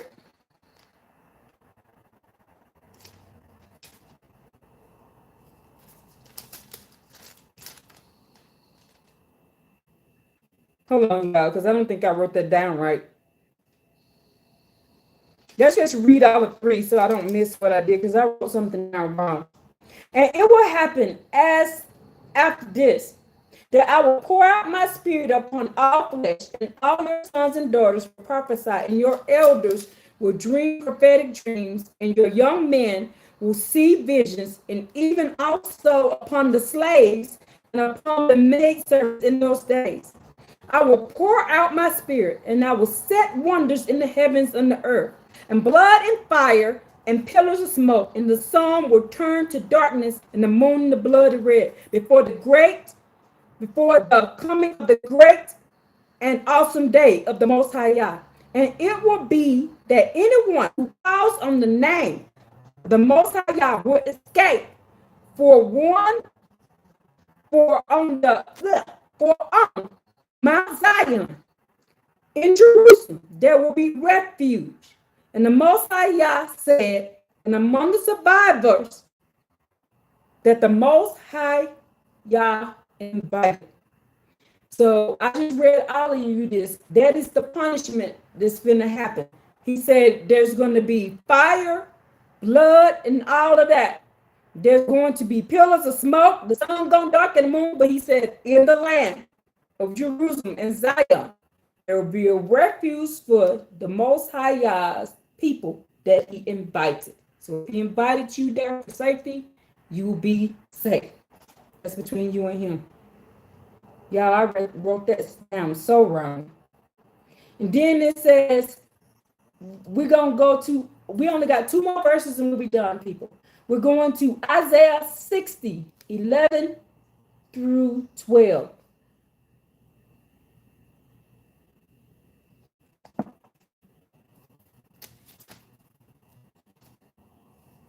Isaiah 60, 11 through 12. But you know what? I'm going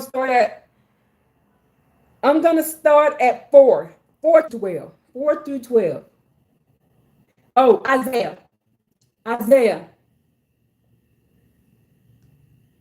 The other book was Joel. We read Joel 3.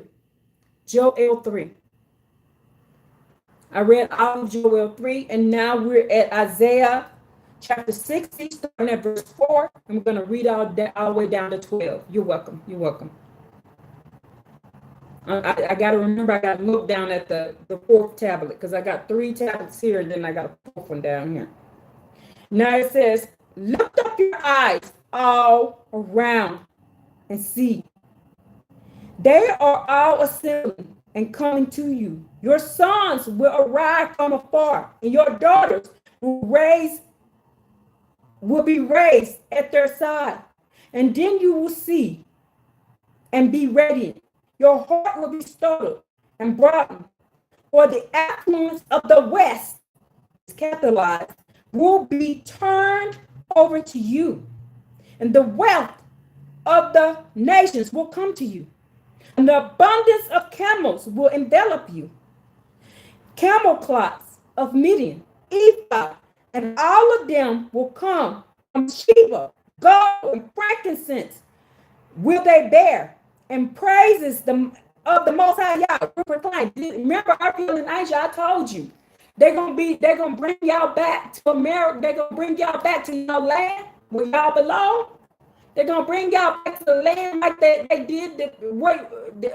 did in that movie Coming to America. They're gonna be throwing roses down for you. Where do you think I got that from? I got that from this verse right here.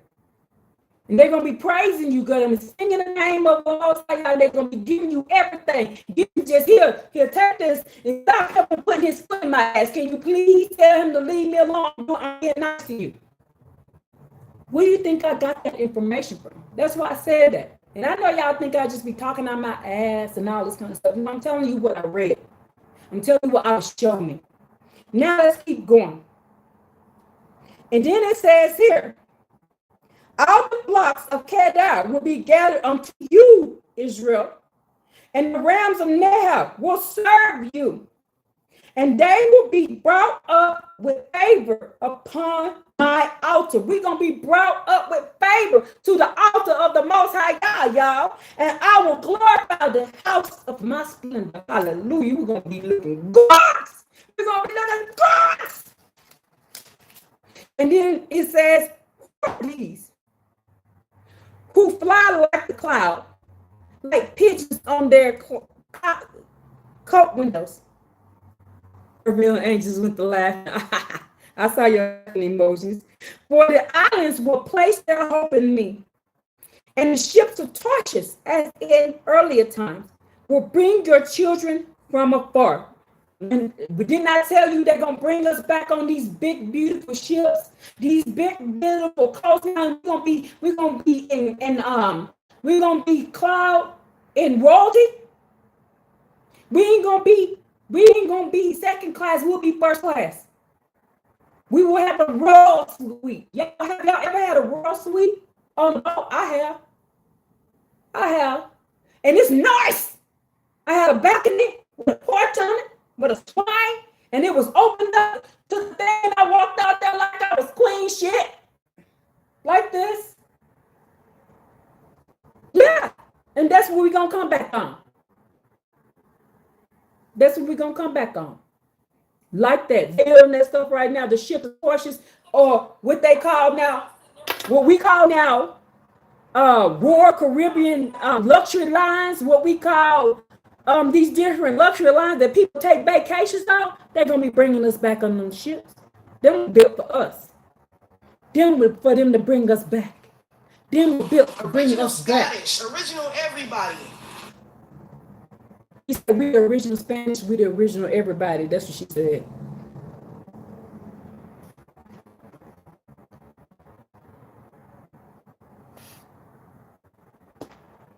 Now, I got this information from reading this. The ships of Tarshish is going to bring us back. We're going to be on luxury cruise lines. We're going to be on luxury cruise lines. Going back home. See, you ain't got to pay. They're going to beg you to let them pamper you. Because they getting foot the ass. And they know only way to stop foot the ass is Abba Yah, the creator, the first, the last, and the beginning. You got to treat his children nice. That's what's going on. That's why this going to happen. See, precepts. Now you see why Abba said the precepts. In Psalms, now his precepts will bring joy to your heart. That's why I be on here talking. I be all like this. Yeah. That's why I be like that. Because I know what's going to happen. I didn't show me. He showed me with his words. Oh, they're bringing us back in luxury. They're going to be throwing them pillows down. And then when we miss, we'll step back and put some more down. Make sure your foot don't touch the dirty ground. Oh, let me tell you. Woo! We coming back in luxury. He said in Isaiah,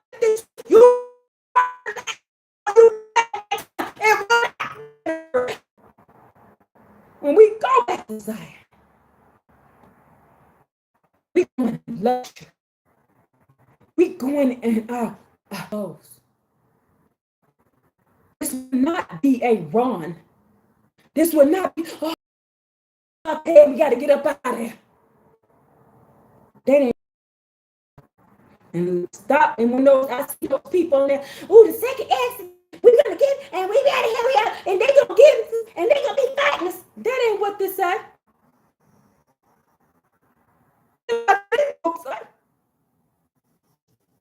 They're going to be happy to bring us back. They're going to be happy. Here, take your kid. Don't take your baby. They're going to be, they're going to be telling Abba Yah, don't take your kid. Here, take all our stuff. Just stop beating our ass. Just stop beating us. We'll leave them alone. Stop putting foot the ass, hands the ass, hammer the ass, rock the ass, shoot the ass, camel the ass, bird the ass, snap the ass, the ass.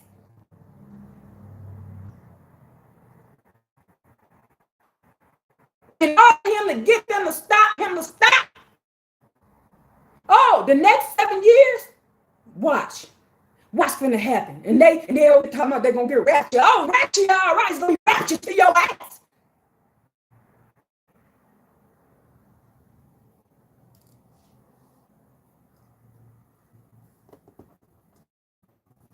You know, bet y'all gonna be me no. He's saying B2A, boot ass. I like it. And then it says the idols will place his hopes in me, and the ships earlier to bring your children from a with gold with them for the name of the Most High Yah, for the holy ones of Israel. They have seen it.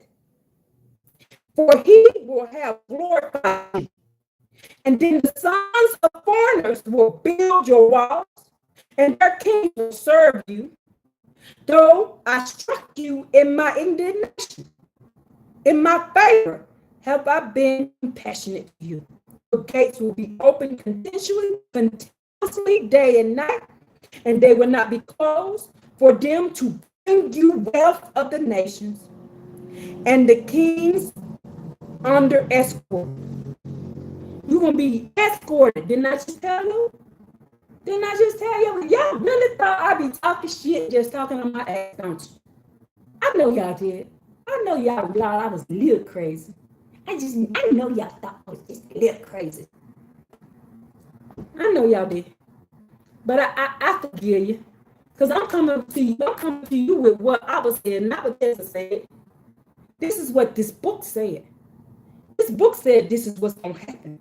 And for them to bring you wealth of the nations, their kings under escort, and for the nations and the kingdom that does not serve you, if they don't serve us, what's going to happen to them? What's going to happen to them?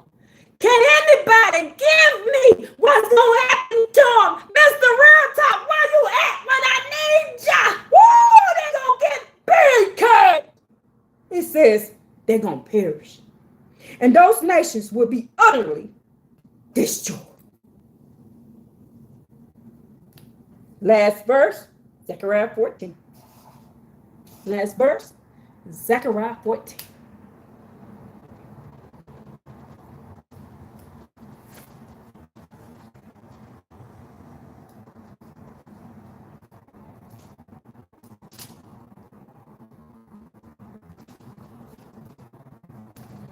Make sure I wrote it down right, because I get excited when I be writing.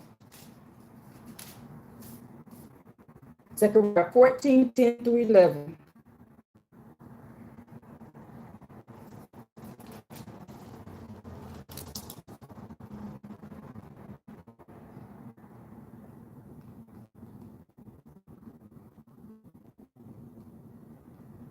Are y'all ready?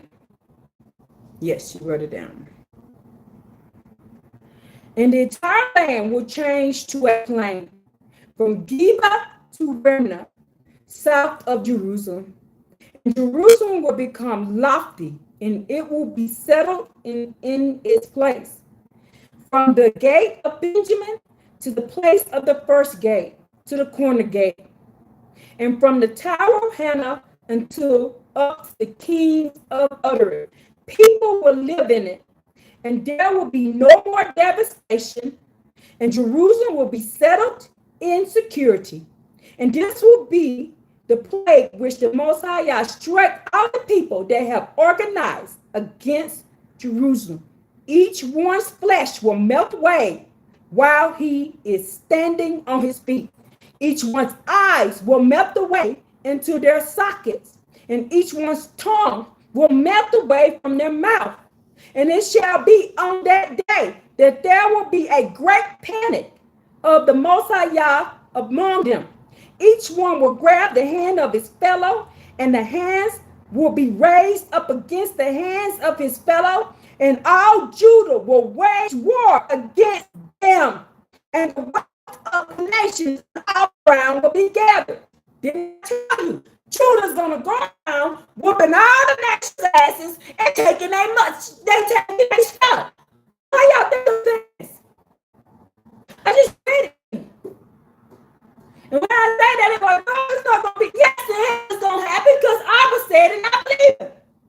And Judah gonna raise up and now and great abundance and similar will be a plague of the horse and the mule and the camel and the donkey and the animal and those that count, just as the plague. It shall be that all who are left over from the nations who had invaded Jerusalem will come up every year to worship the king of the king, Most High, master of the legions, and to celebrate the festival of Sukkot. And it shall be, whichever things of the lands that does not go up to Jerusalem to bow down before the king, Most High,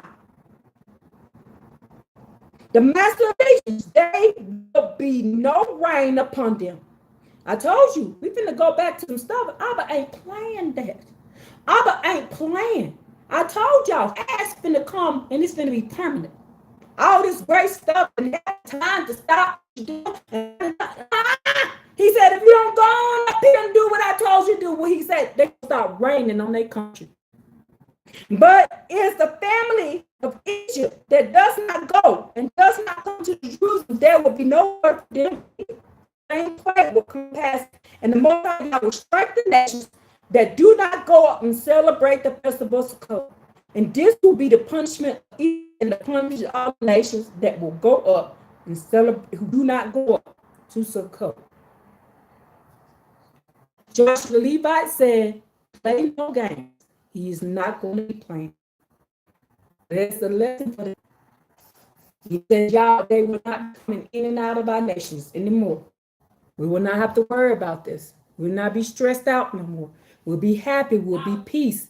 They will have to come up to where we are and worship. We'll be living in Zion.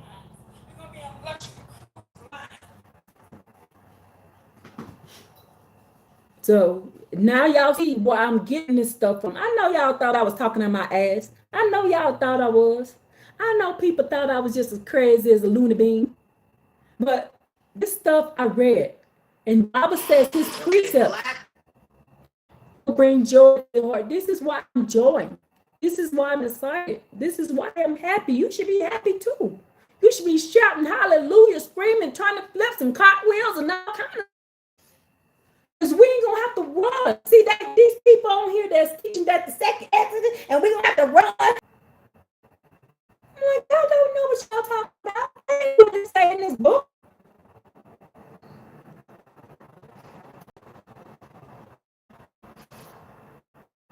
I'm watching these videos of these people talking about if you don't do this, days of darkness and bullshit. I don't know where they're getting this stuff from.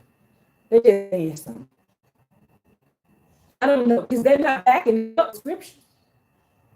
They're not backing none of this stuff. I'm like, where y'all get this from? I be looking like, and sometimes I'm like, can you give me scriptures for this? They can't. Because if they had a read Zechariah, if they had a read Isaiah 60 and Zechariah 14 and Joel 3, they wouldn't be saying that. They wouldn't be saying it. You wouldn't know if a person is truly asking Abba for the precepts. If you want to truly ask and know, listen to what they're saying. If they saying we all going back to Africa and we all going here and all this stuff, you know that's impossible. Because I just showed you over here in Jubilees 8 where Shem land at. I showed you where Ham land at. Now, those Hamites that need to go back to their land, that were good people and they wasn't no bad, they wasn't doing nothing wrong, they wasn't play. He said, I'm not going to hurt these people. And I'm sure he's going to get them away back to their house, back to their land, back to their ancestral land. Same thing with the Japheths that didn't lay hand on us, that didn't do nothing bad to us, that did not know Israelites, did not know them, didn't downtrodden us, who didn't oppress them. He's going to get them back to their land. Now, as for Edom, all their asses gone. All their asses will not live. Abba said, I will not leave them a seat. He ain't leaving them a seat. So we ain't got to worry about what they're going to do. They're going to be living in hell with their ass burned. That's where they're going to be living. So we ain't got to worry about it. Now, let's read about Abba's attributes. I will be done because I'm ready to eat. It's 4 o'clock where I'm at. It's 3:55 on my clock. So by the time I finish reading this, and I can sit down and eat me something. I think I'm going to eat me a fish taco. Fish taco.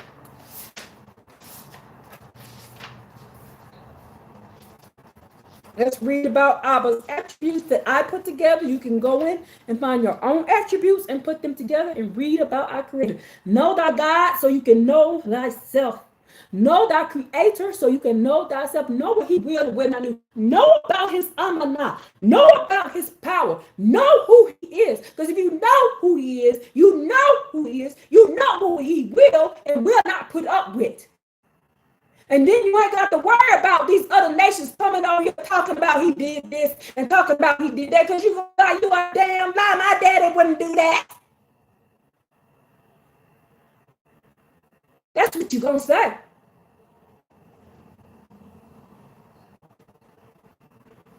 That's how we know that Abba ain't did what that New Testament. He ain't did none of that stuff. Because it goes against his character. And he said, I do not change. And everything in that New Testament goes against Abba's character. Everything. Even telling a woman to stay at her house and don't divorce a man who nasty. I just proved to you today that Abba says, kick that ass out.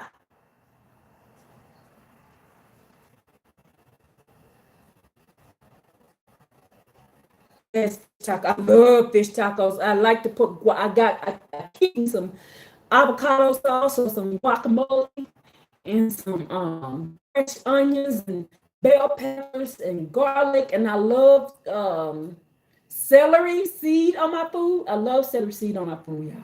I used to be a chef. So the secret, I'm going to tell you the secret of the food tasting different. The food tasting different than the food we have in our house. It's the root. It's the root. Or some people call it a mirepoix. What is a mirepoix? Celery seed, onion, bell pepper, garlic. That is the base of your mirepoix. Now, some people add other things to their mirepoix. Some people add other things to their mirepoix. But that is the base of a mirepoix. Celery seed or celery, or you can do celery itself, onions, bell pepper, garlic. That is, you add this to all your meals, and you will be on here talking about bam, like you Emerald Lagasse, bam, and your kids will be like, it's so good, mama, it's so good. Yeah, I just add to everything. I just add a little bit of celery seed, so that way I don't have to keep celery on hand. It gives you the same flavor as celery, just a little celery seed, little garlic, a little bell pepper to everything, and then talking about some yummy food, yummy. It'd be good. Now let's read Abba's attributes. Abba attributes. Yah's attributes. Yah is the one who sees the end from its beginning. Yah is the lily of the valley. Yah is the all-consuming fire. Woo! He's the mighty one and all about. Abba Yah is the great and only provider. He is the covenant keeper. Woo! The Most High on our side now. The Most High Yah is the everlasting. The Most High is the great glory. Woo! The Most High Yah is the author of the Hebrew life story. The Most High Yah, the ruler of the affair of all son of men. And the Most High Yah is the one who will dwell. I said will dwell on Mount Zion. The Most High Yah is the excellent of David, of Noah, of Shem, of Abraham, of Isaac, of Jacob, of Rachel, Deborah, of Moses, of Enoch, of Leah, of everybody that was good. Woo! And what made them excellent? The law made them excellent. The Most High Yah is the maker of the heavens and the earth. The Most High Yah is the creator of the whole universe. The Most High Yah is the motor of you and the motor of me. The Most High Yah is that I am in that I am. The Most High Yah is the balm in Gilead that Jeremiah was searching for. Oh, he was looking for something good. He needed some balm. And the only one that can solve all your problems to give you the balm that you need is who? Creator Yah. Hallelujah. The Most High Yah is my shield and your shield. The Most High Yah is my defender, your defender. The Most High Yah is my rock, your rock. The Most High Yah is my fortress, your fortress. The Most High Yah is my helper, your helper. The Most High Yah is my friend and your friend. And the Most High Yah is of our safe space. Woo! Hallelujah. The Most High Yah is the master, the host of the heavens and earth. The Most High Yah, he is the only king, not elected.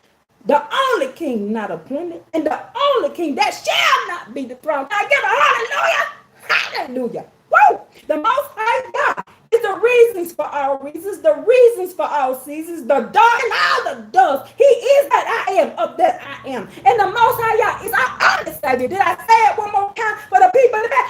Our only Savior. I'm going to say it for the people to the left. Our only Savior. I'm going to say it for the people to the right. Our only Savior. Woo! And He is the only living God.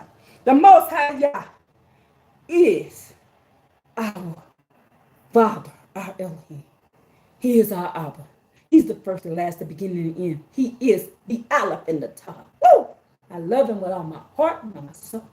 And I love you, brothers and sisters, for sticking together as an assembly and learning with each other. I love you guys. I love you so much for loving us so much that you want to make sure that his word goes out from the four corners of the earth. Spread it, sell it, write down these precepts and teach it to your families.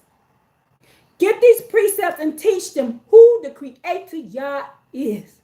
Honor him by doing that. Honor Abba by doing that. That is the work that we need to be put in. This is how you love Abba, by showing people who the Creator is. This is how you obey Abba, by showing people who he is. Showing them how to serve. Showing them how to walk right. Showing them how to talk right. Showing them how to move. Showing them how to pray right. This is how you show love to the Creator Abba. And this, let's honor the Creator by saying hallelujah, hallelujah, hallelujah. All praises to the Creator. Hallelujah. Woo! I love you guys, y'all. Have a good one.